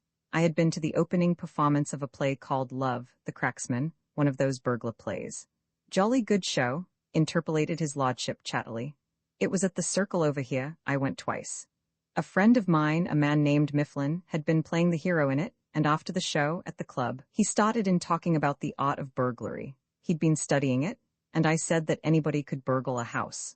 And in another minute, it somehow happened that I had made a bet that I would do it that night.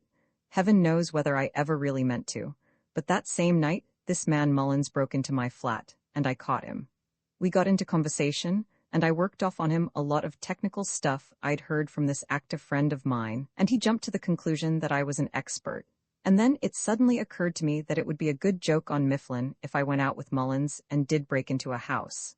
I wasn't in the mood to think what a fool I was at the time. Well, anyway, we went out, and, well, that's how it all happened. And then I met Spike in London, down and out, and brought him here." He looked at her anxiously. It did not need his lordship's owlish expression of doubt to tell him how weak his story must sound. He had felt it even as he was telling it. He was bound to admit that if ever a story rang false in every sentence, it was this one. "Pitt, old man," said his lordship, shaking his head, more in sorrow than in anger. "It won't do, old top. What's the point of putting up any old yarn like that? Don't you see what I mean is, it's not as if we minded. Don't I keep telling you we're all pals here? I've often thought what a jolly good feller old Raffles was, regular sportsman. I don't blame a chappie for doing the gentleman burglar touch. Seems to me it's a dashed spotting." Molly turned on him suddenly, cutting short his views on the ethics of gentlemanly theft in a blaze of indignation. "What do you mean?" she cried. "Do you think I don't believe every word Jimmy has said?" His lordship jumped. "Well, don't you know, it seemed to me a bit thin. What I mean is," he met Molly's eye. "Oh, well," he concluded lamely. Molly turned to Jimmy. "Jimmy, of course I believe you. I believe every word." "Molly," his lordship looked on, marveling. The thought crossed his mind that he had lost the ideal wife. A girl who would believe any old yarn a fella cared to if it hadn't been for Katie. For a moment he felt almost sad. Jimmy and Molly were looking at each other in silence. From the expression on their faces, his lordship gathered that his existence had once more been forgotten. He saw her hold out her hands to Jimmy. It was embarrassing for a chap. He looked away. The next moment the door opened and closed again, and she had gone. He looked at Jimmy. Jimmy was still apparently unconscious of his presence. His lordship coughed. "Pitt, old man." "Halloa?" said Jimmy, coming out of his thoughts with a start. "You still here? By the way," he eyed Lord Driva curiously. "I never thought of asking before. What on earth are you doing here?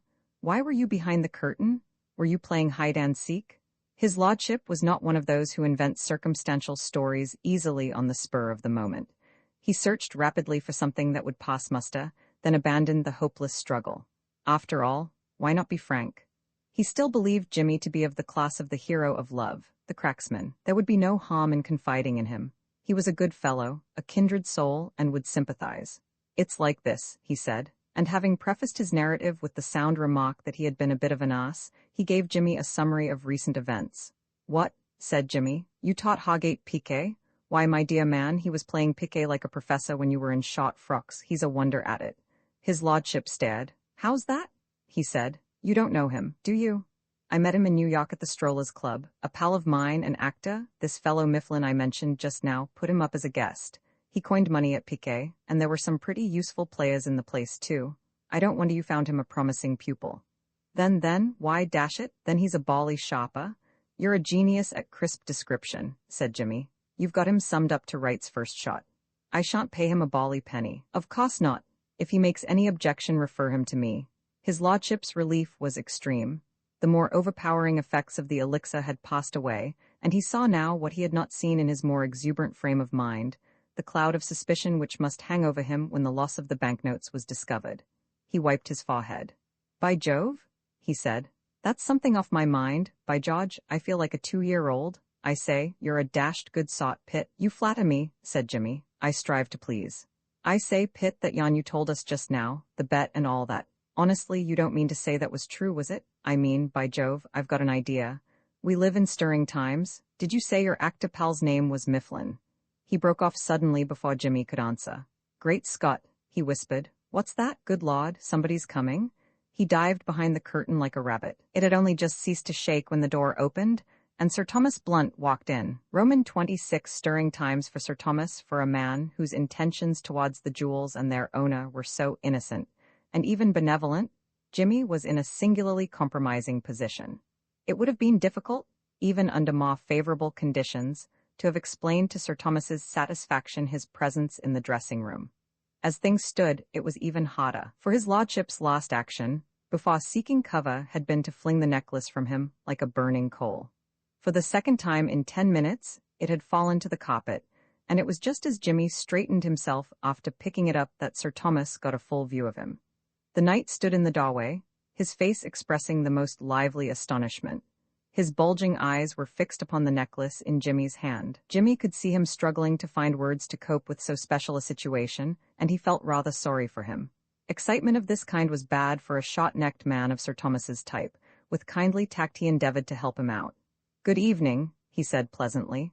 Sir Thomas stammered. He was gradually nearing speech. What, he said. Out with it, said Jimmy. What? I knew a man once in South Dakota who stammered, said Jimmy. He used to chew dog biscuit while he was speaking.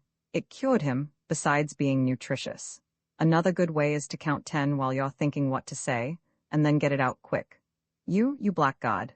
Jimmy placed the necklace carefully on the dressing table. Then he turned to Sir Thomas with his hands in the pockets of his coat. Over the knight's head, he could see the folds of the curtain quivering gently, as if stirred by some zephyr. Evidently the drama of the situation was not lost on Hildebrand Spencer, 12th Earl of Dreva. Nor was it lost on Jimmy. This was precisely the sort of situation that appealed to him. He had his plan of action clearly mapped out. He knew that it would be useless to tell the knight the true facts of the case. Sir Thomas was as deficient in simple faith as in Norman blood. To all appearances, this was a tight corner, but Jimmy fancied that he saw his way out of it.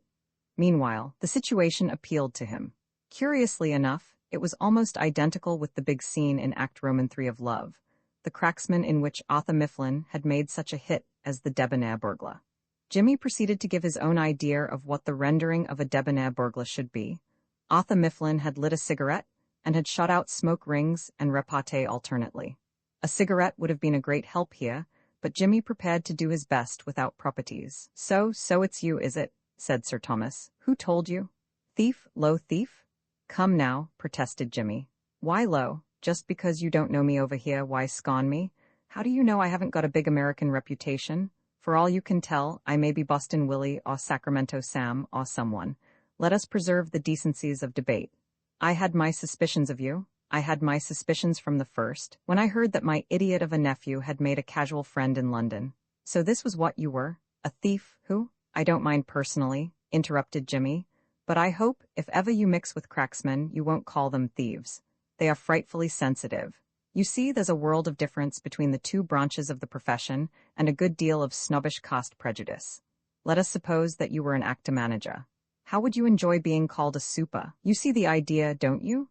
You'd hurt their feelings. Now, an ordinary thief would probably use violence in a case like this, but violence, except in extreme cases, I hope this won't be one of them, is contrary, I understand, to cracksman's etiquette. On the other hand, Sir Thomas, candor compels me to add that I have you covered. There was a pipe in the pocket of his coat. He thrust the stem earnestly against the lining.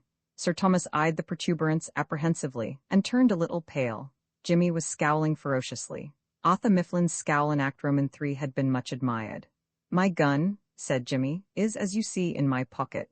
I always shoot from the pocket in spite of the tailor's bills. The little fellow is loaded and cocked. He's pointing straight at your diamond solitaire, that fatal spot. No one has ever been hit in the diamond solitaire and survived. My finger is on the trigger, so I should recommend you not to touch that bell you are looking at. There are other reasons why you shouldn't, but those I will go into presently." Sir Thomas's hand wavered. "Do, if you like, of course," said Jimmy agreeably. "It's your own house, but I shouldn't. I am a dead shot at 1.5 yards. You wouldn't believe the number of sitting haystacks I've picked off at that distance. I simply can't miss. On second thoughts, I shan't fire to kill you. Let us be humane on this joyful occasion. I shall just smash your knees, painful but not fatal." He waggled his pipe suggestively. Sir Thomas blanched. His hand fell to his side. "Great," said Jimmy. "After all, why should you be in a hurry to break up this very pleasant little meeting? I'm sure I'm not. Let us chat. How are the theatricals going? Was the duologue a success? Wait till you see our show." 3 of us knew our lines at the dress rehearsal. Sir Thomas had backed away from the bell, but the retreat was merely for the convenience of the moment. He understood that it might be injurious to press the button just then, but he had recovered his composure by this time, and he saw that ultimately the game must be his. Jimmy was trapped. His face resumed its normal hue. Automatically, his hands began to move towards his coattails and his feet to spread themselves. Jimmy noted with a smile these signs of restored complacency. He hoped ere long to upset that complacency somewhat. Sir Thomas addressed himself to making Jimmy's position clear to him. "How, may I ask," he said, "do you propose to leave the castle?" "Won't you let me have the motor?" said Jimmy, "but I expect I shan't be leaving just yet." Sir Thomas laughed shortly. "No," he said. "No, I fancy not. I am with you there?" "Great minds," said Jimmy. "I shouldn't be surprised if we thought alike on all sorts of subjects. Just think how you came round to my views on ringing the bell. In a flash? But what made you fancy that I intended to leave the castle? I should hardly have supposed that you would be anxious to stay. On the contrary, it's the one place I have been in the last 2 years that I have felt really satisfied with. Usually I want to move on after a week, but I could stop here forever. I am afraid, Mr. Pitt, by the way, an alias, of course?" "I fear not," he said. "If I had chosen an alias, it would have been Tressilian or Trevelyan or something. I call Pitt a poor thing in names. I once knew a man called Ronald Chalesma. Lucky fellow." Sir Thomas returned to the point on which he had been about to touch. "I am afraid, Mr. Pitt, that you hardly realize your position." "No," said Jimmy, interested. "I find you in the act of stealing my wife's necklace. Would there be any use in telling you that I was not stealing it, but putting it back?" Sir Thomas raised his eyebrows in silence. "No," said Jimmy. "I was afraid not. You were saying?" "I find you in the act of stealing my wife's necklace," proceeded Sir Thomas, "and because for the moment you succeed in postponing arrest by threatening me with a revolver." An agitated look came into Jimmy's face. "Great Scott!" he cried. He felt hastily in his pocket. "Yes," he said, "as I had begun to fear. I owe you an apology, Sir Thomas," he went on with manly dignity, producing the briar. "I am entirely to blame. How the mistake arose I cannot imagine, but I find it isn't a revolver after all." Sir Thomas's cheeks took on a richer tint of purple. He glared dumbly at the pipe. "In the excitement of the moment, I suppose," began Jimmy. Sir Thomas interrupted. The recollection of his needless panic rankled within him. You, count 10, what you propose to gain by this buffoonery, I am at a loss. How can you say such savage things?" protested Jimmy. "Not buffoonery, wit, esprit, flow of soul such as circulates daily in the best society." Sir Thomas almost leaped towards the bell. With his finger on it, he turned to deliver a final speech. "I believe you're insane," he cried, "but I'll have no more of it. I have endured this foolery long enough. I'll—" "Just one moment," said Jimmy. "I said just now that there were other reasons besides the revol. Well, pipe, why you should not ring that bell. One of them is that all the servants will be in their places in the audience, so that there won't be anyone to answer it. But that's not the most convincing reason. Will you listen to one more before getting busy? I see your game. Don't imagine for a moment that you trick me. Nothing could be further. You fancy you can gain time by talking, and find some way of escape. But I don't want to escape. Don't you realize that in about 10 minutes I am due to play an important part in a great drama on the stage? I'll keep you here, I tell you. You'll leave this room," said Sir Thomas grandly, "over my body." Steeplechasing in the home, murmured Jimmy. No more dull evenings. But listen, do listen. I won't keep you a minute, and if you want to push that bell after I've finished, you may push it 6 inches into the wall if you like. Well, said Sir Thomas shortly, would you like me to lead gently up to what I want to say, gradually preparing you for the reception of the news, or shall I? The knight took out his watch. I shall give you 1 minute, he said. Heavens, I must hustle. How many seconds have I got now? If you have anything to say, say it. Very well then, said Jimmy. It's only this. That necklace is a fraud. The diamonds aren't diamonds at all. They're paste. Roman 27, a declaration of independence. If Jimmy had entertained any doubts concerning the effectiveness of this disclosure, they would have vanished at the sight of the other's face. Just as the rich hues of a sunset pale slowly into an almost imperceptible green, so did the purple of Sir Thomas's cheeks become, in stages, first a dull red, then pink, and finally take on a uniform pallor. His mouth hung open. His attitude of righteous defiance had crumpled. Unsuspected creases appeared in his clothes. He had the appearance of one who has been caught in the machinery. Jimmy was a little puzzled. He had expected to check the enemy, to bring him to reason, but not to demolish him in that way. There was something in this which he did not understand. When Spike had handed him the stones, and his trained eye, after a moment's searching examination, had made him suspicious, and when, finally, a simple test had proved his suspicions correct, he was comfortably aware that, though found with the necklace on his person, he had knowledge which, communicated to Sir Thomas, would serve him well. He knew that Lady Julia was not the sort of lady who would bear calmly the announcement that her treasured rope of diamonds was a fraud. He knew enough of her to know that she would demand another necklace, and see that she got it, and that Sir Thomas was not one of those generous and expansive natures which think nothing of an expenditure of £20,000. This was the line of thought which had kept him cheerful during what might otherwise have been a trying interview. He was aware from the first that Sir Thomas would not believe in the purity of his motives, but he was convinced that the knight would be satisfied to secure his silence on the subject of the paste necklace on any terms. He had looked forward to baffled rage, furious denunciation, and a dozen other expressions of emotion, but certainly not to collapse of this kind. The other had begun to make strange, gurgling noises. Mind you, said Jimmy, it's a very good imitation, I'll say that for it. I didn't suspect it till I had the thing in my hands. Looking at it, even quite close, I was taken in for a moment. Sir Thomas swallowed nervously. How did you know? He muttered. Again Jimmy was surprised. He had expected indignant denials and demands for proof, excited reiteration of the statement that the stones had cost £20,000. How did I know? He repeated. If you mean what first made me suspect, I couldn't tell you. It might have been one of a score of things. A jeweler can't say exactly how he gets on the track of faked stones. He can feel them, he can almost smell them. I worked with a jeweler once. That's how I got my knowledge of jewels. But if you mean, can I prove what I say about this necklace, that's easy. There's no deception, it's simple, see here. These stones are supposed to be diamonds. Well, the diamond is the hottest stone in existence. Nothing will scratch it. Now, I've got a little ruby out of a pin which I know is genuine. By rights, then, that ruby ought not to have scratched these stones. You follow that? But it did. It scratched 2 of them, the only 2 I tried. If you like, I can continue the experiment, but there's no need. I can tell you straight away what these stones are. I said they were paste, but that wasn't quite accurate. They're a stuff called white jagoon. It's a stuff that's very easily worked. You work it with the flame of a blowpipe. You don't want a full description, I suppose? Anyway, what happens is that the blowpipe sets it up like a tonic, gives it increased specific gravity and a healthy complexion, and all sorts of great things of that kind. 2 minutes in the flame of a blowpipe is like a week at the seaside to a bit of white jagoon. Are you satisfied? If it comes to that, I suppose you can hardly be expected to be. Convinced is a better word. Are you convinced, or do you hanker off to tests like polarized light and refracting liquids? Sir Thomas had staggered to a chair. So that was how you knew? He said. That was, began Jimmy, when a sudden suspicion flashed across his mind. He scrutinized Sir Thomas's pallid face keenly. Did you know? He asked. He wondered that the possibility had not occurred to him earlier. By George, I believe you did, he cried. You must have done, so that's how it happened, is it? I don't wonder it was a shock when I said I knew about the necklace. Mr. Pitt, well, I have something to say to you. I'm listening. Sir Thomas tried to rally. There was a touch of the old pomposity in his manner when he spoke. Mr. Pitt, I find you in an unpleasant position, Jimmy interrupted. Don't you worry about my unpleasant position, he said. Fix your attention exclusively upon your own.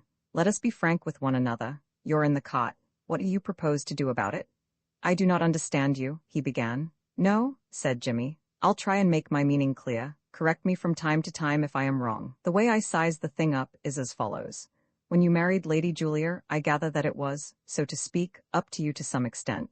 People knew you were a millionaire, and they expected something special in the way of gifts from the bridegroom to the bride.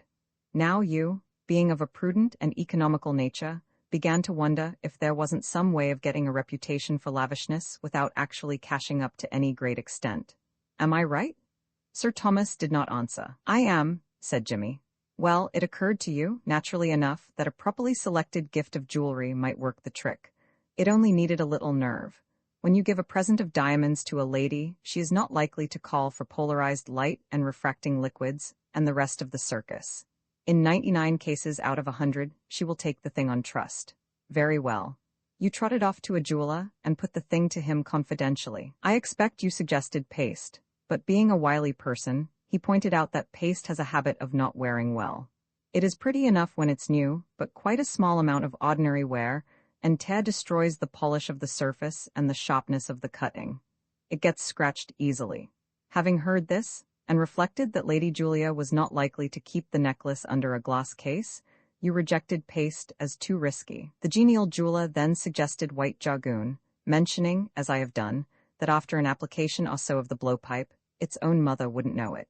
If he was a bit of an antiquary, he probably added that in the 18th century, jargoon stones were supposed to be actually an inferior sort of diamond. What could be more suitable? Make it jargoon, dear heart, you cried joyfully, and all was well. Am I right? I notice that you have not corrected me so far. Whether Sir Thomas would have replied in the affirmative is uncertain. He was opening his mouth to speak when the curtain at the end of the room heaved, and Lord Driva burst out like a cannonball in tweeds. The apparition effectually checked any speech that Sir Thomas might have been intending to make. Lying back in his chair, he goggled silently at the new arrival. Even Jimmy, though knowing that his lordship was in hiding, was taken aback. His lordship broke the silence.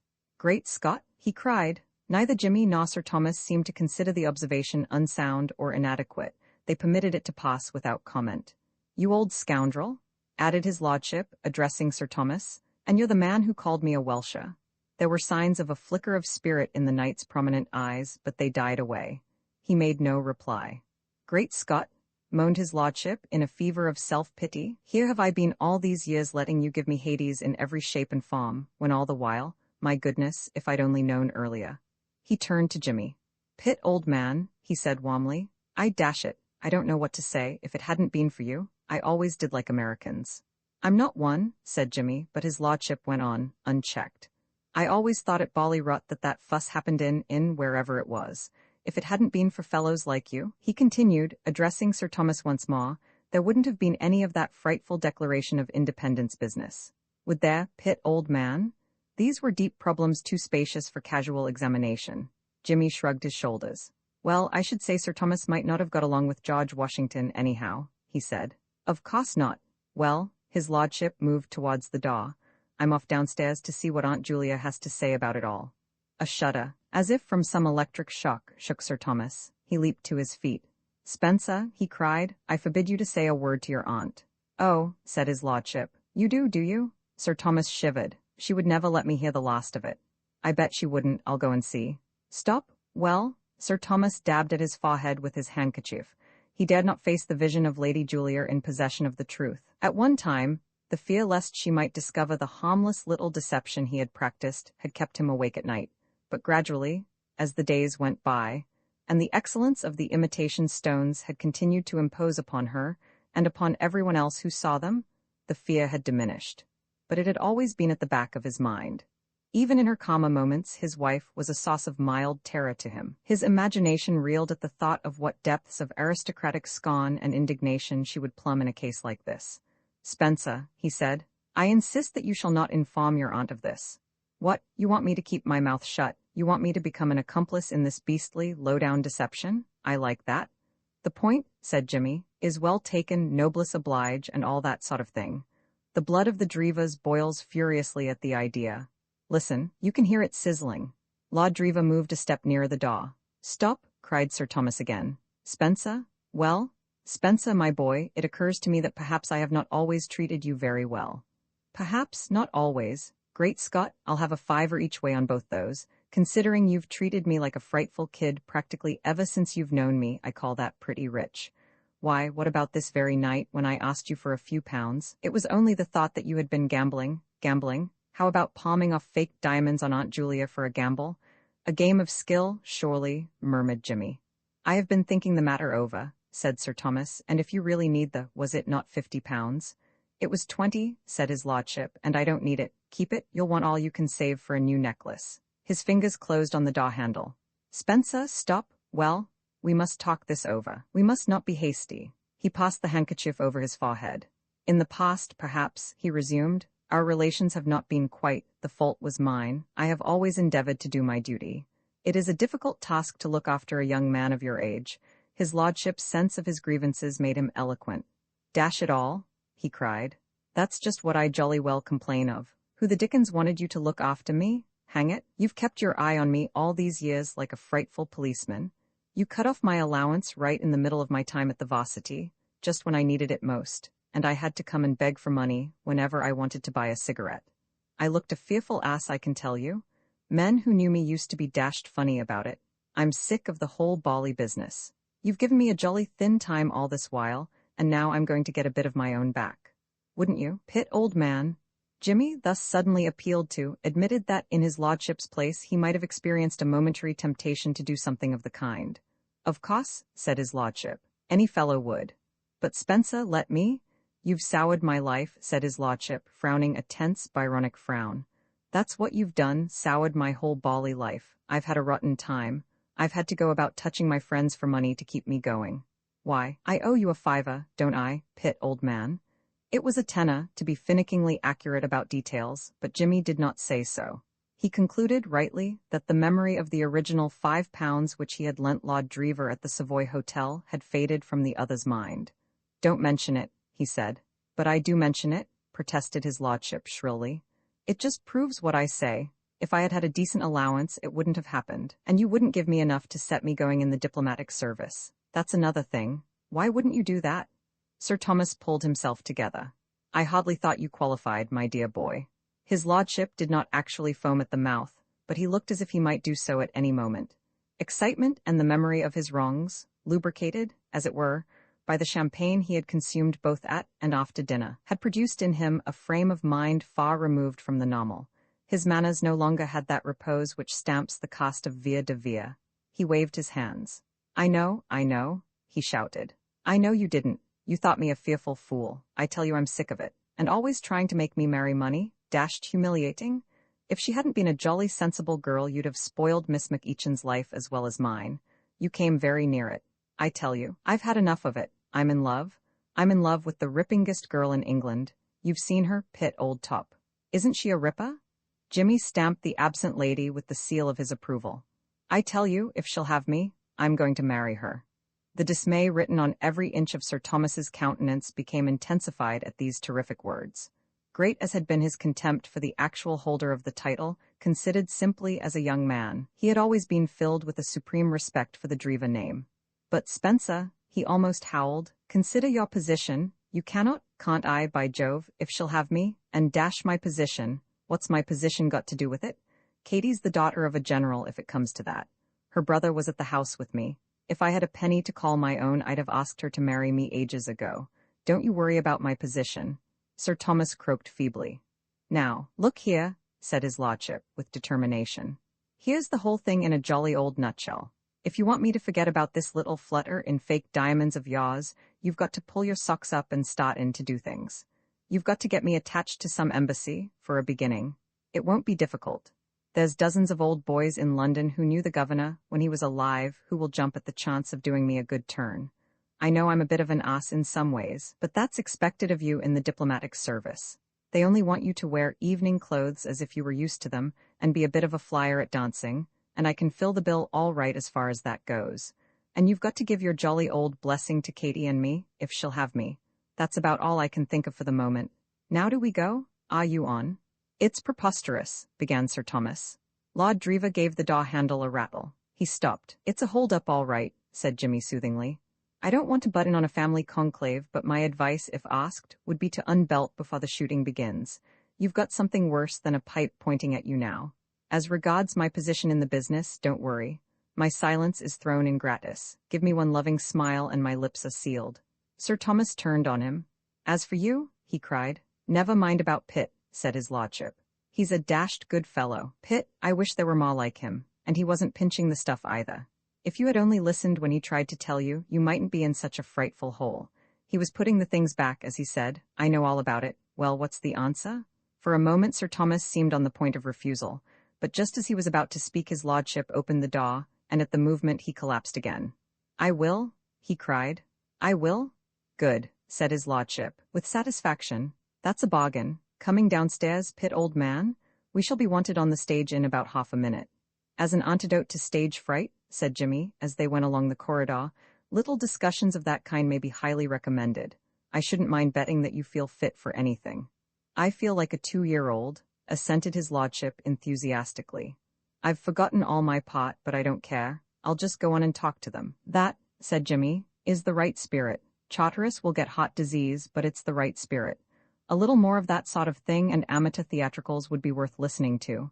Step lively, Rossius, the stage waits. Roman 28 Spenny's hour of clear vision, Mr. McEachin sat in the billiard room smoking. He was alone. From where he sat, he could hear distant strains of music. The more rigorous portion of the evening's entertainment, the theatricals, was over, and the nobility and gentry, having done their duty by sitting through the performance, were now enjoying themselves in the ballroom. Everybody was happy. The play had been quite as successful as the usual amateur performance. The prompter had made himself a great favorite from the start, his series of duets with Spenny having been especially admired, and Jimmy, as became an old professional, had played his part with great finish and certainty of touch, though, like the bloodhounds in the performance of Uncle Tom's Cabin, on tour, he had had poor support. But the audience bore no malice. No collection of individuals is less vindictive than an audience at amateur theatricals. It was all over now. Charteris had literally gibbered in the presence of eyewitnesses at one point in the second act, when Spenny, by giving a wrong cue, had jerked the play abruptly into Act Roman 3 where his colleagues, dimly suspecting something wrong, but not knowing what, had kept it for some 2 minutes, to the mystification of the audience. But now even he had begun to forget. As he two-stepped down the room, the lines of agony on his face were softened. He even smiled. As for Spenny, the brilliance of his happy grin dazzled all beholders. He was still wearing it when he invaded the solitude of Mr. McEachin. In every dance, however greatly he may be enjoying it, there comes a time when a man needs a meditative cigarette apart from the throng. It came to Spenny after the 7th item on the program. The billiard room struck him as admirably suitable in every way. It was not likely to be used as a sitting-out place, and it was near enough to the ballroom to enable him to hear when the music of item No. 9 should begin. Mr. McEachin was glad to see him. In the turmoil following the theatricals, he had been unable to get a word with any of the persons with whom he most wished to speak. He had been surprised that no announcement of the engagement had been made at the end of the performance. Spenny would be able to supply him with information as to when the announcement might be expected. Spenny hesitated for an instant when he saw who was in the room. He was not over-anxious for a tête-à-tête with Molly's father just then, but reflecting that after all he, Spenny, was not to blame for any disappointment that might be troubling the other, he switched on his grin again and walked in. Came in for a smoke, he explained, by way of opening the conversation. Not dancing the next. Come in, my boy, come in, said Mr. McEachin. I was waiting to see you. Spenny regretted his entrance. He had supposed that the other had heard the news of the breaking off of the engagement. Evidently, from his manner, he had not. This was a nuisance. He sat down and lit a cigarette, casting about the while for an innocuous topic of conversation. Like the show? He inquired. Fine, said Mr. McEachin. By the way, Spenny groaned inwardly. He had forgotten that a determined man can change the conversation to any subject he pleases by means of those 3 words. By the way, said Mr. McEachin, I thought Sir Thomas wasn't your uncle intending to announce. Well, yes, he was, said Spenny. Going to declare it during the dancing, maybe? Well, no, the fact is he's not going to do it at all, don't you know. He inspected the red end of his cigarette closely. As a matter of fact, it's kind of broken off. The other's exclamation jarred on him. Rotten, having to talk about this sort of thing? Broken off? Spenny nodded. Miss McEachin thought it over, don't you know, he said, and came to the conclusion that it wasn't good enough. Now that it was said, he felt easier. It had merely been the awkwardness of having to touch on the thing that had troubled him. That his news might be a blow to McEachin did not cross his mind. He was a singularly modest youth, and though he realized vaguely that his title had a certain value in some people's eyes, he could not understand anyone mourning over the loss of him as a son-in-law. Katie's father, the old general, thought him a fool, and once, during an attack of gout, had said so. Oblivious, therefore, to the storm raging a yard away from him, he smoked on with great contentment, till suddenly it struck him that, for a presumably devout lover, jilted that very night, he was displaying too little emotion. He debated swiftly within himself whether he should have a dash at manly grief, but came to the conclusion that it could not be done. Melancholy on this maddest, merriest day of all the glad new year, the day on which he had utterly routed the powers of evil, as represented by Sir Thomas, was impossible. It wouldn't have done, don't you know, he said. We weren't suited. What I mean to say is, I'm a bit of a dashed sort of silly ass in some ways, if you know what I mean. A girl like Miss McEachin couldn't have been happy with me. She wants one of those capable, energetic fellas. This struck him as a good beginning, modest but not groveling. He continued, tapping quite a respectably deep vein of philosophy as he spoke. You see, dear old top, I mean, sir, you see, it's like this. As far as women are concerned, fellas are divided into two classes. There's the masterful, capable Johnnies and the other sort. Now, I'm the other sort. My idea of the happy married life is to be, well, not exactly downtrodden, but you know what I mean, kind of second fiddle. I want a wife. His voice grew soft and dreamy. Who'll pet me a good deal, don't you know, stroke my hair a lot and all that. I haven't it in me to do the master in my own house business. For me, the silent devotion, touch, sleepin' on the mat outside her door, don't you know, when she wasn't feeling well, and Bane found there in the morning, and being rather cosseted for my thoughtfulness. That's the sort of idea. Hard to put it quite okay, but you know the sort of thing I mean. A fella's got to realize his jolly old limitations if he wants to be happy though married. What? Now, suppose Miss McEachin was to marry me? Great Scott, she'd be bored to death in a week. Honest. She couldn't help herself. She wants a chap with the same amount of go in him that she's got. He lit another cigarette. He was feeling pleased with himself. Never before had ideas marshaled themselves in his mind in such long and well-ordered ranks. He felt that he could go on talking like this all night. He was getting brainier every minute. He remembered reading in some book somewhere of a girl or chappie who had had her, or his, hour of clear vision. This was precisely what had happened now. Whether it was owing to the excitement of what had taken place that night, or because he had been keeping up his thinking powers with excellent dry champagne, he did not know. All he knew was that he felt on top of his subject. He wished he had had a larger audience. A girl like Miss McEachin, he resumed, doesn't want any of the hair-stroking business. She'd simply laugh at a fella if he asked for it. She needs a chappie of the get-on or get-out type, somebody in the six-cylinder class. And as a matter of fact, between ourselves, I rather think she's found him. What? Mr. McEachin half rose from his chair. All his old fears had come surging back. What do you mean? Fact, said his lordship, nodding. Mind you, I don't know for certain. As the girl says in the song, I don't know, but I guess. What I mean to say is, they seemed jolly friendly and all that, calling each other by their Christian names and so on. Who? Pitt, said his lordship. He was leaning back, blowing a smoke ring at the moment, so did not see the look on the other's face and the sudden grip of his fingers on the arms of his chair. He went on with some enthusiasm. Jimmy Pitt, he said. Now, there's a fella, full of oats to the brim and fairly bursting with go and energy. A girl wouldn't have a dull moment with a chap like that. You know, he proceeded confidentially, there's a lot in this idea of affinities. Take my word for it, dear old sir. There's a girl up in London, for instance. Now, she and I hit it off most amazingly. There's hardly a thing we don't think alike about. For instance, the Merry Widow didn't make a bit of a hit with her. Nor did it with me, yet look at the millions of people who raved about it. And neither of us like oysters. We're affinities, that's why. You see the same sort of thing all over the place. It's a jolly queer business. Sometimes makes me believe in what's its name, you know what I mean. All that in the poem. You know, how does it go? When you were a tiddly-um-pom and I was a thingamajig, dashed brainy bit of work. I was reading it only the other day. Well, what I mean to say is, it's my belief that Jimmy Pitt and Miss McEachin are by way of being something in that line. Doesn't it strike you that they are just the sort to get on together? You can see it with half an eye. You can't help liking a fella like Jimmy Pitt. He's a spot. I wish I could tell you some of the things he's done, but I can't for reasons, but you can take it from me he's a spot. You ought to cultivate him. You'd like him. Oh, dash it. There's the music. I must be off. Got to dance this one. He rose from his chair and dropped his cigarette into the ashtray. So long, he said with a friendly nod. Wish I could stop, but it's no go. That's the last let-up I shall have tonight. He went out, leaving Mr. McEachin seated in his chair, a prey to many and varied emotions. Roman 29, the last round he had only been gone a few minutes when Mr. McEachin's meditations were again interrupted. This time the visitor was a stranger to him, a dark-faced, clean-shaven man. He did not wear evening clothes, so could not be one of the guests, and Mr. McEachin could not place him immediately. Then he remembered. He had seen him in Sir Thomas Blunt's dressing room. This was Sir Thomas's valet. "Might I have a word with you, sir?" "What is it?" asked McEachin, staring heavily. His mind had not recovered from the effect of Lord Dreva's philosophical remarks. There was something of a cloud on his brain. To judge from his lordship's words, things had been happening behind his back, and the idea of Molly deceiving him was too strange to be assimilated in an instant. He looked at the valet dully. "What is it?" he asked again. "I must apologize for intruding, but I thought it best to approach you before making my report to Sir Thomas." "Your report?" "I am employed by a private inquiry agency." "What?"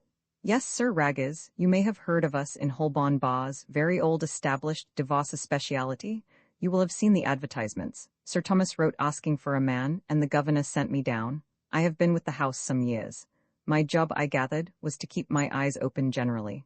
Sir Thomas, it seemed, had no suspicions of any definite person. I was to be on the spot just in case, in a manner of speaking. And it's precious lucky I was, or her ladyship's jewels would have been gone.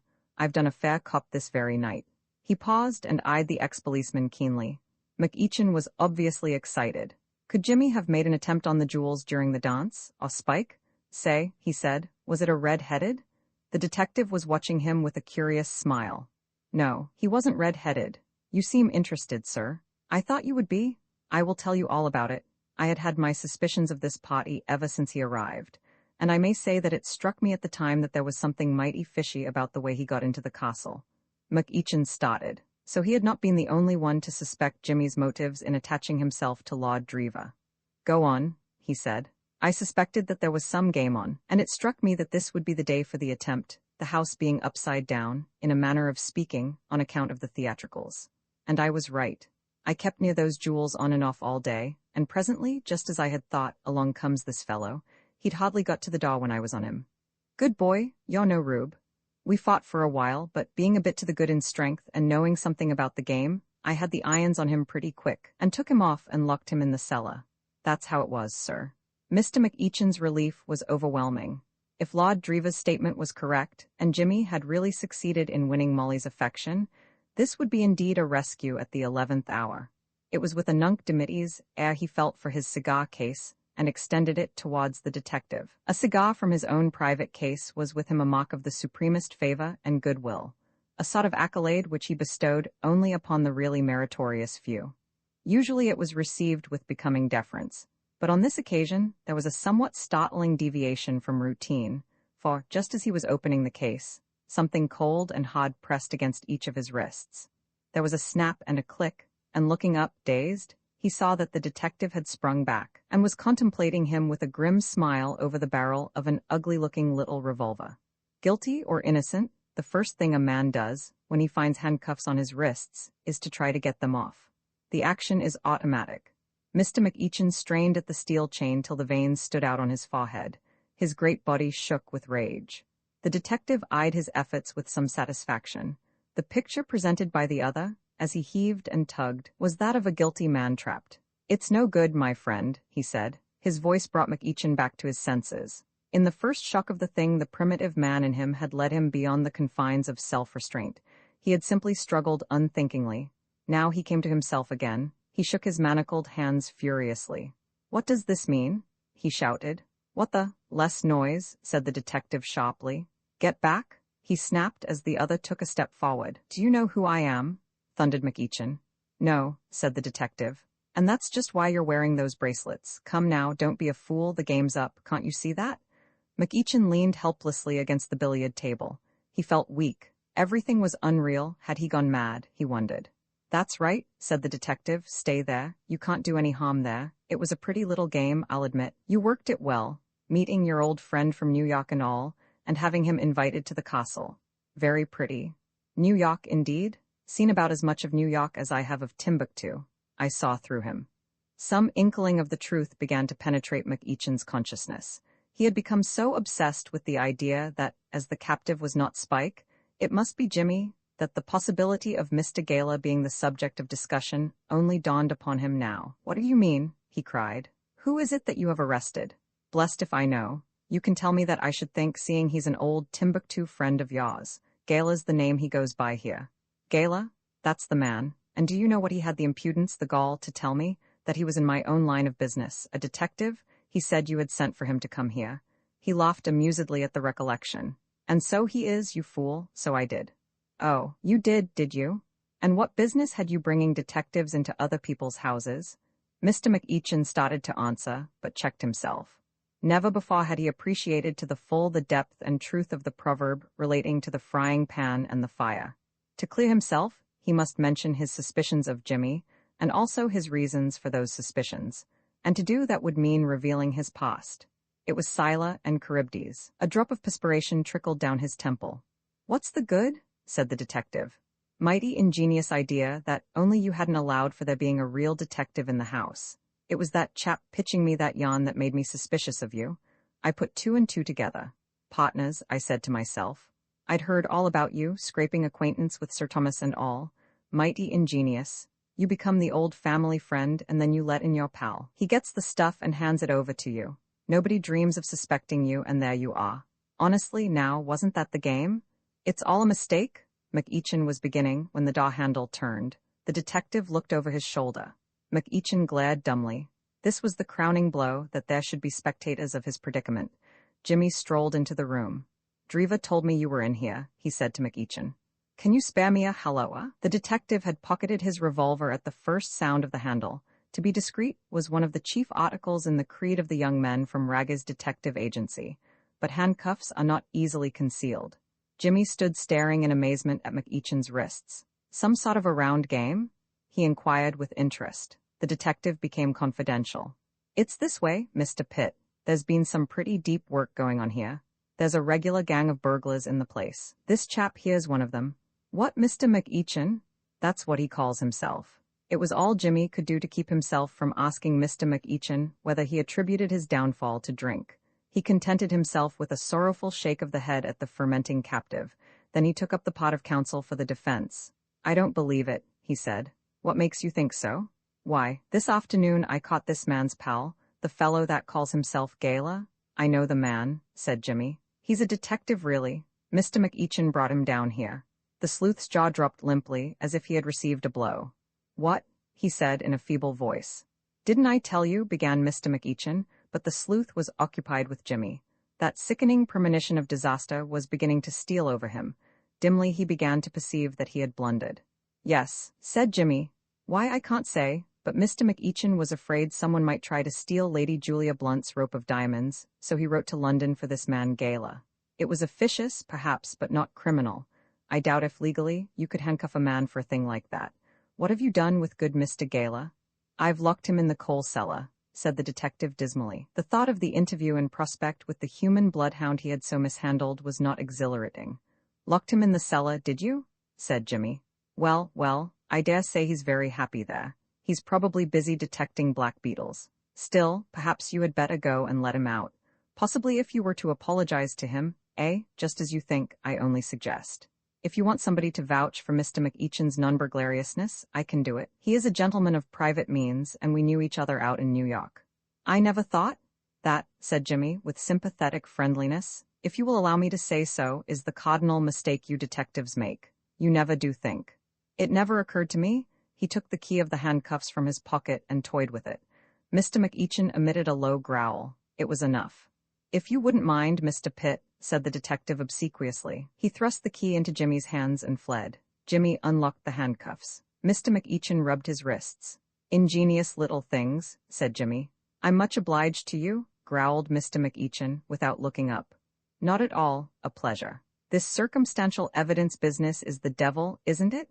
I knew a man who broke into a house in New York to win a bet, and to this day the owner of the house thinks him a professional burglar." "What's that?" said Mr. McEachin sharply. "Why do I say a man? Why am I so elusive and mysterious? You're quite right, it sounds more dramatic, but after all what you want is facts. Very well. I broke into your house that night to win a bet, that's the limpid truth." McEachin was staring at him. Jimmy proceeded. "You are just about to ask, what was Spike Mullins doing with me? Well, Spike had broken into my flat an hour before, and I took him along with me as a sort of guide, philosopher, and friend. Spike Mullins said you were a burglar from England. I'm afraid I rather led him to think so. I had been to see the opening performance of a burglar play called Love, the Cracksman that night, and I worked off on Spike some severely technical information I had received from a pal of mine who played lead in the show. I told you when I came in that I had been talking to Lord Drever. Well, what he was saying to me was that he had met this very actor man, a fellow called Mifflin, Arthur Mifflin, in London just before he met me.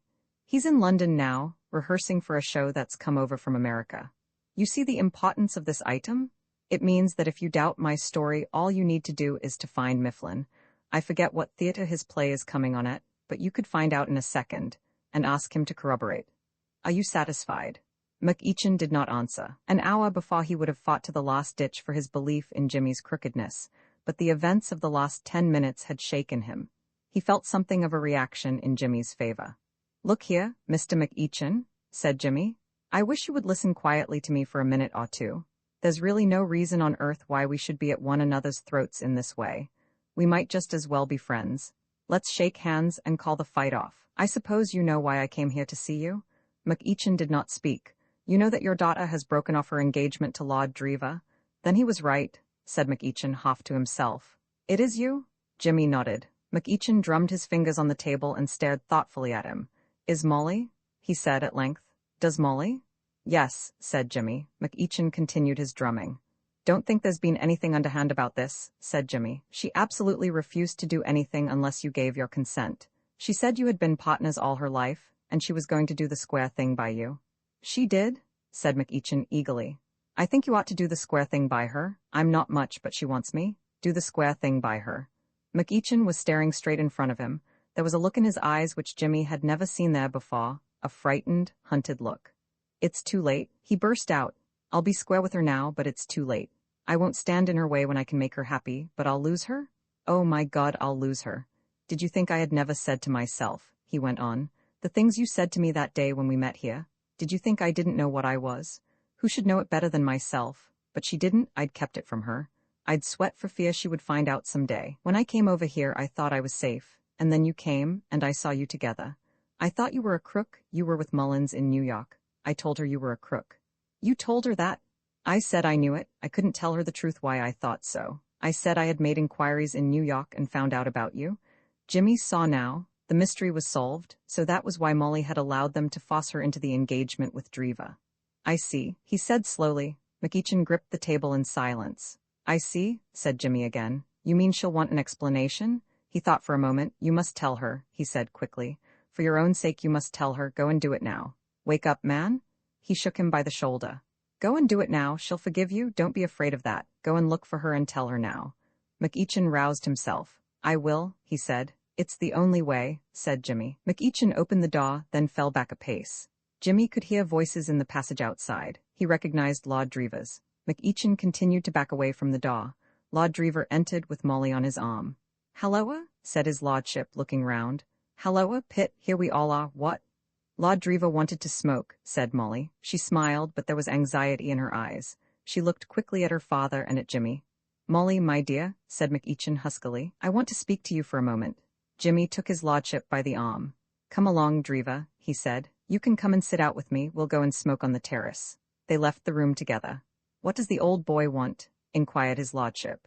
"Are you and Miss McEachin?" "We are," said Jimmy. "By Jove, I say, old chap, million congratulations and all that sort of rut, you know." His lordship had to resume his duties in the ballroom after a while, but Jimmy sat on, smoking and thinking.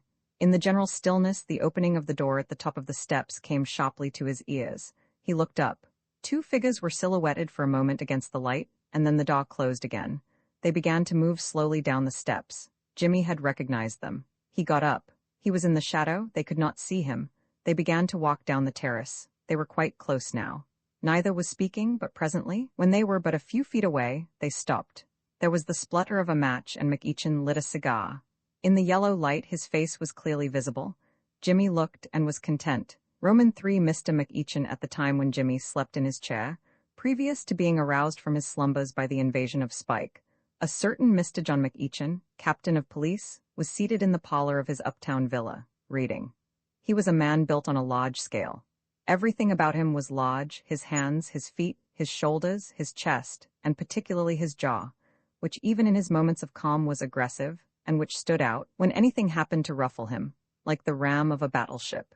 In his patrolman days, which had been passed mainly on the east side, this jaw of his had acquired a reputation from Park Row to 14th Street. No gang fight, however absorbing, could retain the undivided attention of the young blood of the Bowery when Mr. McEachin's jaw hove in sight, with the rest of his massive person in close attendance. He was a man who knew no fear, and he had gone through disorderly mobs like an east wind. But there was another side to his character. In fact, that other side was so large that the rest of him, his readiness in combat and his zeal in breaking up public disturbances, might be said to have been only an offshoot. For his ambition was as large as his fist and as aggressive as his jaw. He had entered the fosse with the single idea of becoming rich, and had set about achieving his object with a strenuous vigor that was as irresistible as his mighty locust stick. Some policemen are born grafters, some achieve graft, and some have graft thrust upon them. Mr. McEachin had begun by being the first, had risen to the second, and for some years now had been a prominent member of the small and hugely prosperous third class, the class which does not go out seeking graft, but sits at home and lets graft come to them. Though neither his name nor his financial methods suggested it, Mr. McEachin was by birth an English gentleman. His complete history would take long to write. Abridged, it may be told as follows. His real name was John Forrest, and he was the only son of one Eustace Forrest, at one time a major in the Guards. His only other relative was Edward, Eustace's elder brother, a bachelor. When Mrs. Eustace died, 4 years after the marriage, the widower, having spent 18 months at Monte Carlo, working out an infallible system for breaking the bank, to the great contentment of M. Blanc and the management in general, proceeded to the Gardens, where he shot himself in the orthodox way, leaving many liabilities, no assets, and one son. Edward, by this time a man of substance in Lombard Street, adopted John, and sent him to a series of schools, beginning with a kindergarten and ending with Eton. Unfortunately, Eton had demanded from John a higher standard of conduct than he was prepared to supply, and a week after his 18th birthday his career as an Etonian closed prematurely. Edward Forrest thereupon delivered his ultimatum. John could choose between the smallest of small posts in his uncle's business and £100 in banknotes, coupled with the usual hand-washing and disowning. John had reached out for that money almost before the words had left his uncle's mouth. He left for Liverpool that day and for New York on the morrow. He spent his £100, tried his hand without success at 1 or 2 odd jobs, and finally fell in with a friendly policeman, who, observing the young man's physique, which even then was impressive, suggested that he should join the fosse. The policeman, whose name was O'Flaherty, having talked the matter over with 2 other policemen whose names were O'Rourke and Muldoon, strongly recommended that he should change his name to something Irish, the better to equip him for his new profession. Accordingly, John Forrest ceased to be and Patrolman J. McEachin was born. In his search for wealth, he had been content to abide his time. He did not want the trifling sum which every New York policeman acquires. His object was something bigger, and he was prepared to wait for it. He knew that small beginnings were an annoying but unavoidable preliminary to all great fortunes. Probably Captain Kidd had started in a small way. Certainly, Mr. Rockefeller had. He was content to follow in the footsteps of the masters. A patrolman's opportunities of amassing wealth are not great. Mr. McEachin had made the best of a bad job. He had not disdained the dollars, which came as single spies rather than in battalions. Until the time should arrive when he might angle for whales, he was prepared to catch sprats. Much may be done, even on a small scale, by perseverance. In those early days, Mr. McEachin's observant eye had not failed to notice certain peddlers who obstructed the traffic, diverse tradesmen who did the same by the pavement, and restaurant keepers not a few, with a distaste for closing at 1 o'clock in the morning. His researches in this field were not unprofitable. In a reasonably short space of time he had put by the $3,000, which were the price of his promotion to detective sergeant. He did not like paying $3,000 for promotion, but there must be sinking of capital if an investment is to prosper. Mr. McEachin came across and climbed one more step up the ladder. As detective sergeant, he found his horizon enlarged. There was more scope for a man of parts. Things moved more rapidly. The world seemed full of philanthropists anxious to dress his front and do him other little kindnesses. Mr. McEachin was no churl. He let them dress his front. He accepted the little kindnesses. Presently, he found that he had $15,000 to spare for any small flutter that might take his fancy. Singularly enough, this was the precise sum necessary to make him a captain. He became a captain, and it was then that he discovered that El Dorado was no mere poet's dream, and that Tom Tiddler's ground, where one might stand picking up gold and silver, was as definite a locality as Brooklyn or the Bronx. At last, after years of patient waiting, he stood like Moses on the mountain, looking down into the promised land. He had come to where the big money was. The book he was reading now was the little notebook in which he kept a record of his investments, which were numerous and varied. That the contents were satisfactory was obvious at a glance. The smile on his face and the reposeful position of his jaw were proof enough of that. There were notes relating to house property, railroad shares, and a dozen other profitable things. He was a rich man. This was a fact which was entirely unsuspected by his neighbors, with whom he maintained somewhat distant relations, accepting no invitations and giving none. For Mr. McEachin was playing a big game. Other eminent buccaneers in his walk of life had been content to be rich men in a community where moderate means were the rule. But about Mr. McEachin, there was a touch of the Napoleonic. He meant to get back into society, the society of England. Other people have noted the fact, which had impressed itself very firmly on the policeman's mind, that between England and the United States, there are 3,000 miles of deep water. In the United States, he would be a retired police captain. In England, an American gentleman of large and independent means with a beautiful daughter. That was the ruling impulse in his life, his daughter Molly. Though, if he had been a bachelor, he would certainly not have been satisfied to pursue a humble career aloof from graft. On the other hand, if it had not been for Molly, he would not have felt, as he gathered in his dishonest wealth, that he was conducting a sort of holy war. Ever since his wife had died, in his detective sergeant days, leaving him with a year-old daughter, his ambitions had been inseparably connected with Molly. All his thoughts were on the future. This New York life was only a preparation for the splendors to come. He spent not a dollar unnecessarily. When Molly was home from school, they lived together simply and quietly in the small house, which Molly's taste made so comfortable. The neighbors, knowing his profession and seeing the modest scale on which he lived, told each other that here, at any rate, was a policeman whose hands were clean of graft. They did not know of the stream that pawed week by week and year by year into his bank, to be diverted at intervals into the most profitable channels. Until the time should come for the great change, economy was his motto. The expenses of his home were kept within the bounds of his official salary. All extras went to swell his savings. He closed his book with a contented sigh and lit another cigar. Cigars were his only personal luxury. He drank nothing, ate the simplest food, and made a suit of clothes last for quite an unusual length of time, but no passion for economy could make him deny himself smoke. He sat on, thinking. It was very late, but he did not feel ready for bed. A great moment had arrived in his affairs. For days Wall Street had been undergoing one of its periodical fits of jumpiness. There had been rumors and counter-rumors, until finally, from the confusion, there had sought up like a rocket the one particular stock in which he was most largely interested. He had unloaded that morning, and the result had left him slightly dizzy. The main point to which his mind clung was that the time had come at last. He could make the great change now at any moment that suited him. He was blowing clouds of smoke and gloating over this fact when the door opened, admitting a bull terrier, a bulldog, and in the wake of the procession a girl in a kimono and red slippers. XXX conclusion: the American liner St. Louis lay in the Empress dock at Southampton, taking aboard her passengers.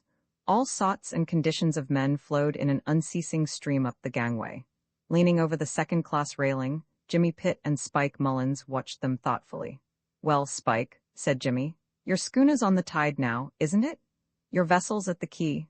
You've got some queer-looking fellow travelers. Don't miss the two Singalese spots and the man in the turban and baggy breeches. I wonder if they're airtight? Useful if he fell overboard. Sure, said Spike, directing a contemplative eye towards the garment in question. He knows his business. I wonder what those men on the deck are writing? They've been scribbling away ever since we came here. Probably society journalists. We shall see in next week's papers. Among the second-class passengers we noticed Mr. Spike Mullins looking as cheery as ever. It's a pity you're so set on going, Spike. Why not change your mind and stop? For a moment Spike looked wistful. Then his countenance resumed its woodenness. "Derer ain't no use for me dis side, boss," he said. "New York's de spot. Youse don't want none of me now you're married. How's Miss Molly, boss?" "Splendid, Spike, thanks. We're going over to France by tonight's boat." "It's been a queer business," said Jimmy, after a pause. "A deuced queer business. Still, I've come very well out of it, at any rate. It seems to me that you're the only one of us who doesn't end happily, Spike. I'm married. McEachin's butted into society so deep that it would take an excavating party with dynamite to get him out of it. Molly, well, Molly's made a bad bargain, but I hope she won't regret it. We're all going some, except you. You're going out on the old trail again, which begins in 3rd Avenue and ends in Sing Sing. Why tear yourself away, Spike?" Spike concentrated his gaze on a weedy young emigrant in a blue jersey, who was having his eye examined by the overworked doctor, and seemed to be resenting it. "Dara's nuttin' doin' dis side, boss," he said at length. "I want to get busy." "Ulysses Mullins?" said Jimmy, looking at him curiously. "I know the feeling. There's only one cure. I sketched it out for you once, but I doubt if you'll ever take it. You don't think a lot of women, do you? You're the rugged bachelor." "Goils?" began Spike comprehensively, and abandoned the topic without dilating on it further. "Dose were great jewels, boss," said Spike thoughtfully. "I believe you're still brooding over them, Spike. We could have got away wit dem if you'd have stood for it dead easy. You are brooding over them, Spike. I'll tell you something which will console you a little before you start out on your wanderings. It's in confidence, so keep it dark. That necklace was paste." "What's dat?" "Nothing but paste. I spotted it directly you handed them to me. It wasn't worth $100. A light of understanding came into Spike's eyes. His face beamed with the smile of one to whom dark matters are made clear. "So dat's why you wouldn't stand for getting away wid it?" he exclaimed. The last voyager had embarked. The deck was full to congestion. "They'll be sending us ashore in a minute," said Jimmy. "I'd better be moving. Let me know how you're getting on, Spike, from time to time. You know the address, and I say, it's just possible you may find you want $1 or $2 every now and then, when you're going to buy another aeroplane, for instance. Well, you know where to write to for it, don't you?" "Thanks, boss, but that'll be all right. I'm going to sit in at another game dis time, politics, boss. A FRN of a mug what I knows has gotten a pull. He'll find me a job." "Politics?" said Jimmy. "I never thought of that. My brother Dan is an alderman with a grip on the 7th Ward," he quoted softly. "Why, you'll be a boss before you know where you are." "Sure," said Spike, grinning modestly. "You ought to be a thundering success in American politics," said Jimmy. "You've got all the necessary qualities. A steward past. Any more for the Shaw?" "Well, Spike," said Jimmy. "Goodbye, boss." "Goodbye," said Jimmy. "And good luck." The sun had gone behind the clouds. As the ship slid out on its way, a stray beam pierced the grayness. It shone on a red head. "Roman fa, Molly." "Why, Molly," said the policeman. "What are you doing out of bed? I thought you were asleep." He placed a huge arm round her and drew her onto his lap. As she sat there, his great bulk made her seem smaller than she really was. With her hair down, and her little red slippers dangling half a yard from the floor, she seemed a child. McEachin, looking at her, found it hard to realize that 19 years had passed since the moment when the doctor's raised eyebrows had reproved him for his monosyllabic reception of the news that the baby was a girl.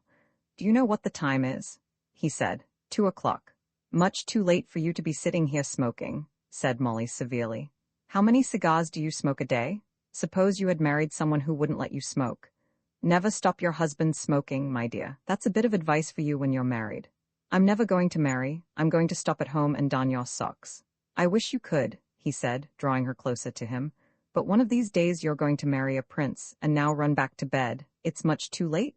"It's no good, father dear. I couldn't get to sleep. I've been trying hard for hours. I've counted sheep till I nearly screamed. It's Rastus's fault, he snores so." Mr. McEachin regarded the erring bulldog sternly. "Why do you have the brutes in your room?" "Why, to keep the boogaboos from getting me, of course. Aren't you afraid of the boogaboos getting you? But you're so big, you wouldn't mind. You'd just hit them. And they're not brutes, are you, darlings? You're angels, and you nearly burst yourselves with joy because Auntie had come back from England, didn't you? Father, did they miss me when I was gone? Did they pine away? They got like skeletons, we all did. You? I should say so. Then why did you send me away? I wanted you to see the country, did you like it? I hated being away from you. But you liked the country? I loved it. McEachin drew a breath of relief. The only possible obstacle to the great change did not exist. How would you like to go back to England, Molly? To England, when I've just come home? If I went too? Molly twisted round so that she could see his face better. There's something the matter with you, father. You're trying to say something, and I want to know what it is. Tell me quick, or I'll make Rastus bite you. It won't take long, dear. I've been lucky in some investments while you were away, and I'm going to leave the foss and take you over to England and find a prince for you to marry, if you think you would like it. Father, it'll be perfectly splendid. She kissed him. What are you looking so thoughtful about, father? Molly, I want to tell you something I have never told you before. I am English. I only took the name McEachin because they thought it would help me in the foss. Our real name is Forrest. Father, but why haven't you ever told me before? I was afraid you might ask questions and find out things. She looked quickly at him. I was sent to America, he went on, because I was expelled from school for stealing. There was a silence. She caught the arm that was round her waist and gave it a little squeeze. What does it matter what you did when you were only a boy? She said. He did not look at her. There was a dull flush on his cheeks. We'll go home, Molly, he said. I had a place in society over there till I threw it away, and by heaven, I'm going to get it back for you. You shall have a fair show, whatever I may have done. We shall not take the old name again. None of the return of the black sheep for me. I won't have people looking down on you because you're father. But father dear, it was so long ago. What does it matter? Who would remember? Never mind, I couldn't risk it. They might say what they pleased about me, but you're going to start fair. Who's to recognize me after all these years? I'm just John McEachin from America, and if anybody wants to know anything about me, I'm a man who has made money on Wall Street, and that's no lie, and has come over to England to spend it. Molly gave his arm another squeeze. Her eyes were wet. Father dear, she whispered, I believe you've been doing it all for me. You've been slaving away for me ever since I was born, stinting yourself and saving money just so that I could have a good time later on. No, it's true, she said. She turned on him with a tremulous laugh. I don't believe you've had enough to eat for years. I believe you're all skin and bone. Never mind. Tomorrow I'll take you out and buy you the best dinner you've ever had out of my own money. We'll go to the Ritz and you shall start at the top of the menu and go straight down till you've had enough. That will make up for everything. And now don't you think you ought to be going to bed? You'll be losing all that color you got on the ship. Soon. Not just yet. I haven't seen you for such ages. She pointed at the bull terrier. Look at Tommy standing there and staring. He can't believe I've really come back. Father, there was a man on the Mauretania with eyes exactly like Tommy's, all brown and bright, and he used to stand and stare just like Tommy's doing. If I had been there, said her father wrathfully, I'd have knocked his head off.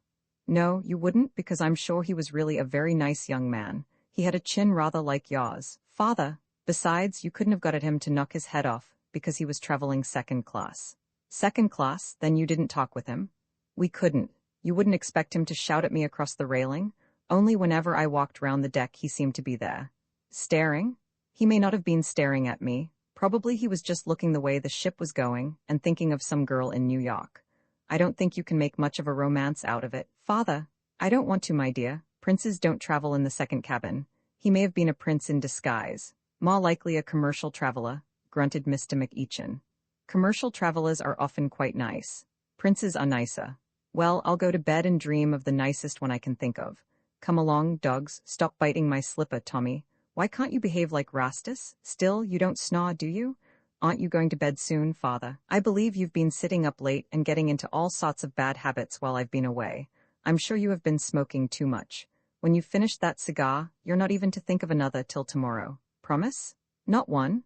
Not one. I'm not going to have my father getting like the people you read about in the magazine advertisements. You don't want to feel sudden shooting pains, do you? No, my dear. And have to take some awful medicine? No. Then promise. Very well, my dear, I promise. As the door closed, he threw away the stump he was smoking and remained for a few moments in thought. Then he drew another cigar from his case, lit it, and resumed the study of the little notebook. A thief in the night, how long the light had been dotting about the room like a very much enlarged firefly Jimmy did not know. It seemed to him like hours, for it had woven itself into an incoherent waking dream of his. And for a moment, as the mists of sleep passed away from his brain, He fancied that he was dreaming still. Then sleep left him, and he realized that the light, which was now moving slowly across the bookcase, was a real light. That the man behind it could not have been there long was plain, or he would have seen the chair and its occupant. He seemed to be taking the room step by step. As Jimmy sat up noiselessly and gripped the arms of the chair in readiness for a spring, the light passed from the bookcase to the table. Another foot or so to the left, and it would have fallen on Jimmy. On it came. From the position of the ray, Jimmy could see that the burglar was approaching on his side of the table. Though, until that day, he had not been in the room for 2 months, its geography was clearly stamped on his mind's eye. He knew almost to a foot where his visitor was standing. Consequently, when, rising swiftly from the chair, he made a football dive into the darkness, it was no speculative dive. It had a conscious aim, and it was not restrained by any uncertainty as to whether the road to the burglar's knees was clear or not. His shoulder bumped into a human leg. His arms closed instantaneously on it and pulled. There was a yelp of dismay and a crash. The lantern bounced away across the room and wrecked itself on the roof of the steam heater. Its owner collapsed in a heap on top of Jimmy. Jimmy, underneath at the fall, speedily put himself uppermost with a twist of his body. He had every advantage. The burglar was a small man and had been taken very much by surprise, and any fight there might have been in him in normal circumstances had been shaken out of him by the fall. He lay still, not attempting to struggle. Jimmy half rose and, pulling his prisoner by inches to the door, felt up the wall till he found the electric light button. The yellow glow, which flooded the room, disclosed a short, stocky youth of obviously Bowery extraction. A shock of vivid red hair was the first thing about him that caught the eye. A poet would have described it as Titian. Its proprietor's friends and acquaintances probably called it carrots. Looking up at Jimmy from under this wealth of crimson was a not unpleasing face. It was not handsome, certainly, but there were suggestions of a latent good humor. The nose had been broken at one period of its career, and one of the ears was undeniably of the cauliflower type. But these are little accidents which may happen to any high-spirited young gentleman. In costume, the visitor had evidently been guided rather by individual taste than by the dictates of fashion. His coat was of rusty black, his trousers of gray, picked out with stains of various colors. Beneath the coat was a faded red and white sweater. A hat of soft felt lay on the floor by the table. The cut of the coat was poor, and the sit of it spoiled by a bulge in one of the pockets. Diagnosing this bulge correctly, Jimmy inserted his hand and drew out a dingy revolver. "Well," he said, rising. Like most people, he had often wondered what he should do if he were to meet a burglar, and he had always come to the conclusion that curiosity would be his chief emotion. His anticipations had proved perfectly correct. Now that he had abstracted his visitor's gun, he had no wish to do anything but engage him in conversation. A burglar's life was something so entirely outside his experience. He wanted to learn the burglar's point of view. Incidentally, he reflected with amusement, as he recalled his wager, he might pick up a few useful hints. The man on the floor sat up and rubbed the back of his head ruefully. "Gee," he muttered. "I t'ought some guy had T-roned a building at me." "It was only little me," said Jimmy. "Sorry if I hurt you at all. You really want a mat for that sort of thing." The man's hand went furtively to his pocket. Then his eye caught sight of the revolver, which Jimmy had placed on the table. With a sudden dash, he seized it. "Now den, boss," he said between his teeth. Jimmy extended his hand towards him and unclasped it. 6 cartridges lay in the palm. "Why worry?" he said. "Sit down and let us talk of life." "It's a fair cop, boss," said the man resignedly. "Away with melancholy," said Jimmy. "I'm not going to call the police. You can go whenever you like." The man stared. "I mean it," said Jimmy. "What's the trouble? I've no grievance. I wish, though, if you haven't any important engagement, you would stop and talk a while first." A broad grin spread itself across the other's face. There was something singularly engaging about him when he grinned. "Gee, if youse ain't going to call de cops, I'll talk till de chickens roost again." "Talking, however," said Jimmy, "is dry work. Are you a teetotaler?" "What's dat? Me? On your way, boss. Then you'll find a pretty decent whiskey in that decanter. Help yourself, I think you'll like it." A musical gurgling, followed by a contented sigh, showed that the statement had been tested and proved correct. "Cigar?" asked Jimmy. "Me fur dat," assented his visitor. "Take a handful." "I eats dem alive," said the marauder jovially, gathering in the spoils. Jimmy crossed his legs. "By the way," he said, "let there be no secrets between us. What's your name?" "Mine is Pitt, James Willoughby Pitt. Mullins is my Monica boss, Spike. Day calls me. And you make a living at this sort of thing?" Not so bad. How did you get in here? Spike Mullins grinned. Gee, ain't the window open? If it hadn't been, I'd a busted it. Jimmy eyed him fixedly. Can you use an oxyacetylene blowpipe? He demanded. Spike was on the point of drinking. He lowered his glass and gaped. What's dat? He said. An oxyacetylene blowpipe? Search me, said Spike blankly. Dat gets past me. Jimmy's manner grew more severe. Can you make soup? Soup, boss?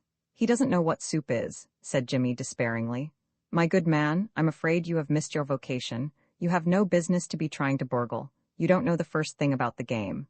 Spike was regarding him with furtive disquiet over his glass. Till now the red-haired one had been very well satisfied with his methods, but criticism was beginning to sap his nerve. He had heard tales of masters of his craft who made use of fearsome implements such as Jimmy had mentioned, burglars who had an airy acquaintanceship, bordering on insolent familiarity with the marvels of science, men to whom the latest inventions were as familiar as his own Jemmy was to himself. Could this be one of that select band? Jimmy began to take on a new aspect in his eyes. Spike, said Jimmy. Huh? Have you a thorough knowledge of chemistry, physics? On your way, boss. Toxicology, search me? Electricity and microscopy? 9, 10, that's to finish, I'm down and out. Jimmy shook his head sadly. Give up burglary, he said. It's not in your line, better try poultry farming. Spike twiddled his glass, abashed. Now I, said Jimmy airily, am thinking of breaking into a house tonight. Gee, exclaimed Spike, his suspicions confirmed at last. I tiot youse was in de game, boss. Sure, you're de guy dat's onto all de curves. I tiot so all along. I should like to hear, said Jimmy amusedly, as one who draws out an intelligent child, how you would set about burgling one of those uptown villas. My own work has been on a somewhat larger scale and on the other side of the Atlantic. Der other side? I have done as much in London as anywhere else, said Jimmy.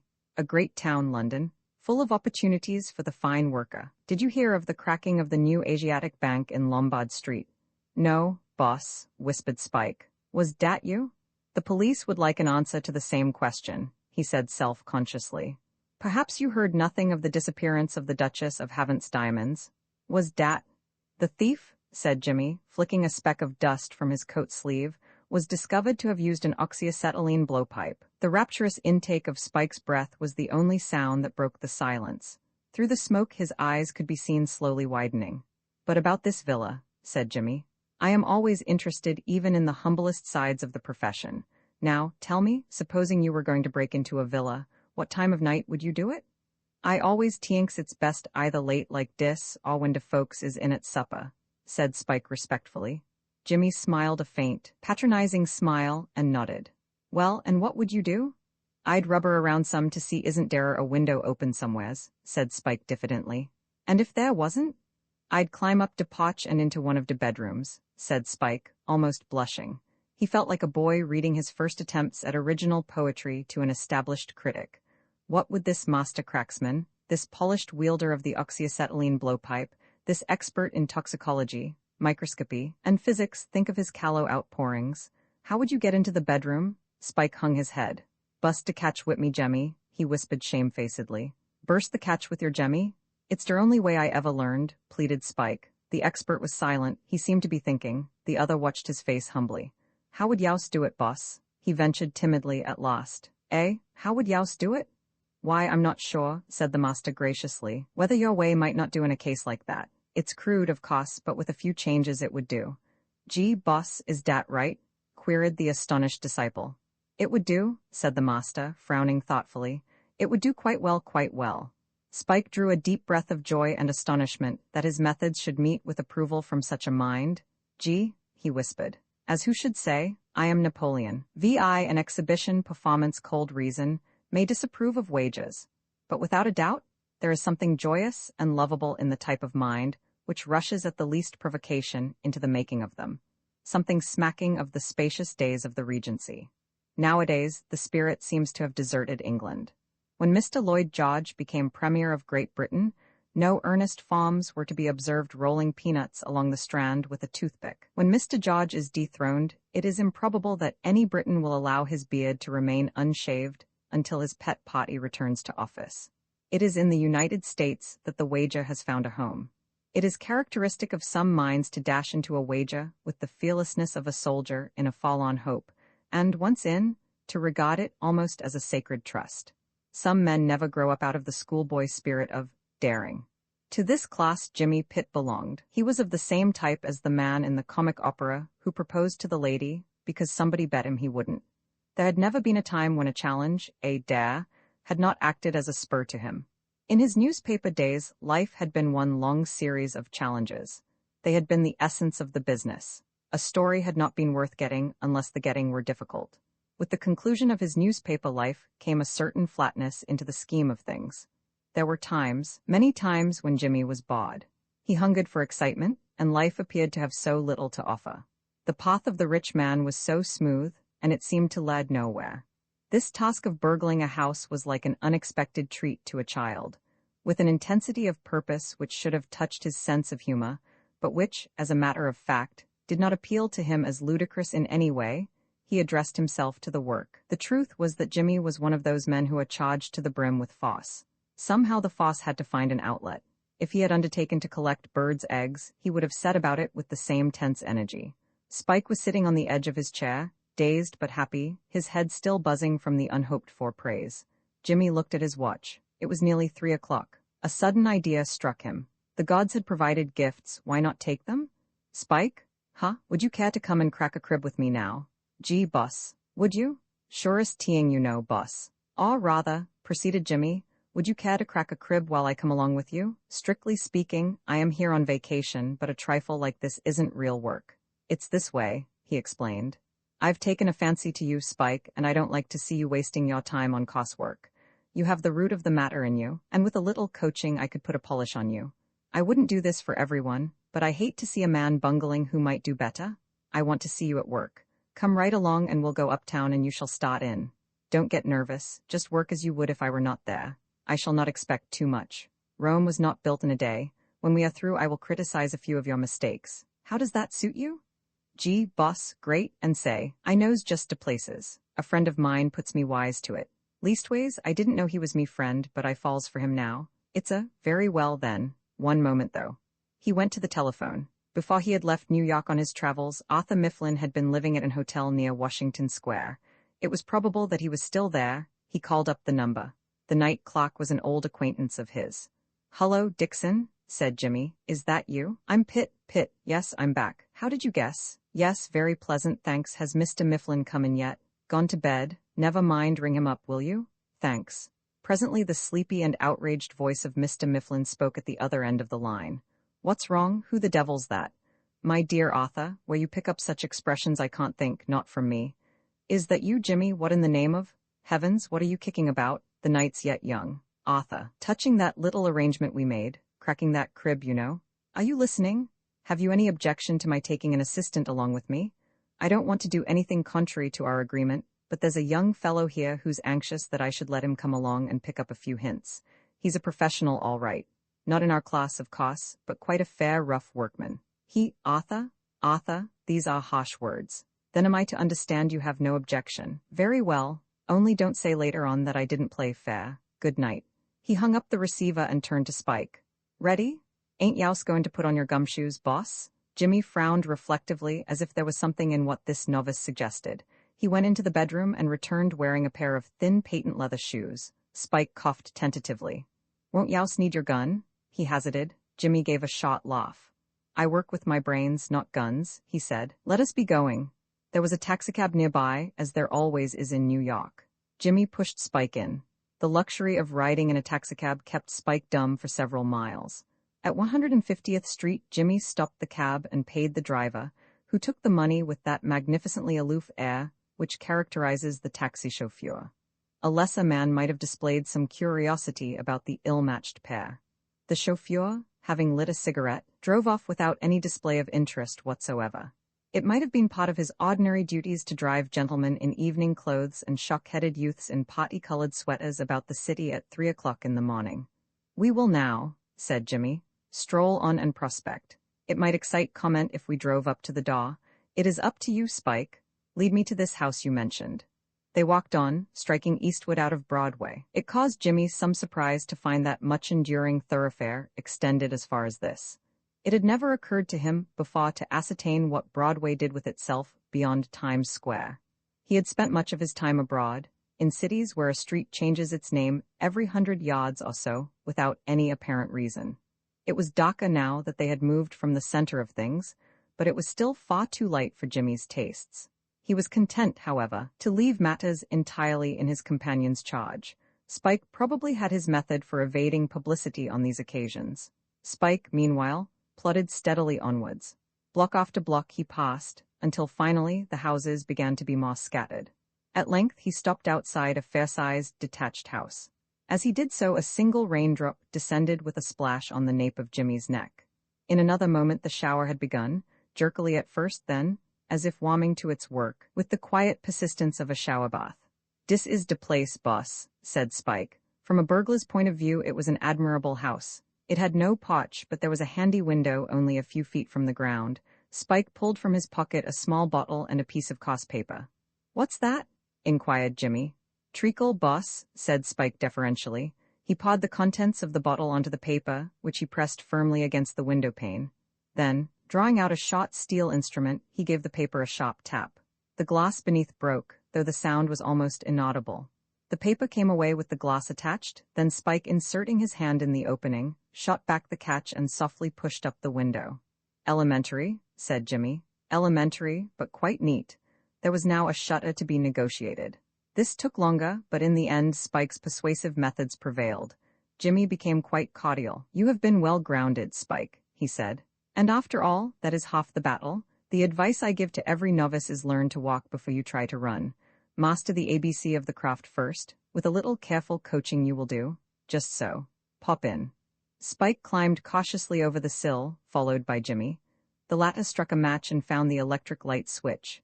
They were in a parlor furnished and decorated with surprising taste. Jimmy had expected the usual hideousness, but here everything, from the wallpaper to the smallest ornaments, was wonderfully well selected. Business, however, was business. This was no time to stand admiring artistic efforts in room furnishing. There was that big J to be carved on the front door. If tweer done, then tweer done quickly. He was just moving to the door, when from some distant part of the house came the bark of a dog. Another joined in. The solo became a duet. The air was filled with their clamor. "Gee," cried Spike. The remark seemed more or less to sum up the situation. "'Tis sweet," says Byron, "to hear the watchdog's honest bark." Jimmy and Spike found two watchdogs' honest barks cloying. Spike intimated this by making a feverish dash for the open window. Unfortunately for the success of this maneuver, the floor of the room was covered, not with a carpet, but with tastefully scattered rugs, and underneath these rugs it was very highly polished. Spike, treading on one of these islands, was instantly undone. No power of will or muscle can save a man in such a case. Spike skidded. His feet flew from under him. There was a momentary flash of red hair, as of a passing meteor. The next moment he had fallen on his back with a thud which shook the house, and probably the rest of Manhattan Island as well. Even in that crisis, the thought flashed across Jimmy's mind that this was not Spike's lucky night. Upstairs the efforts of the canine choir had begun to resemble the Achille la Motte duet in Il Trovatore. Particularly good work was being done by the baritone dog. Spike sat up, groaning. Equipped though he was by nature with a skull of the purest and most solid ivory, the fall had disconcerted him. His eyes, like those of Shakespeare's poet, rolling a fine frenzy, did glance from heaven to earth, from earth to heaven. He passed his fingers tenderly through his vermilion hair. Heavy footsteps were descending the stairs. In the distance the soprano dog had reached an alto and was holding it, while his fellow artiste executed runs in the lower register. "Get up," hissed Jimmy. "There's somebody coming. Get up, you idiot, can't you?" It was characteristic of Jimmy that it never even occurred to him to desert the fallen one and depart alone. There was once an Italian convict who, in planning a jailbreaking, assigned to his brother felons such duties as shooting the governor and strangling the warders, reserving for himself the task of making Dagran escape. Jimmy was the exact opposite of this strategist. Spike was his brother-in-arms. He would as soon have thought of deserting him as a sea captain would have abandoned his ship. Consequently, as Spike, despite all exhortations, continued to remain on the floor, rubbing his head and uttering "gee" at intervals in a melancholy voice, Jimmy resigned himself to fate and stood where he was, waiting for the door to open. It opened the next moment, as if a cyclone had been behind it. Roman 7 Getting acquainted. A cyclone entering the room is apt to alter the position of things. This one shifted a footstool, a small chair, a rug, and Spike. The chair, struck by a massive boot, whirled against the wall. The footstool rolled away. The rug crumpled up and slid. Spike, with a yell, leaped to his feet, slipped again, fell, and finally compromised on an all-fours position, in which attitude he remained, blinking. While these stirring acts were in progress, there was the sound of a door opening upstairs, followed by a scuttering of feet and an appalling increase in the canine contribution to the current noises. The duet had now taken on quite a Wagnerian effect. There raced into the room first a white bull terrier, he of the soprano voice, and, a bad second, his fellow artiste, the baritone, a massive bulldog, bearing a striking resemblance to the big man with the revolver. And then, in theatrical parlance, the entire company held the picture. Upstage, with his hand still on the door, stood the large householder, downstage Jimmy. Center, Spike and the bulldog, their noses, a couple of inches apart, inspected each other with mutual disfavor. On the extreme OP side, the bull terrier, who had fallen foul of a wickerwork table, was crouching with extended tongue and rolling eyes, waiting for the next move. The householder looked at Jimmy. Jimmy looked at the householder. Spike and the bulldog looked at each other. The bull terrier distributed his gaze impartially around the company. A typical scene of quiet American home life, murmured Jimmy. The man with the pistol glowered.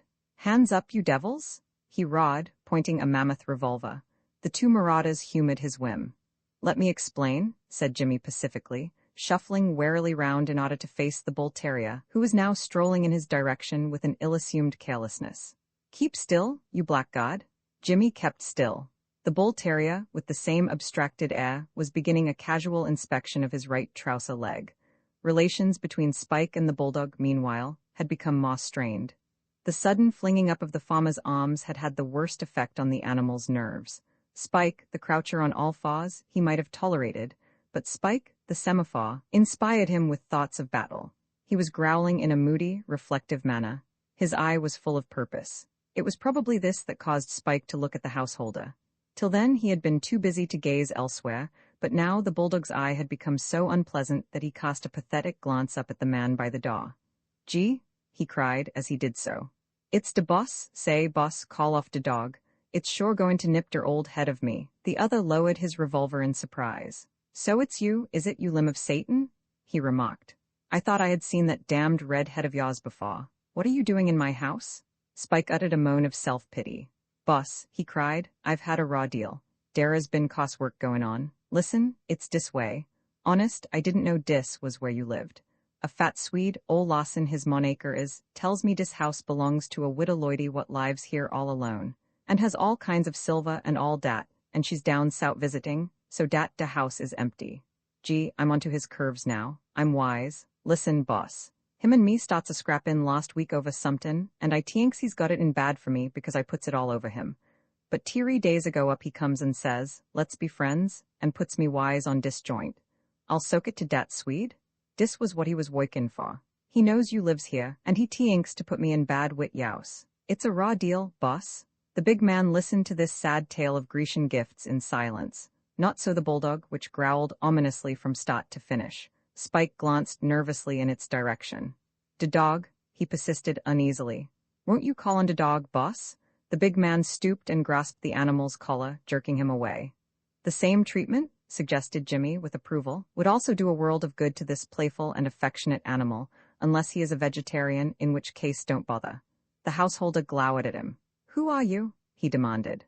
"My name," began Jimmy, "is, say," said Spike. "He's a champion burglar, boss." "Eh?" he said. "He's a champion burglar from der odder side, he sure is.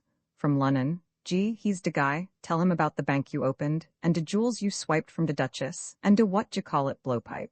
It seemed to Jimmy that Spike was showing a certain want of tact when you are discovered by a householder with revolver in his parlor at 3:30 in the morning. It is surely an injudicious move to lay stress on your proficiency as a burglar. The householder may be supposed to take it for granted. The side of your character which should be advertised in such a crisis is the non-burglarious. Allusion should be made to the fact that as a child you attended Sunday school regularly, and to what the curate said when you took the divinity prize. The idea should be conveyed to the householder's mind that, if let off with a caution, your innate goodness of heart will lead you to reform and avoid such scenes in future.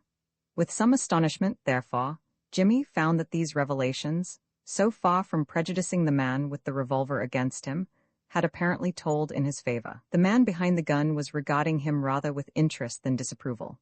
"So you're a crook from London, are you?" Jimmy did not hesitate.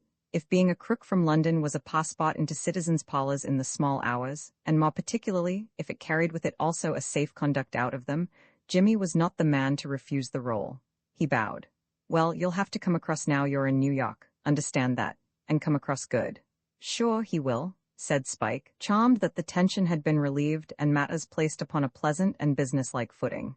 "He'll be good. He's next to the game, sure." "Sure," echoed Jimmy courteously. He did not understand, but things seemed to be taking a turn for the better, so why disturb the harmony?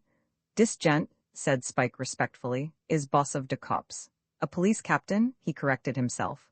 A light broke upon Jimmy's darkness. He wondered he had not understood before. He had not been a newspaperman in New York for a year without finding out something of the inner workings of the police force.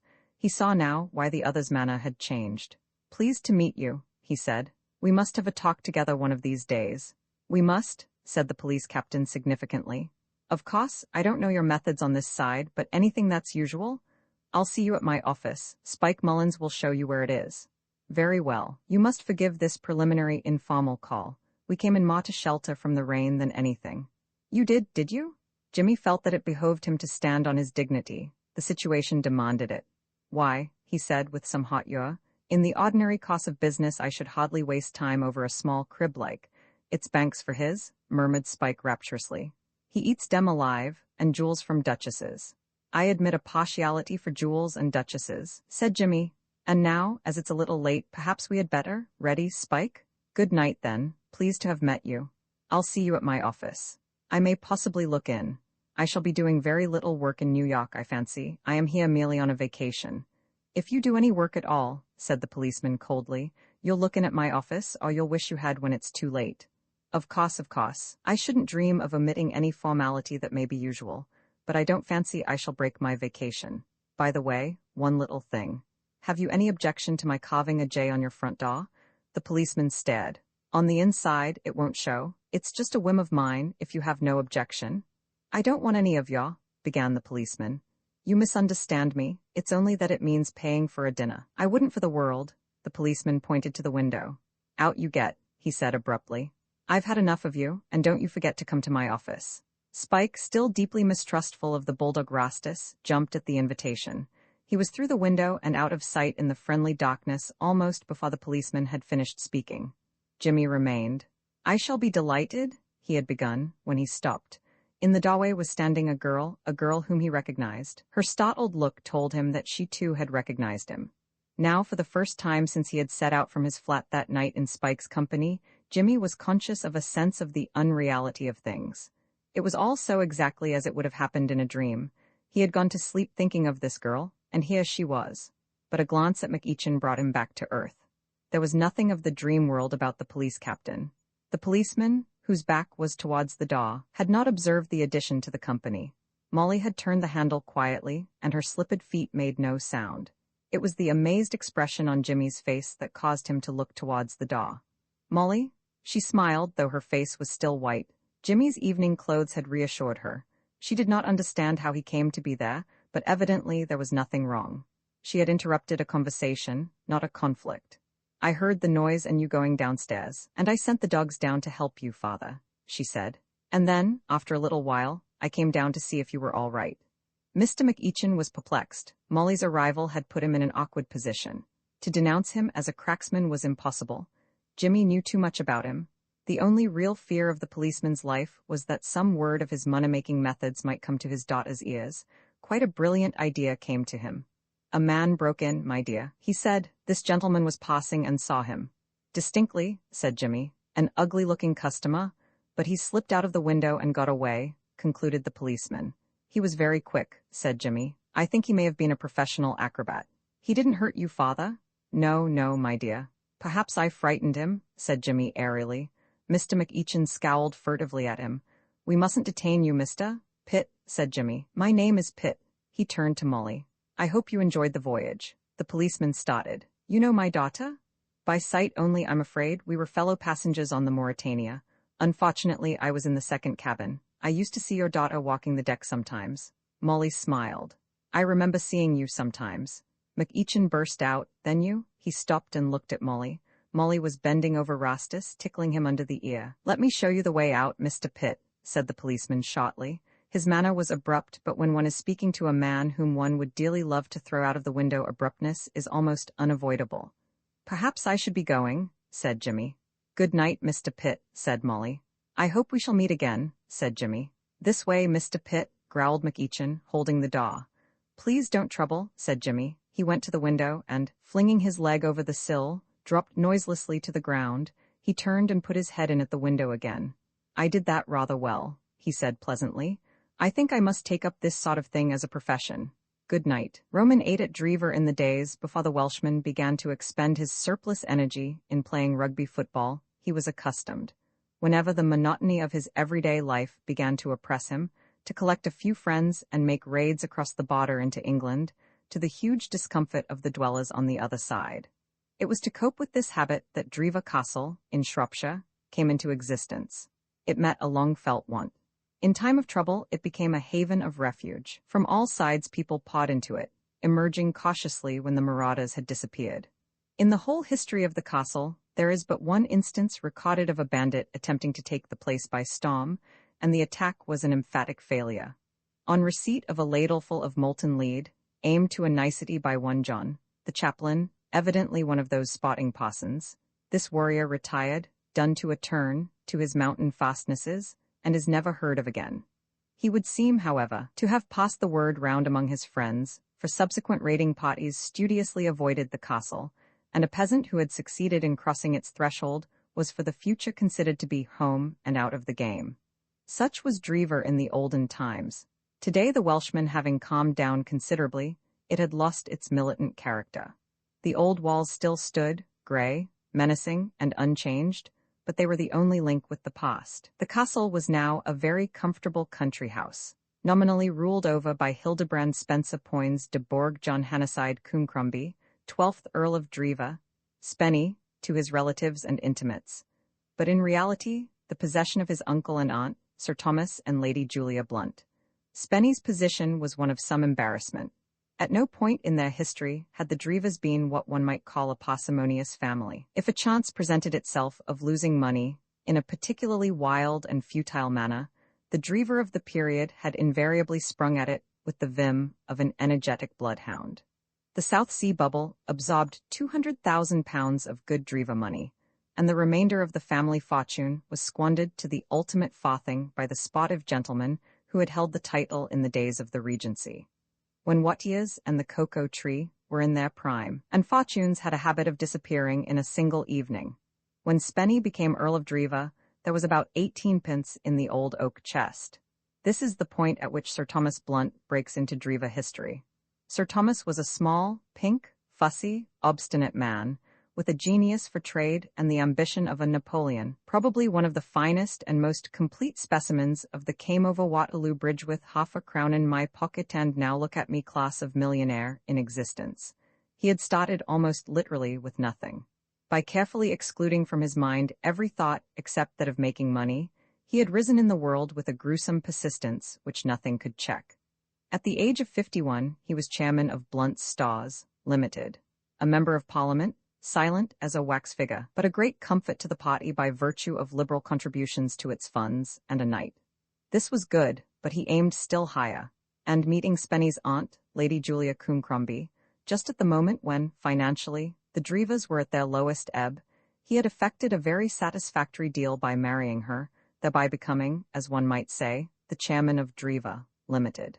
Until Spenny should marry money, an act on which his chairman vehemently insisted, Sir Thomas held the purse, and except in minor matters ordered by his wife, of whom he stood in uneasy awe, had things entirely his own way. One afternoon, a year after the events recorded in the preceding chapter, he was in his private room, looking out of the window. The view from that window was very beautiful. The castle stood on a hill, the lower portion of which, between the house and the lake, had been cut into broad terraces. The lake itself, with its island with the little boathouse in the center, was a glimpse of fairyland, but it was not altogether the beauty of the view that had drawn Sir Thomas to the window. He was looking at it, because the position enabled him to avoid his wife's eye, and just at the moment, he was rather anxious to avoid his wife's eye. A somewhat stormy board meeting was in progress, and Lady Julia, who constituted the board of directors, had been heckling the chairman. The point under discussion was one of etiquette, and in matters of etiquette Sir Thomas felt himself at a disadvantage. "I tell you, my dear," he said to the window, "I am not easy in my mind." "Nonsense," snapped Lady Julia. "Absurd, ridiculous." Lady Julia Blunt, when conversing, resembled a Maxim gun more than anything else. "But your diamonds, my dear. I can take care of them. But why should you have the trouble? Now, It's no trouble. When we were married, there was a detective. Don't be childish, Thomas. Detectives at weddings are quite customary." "But, I paid £20,000 for that rope of pearls," said Sir Thomas obstinately. "Switch things onto a cash basis and he was more himself." "May I ask if you suspect any of our guests of being criminals?" inquired Lady Julia frostily. Sir Thomas looked out of the window. At the moment, the sternest censor could have found nothing to cavil at in the movements of such of the house party as were in sight. Some were playing tennis, some clock golf, and others were smoking. "Why not?" he began. "Of course, absurd, quite absurd. But the servants. We have engaged a number of new servants lately, with excellent recommendations." Sir Thomas was on the point of suggesting that the recommendations might be forged, but his courage failed him. Julia was sometimes so abrupt in these little discussions. She did not enter into his point of view. He was always a trifle inclined to treat the castle as a branch of Blunt's Stars. As proprietor of the Stars, he had made a point of suspecting everybody, and the results had been excellent. In Blunt's Stars, you could hardly move in any direction without bumping into a gentlemanly detective efficiently disguised. For the life of him, Sir Thomas could not see why the same principle should not obtain at Driva. Guests at a country house do not as a rule steal their host's possessions, but then it is only an occasional customer at a star who goes in for shoplifting. It was the principle of the thing, he thought. Be prepared against every emergency. With Sir Thomas Blunt, suspiciousness was almost a mania. He was forced to admit that the chances were against any of his guests exhibiting larcenous tendencies, but as for the servants, he thoroughly mistrusted them all except Saunders, the butler. It had seemed to him the merest prudence that a detective from a private inquiry agency should be installed at the castle while the house was full. Somewhat rashly he had mentioned this to his wife, and Lady Julia's critique of the scheme had been terse and unflattering. "I suppose," said Lady Julia sarcastically, "you will jump to the conclusion that this man whom Spenny is bringing down with him today is a criminal of some sort. Eh? Is Spenny bringing a friend?" There was not a great deal of enthusiasm in Sir Thomas's voice. His nephew was not a young man whom he respected very highly. Spenny regarded his uncle with nervous apprehension, as one who would deal with his shortcomings with vigor and severity. Sir Thomas, for his part, looked on Spenny as a youth who would get into mischief unless he had an eye fixed on him, so he proceeded to fix that eye. "I had a wire from him just now." "Who is his friend?" "He doesn't say. He just says he's a man he met in London." "H.M.? And what does H.M. mean?" demanded Lady Julia. "A man can pick up strange people in London," said Sir Thomas judicially.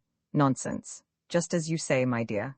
Lady Julia rose. "As for what you suggest about the detective, it is, of course, absolutely absurd." "Quite so, my dear. You mustn't think of it." "Just as you say, my dear." Lady Julia left the room. What followed may afford some slight clue to the secret of Sir Thomas Blunt's rise in the world. It certainly suggests singleness of purpose, which is one of the essentials of success.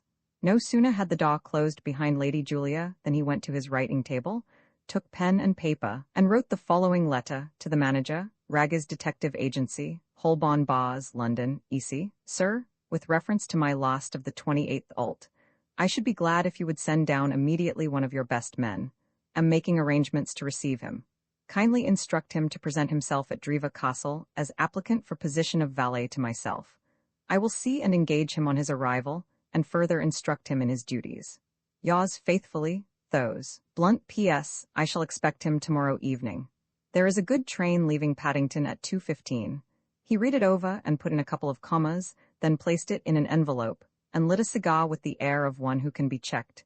Yes, but vanquished, never. Roman 9. A new friend and an old one on the night of the day on which Sir Thomas Blunt wrote his letter to Raggers. Jimmy Pitt was supping at the Savoy.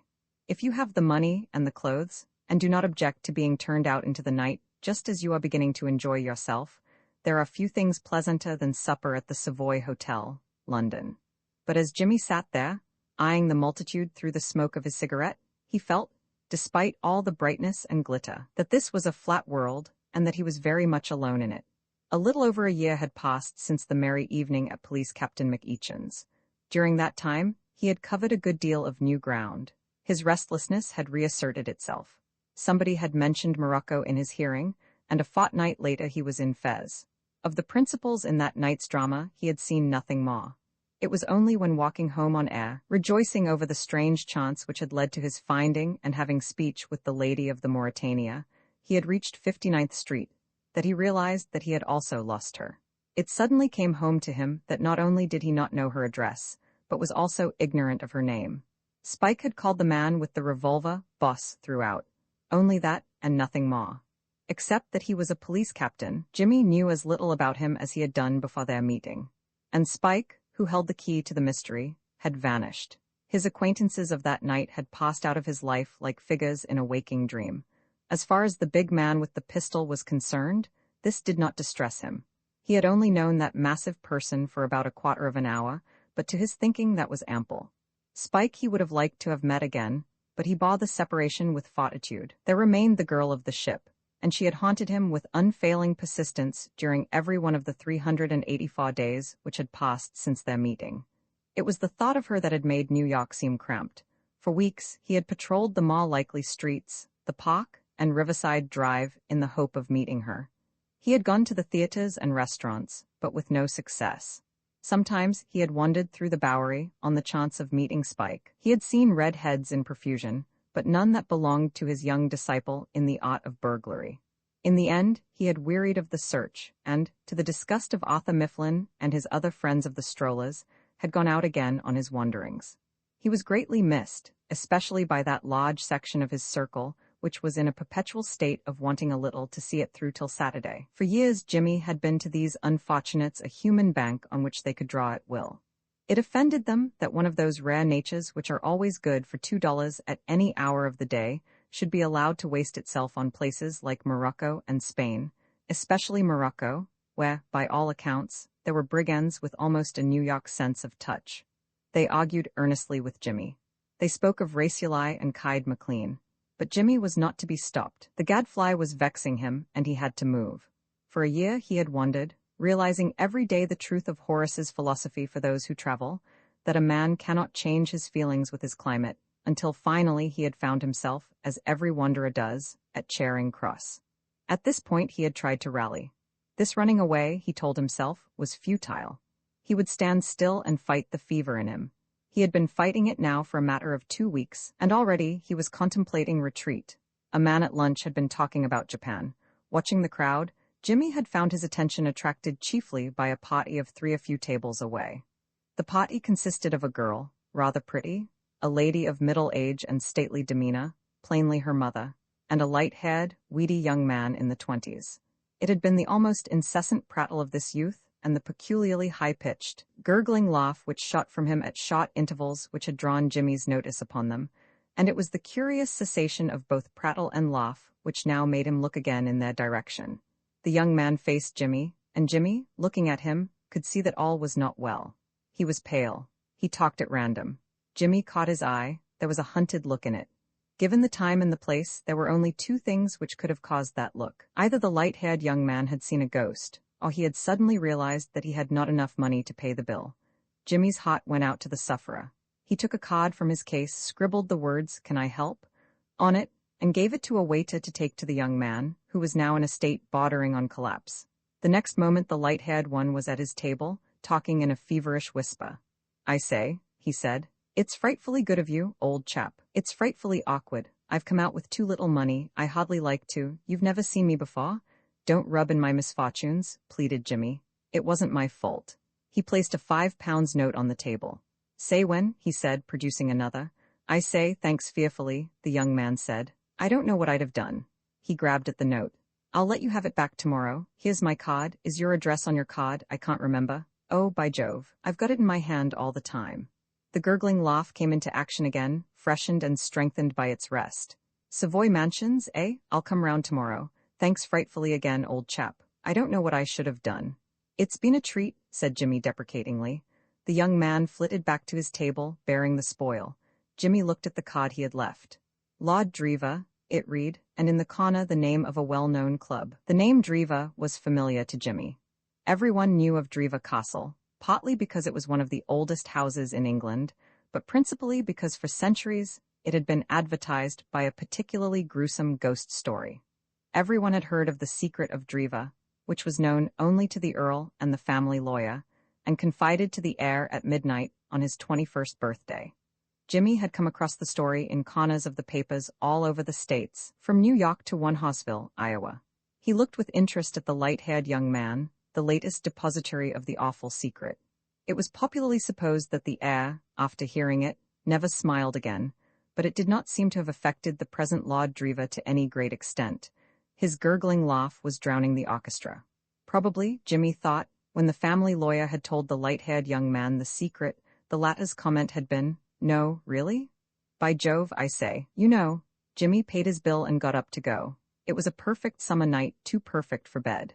Jimmy strolled onto the embankment and stood leaning over the balustrade, looking across the river at the vague, mysterious mass of buildings on the Surrey side. He must have been standing there for some time, his thoughts far away, when a voice spoke at his elbow. "I say, excuse me, have you halloa?" It was his light-haired lordship of Driva. "I say, by Jove, why, we're always meeting." A tramp on the bench close by stirred uneasily in his sleep as the gurgling laughter ripped the air.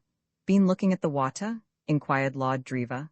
"I have, I often do. Don't you think it sort of makes a chap feel, oh, you know, sort of, I don't know how to put it."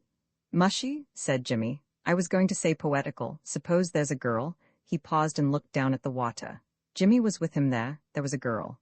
"I saw my party off in a taxi," continued Lord Driva, "and came down here for a smoke. Only I hadn't a match. Have you?" Jimmy handed over his matchbox. Lord Driva lit a cigar and fixed his gaze once more on the river. "Ripping it looks," he said. Jimmy nodded. "Funny thing," said Lord Driva. "In the daytime the water here looks all muddy and beastly. Damn depressing, I call it, but at night," he paused.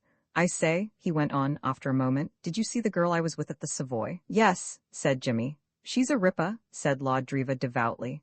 "On the Thames embankment in the small hours of a summer morning, there is no such thing as a stranger. The man you talk with is a friend, and if he will listen, as by the etiquette of the place he must, you may pour out your heart to him without restraint. It is expected of you." "I'm fearfully in love with her," said his lordship. "She looked a charming girl," said Jimmy. They examined the water in silence. From somewhere out in the night came the sound of oars, where the police boat moved on its patrol. "Does she make you want to go to Japan?" asked Jimmy suddenly. "Eh?" said Lord Driva, startled. "Japan?"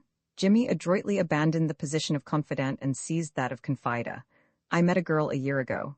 Only really met her once, and even then, oh, well. Anyway, it's made me so restless that I haven't been able to stay in one place for more than a month on end. I tried Morocco, and had to quit. I tried Spain, and that wasn't any good either.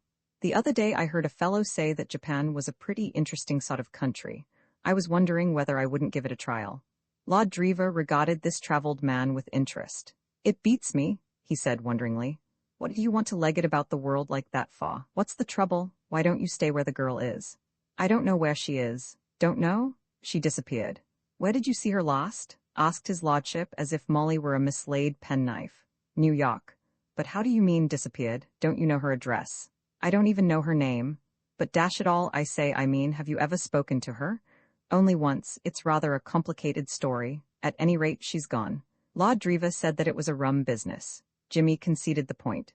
"Seems to me," said his lordship, "we're both in the cot." "What's your trouble?" "Oh, well, it's only that I want to marry one girl and my uncle's dead set on my marrying another." "Are you afraid of hurting your uncle's feelings?" "It's not so much hurting his feelings. It's oh well, it's too long to tell now. I think I'll be getting home. I'm staying at our place in Eaton Square." "How are you going?" "If you'll walk, I'll come some of the way with you." "Right you are. Let's be pushing along, shall we?" They turned up into the Strand and through Trafalgar Square into Piccadilly. Piccadilly has a restful aspect in the small hours. Some men were cleaning the road with water from a long hose. The swishing of the torrent on the parched wood was musical. Just beyond the gate of Hyde Park, to the right of the road, stands a cabman's shelter. Conversation and emotion had made Lord Driva thirsty. He suggested coffee as a suitable conclusion to the night's revels. "I often go in here when I'm up in town," he said. The cabbies don't mind, they're sportsmen. The shelter was nearly full when they opened the door. It was very warm inside. A cabman gets so much fresh air in the exercise of his professional duties that he is apt to avoid it in private life. The air was heavy with conflicting scents. Fried onions seemed to be having the best of the struggle for the moment, though plug tobacco competed gallantly. A keenly analytical nose might also have detected the presence of steak and coffee. A dispute seemed to be in progress as they entered. "You don't wish you was in Russia," said a voice. "Yous, I do wish I was in Russia," retorted a shriveled mummy of a cabman who was blowing patiently at a saucerful of coffee. "Why do you wish you was in Russia?"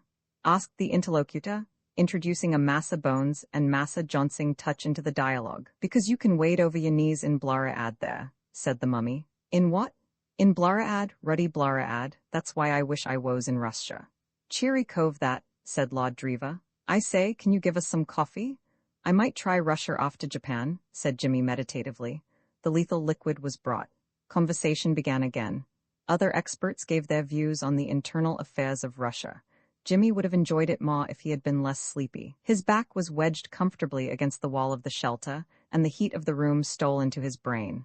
The voices of the disputants grew fainter and fainter. He had almost dozed off when a new voice cut through the murmur and woke him. It was a voice he knew, and the accent was a familiar accent. "Gents, excuse me." He looked up. The mists of sleep shredded away. A ragged youth with a crop of fiery red hair was standing in the doorway, regarding the occupants of the shelter with a grin, half whimsical, half defiant. Jimmy recognized him. It was Spike Mullins. "Excuse me," said Spike Mullins, "is derer any gent in dis bunch of professional buttes wants to give a poor orphan dat suffers from a painful toist something to drink. Gents is courteously requested not to speak all in a crowd." "Shet that blanky daw," said the mummy cabman sourly. "And op it," added his late opponent, "we don't want none of your sot air." "Den you ain't my long-lost brudders, after all," said the newcomer regretfully. "I t'ought youse didn't look handsome enough for dat. Good night to youse, gents." "Shet that daw, can't ya, when I'm tellin' ya?" said the mummy, with increased asperity.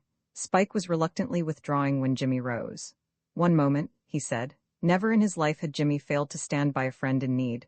Spike was not, perhaps, exactly a friend, but even an acquaintance could rely on Jimmy when down in the world, and Spike was manifestly in that condition. A look of surprise came into the Bowery boy's face, followed by one of stolid woodenness. He took the sovereign which Jimmy held out to him with a muttered word of thanks and shuffled out of the room. "Can't see what you wanted to give him anything for," said Lord Driva. "Chap'll only spend it getting tight." "Oh, he reminded me of a man I used to know." "Did he? Bonhams, what is it, I should think?" said his lordship. "Shall we be moving?"